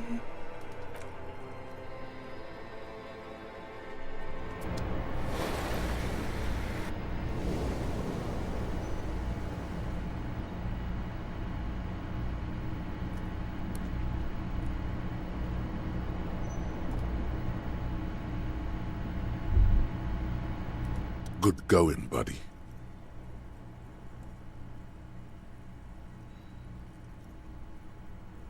Oh my God, what the hell was that? Just a dream. You have ones like that all the time. You feel even worse this morning than you did last night. What the hell is going on with me? You mean, why are you so tired? Too tired and down to even think? It is worrying, isn't it? You can't be a detective like this. Detectives need to be able to think.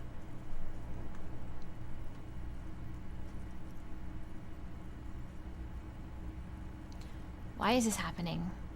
It's just that your heart has finally pumped all the speed out of your system, Buster. Time to get some more. Don't do that. Stay strong. The hangover will wear off. You don't need to keep doing this to yourself.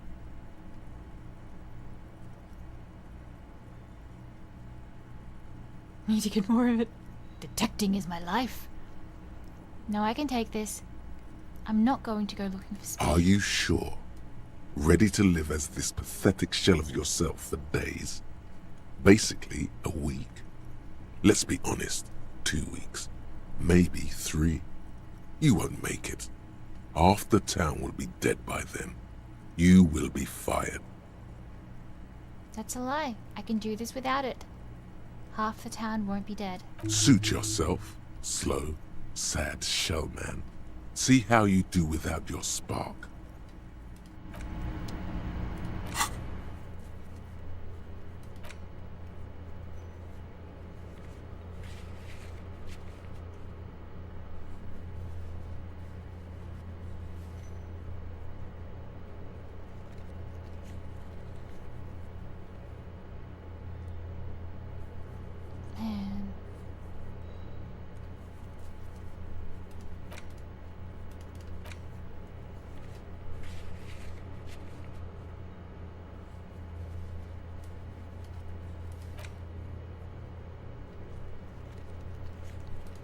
I really do think like I should have found a way to fridge the...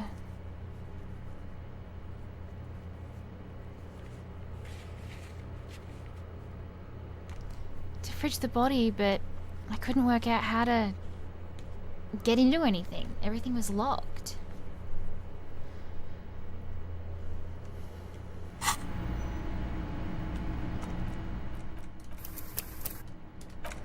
And I think with this, I have actually made progress today. Oh, I have another level up. Where should I put that?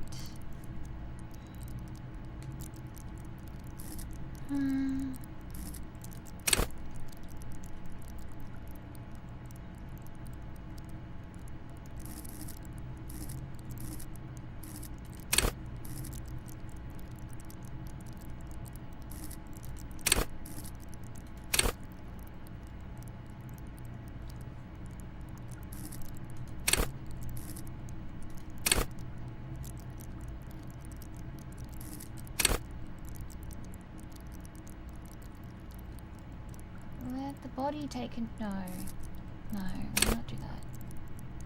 Don't let the word kill you.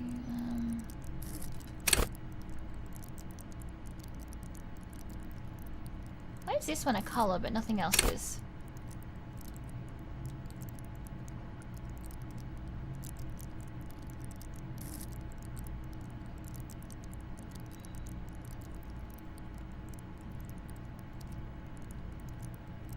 Quickest to react.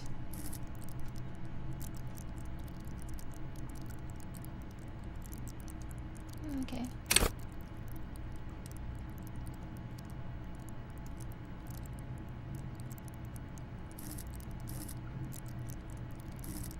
I see, it just looks different from the other colors because it's so yellow.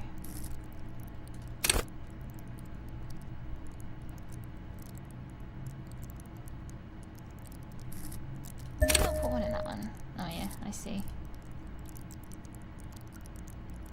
Yeah, I think that's what was confusing me. I can see that these are colored, but this one was just so yellow that it just didn't look the same. Okay, I guess I'll do that.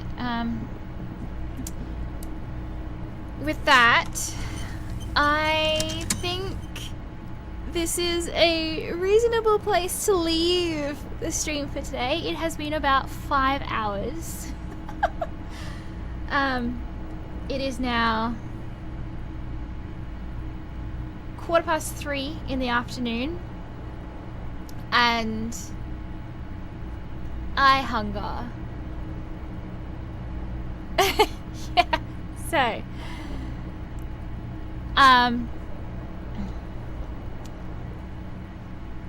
going to leave it here, and we will pick this up again next week. Keep an eye on my Twitter at CocoLoCovers for my schedule, and hopefully I will see you next week. I will have more disco, finishing off the 2.5 Studios visual novel, Start Again, and depending on time, probably maybe Amelie as well.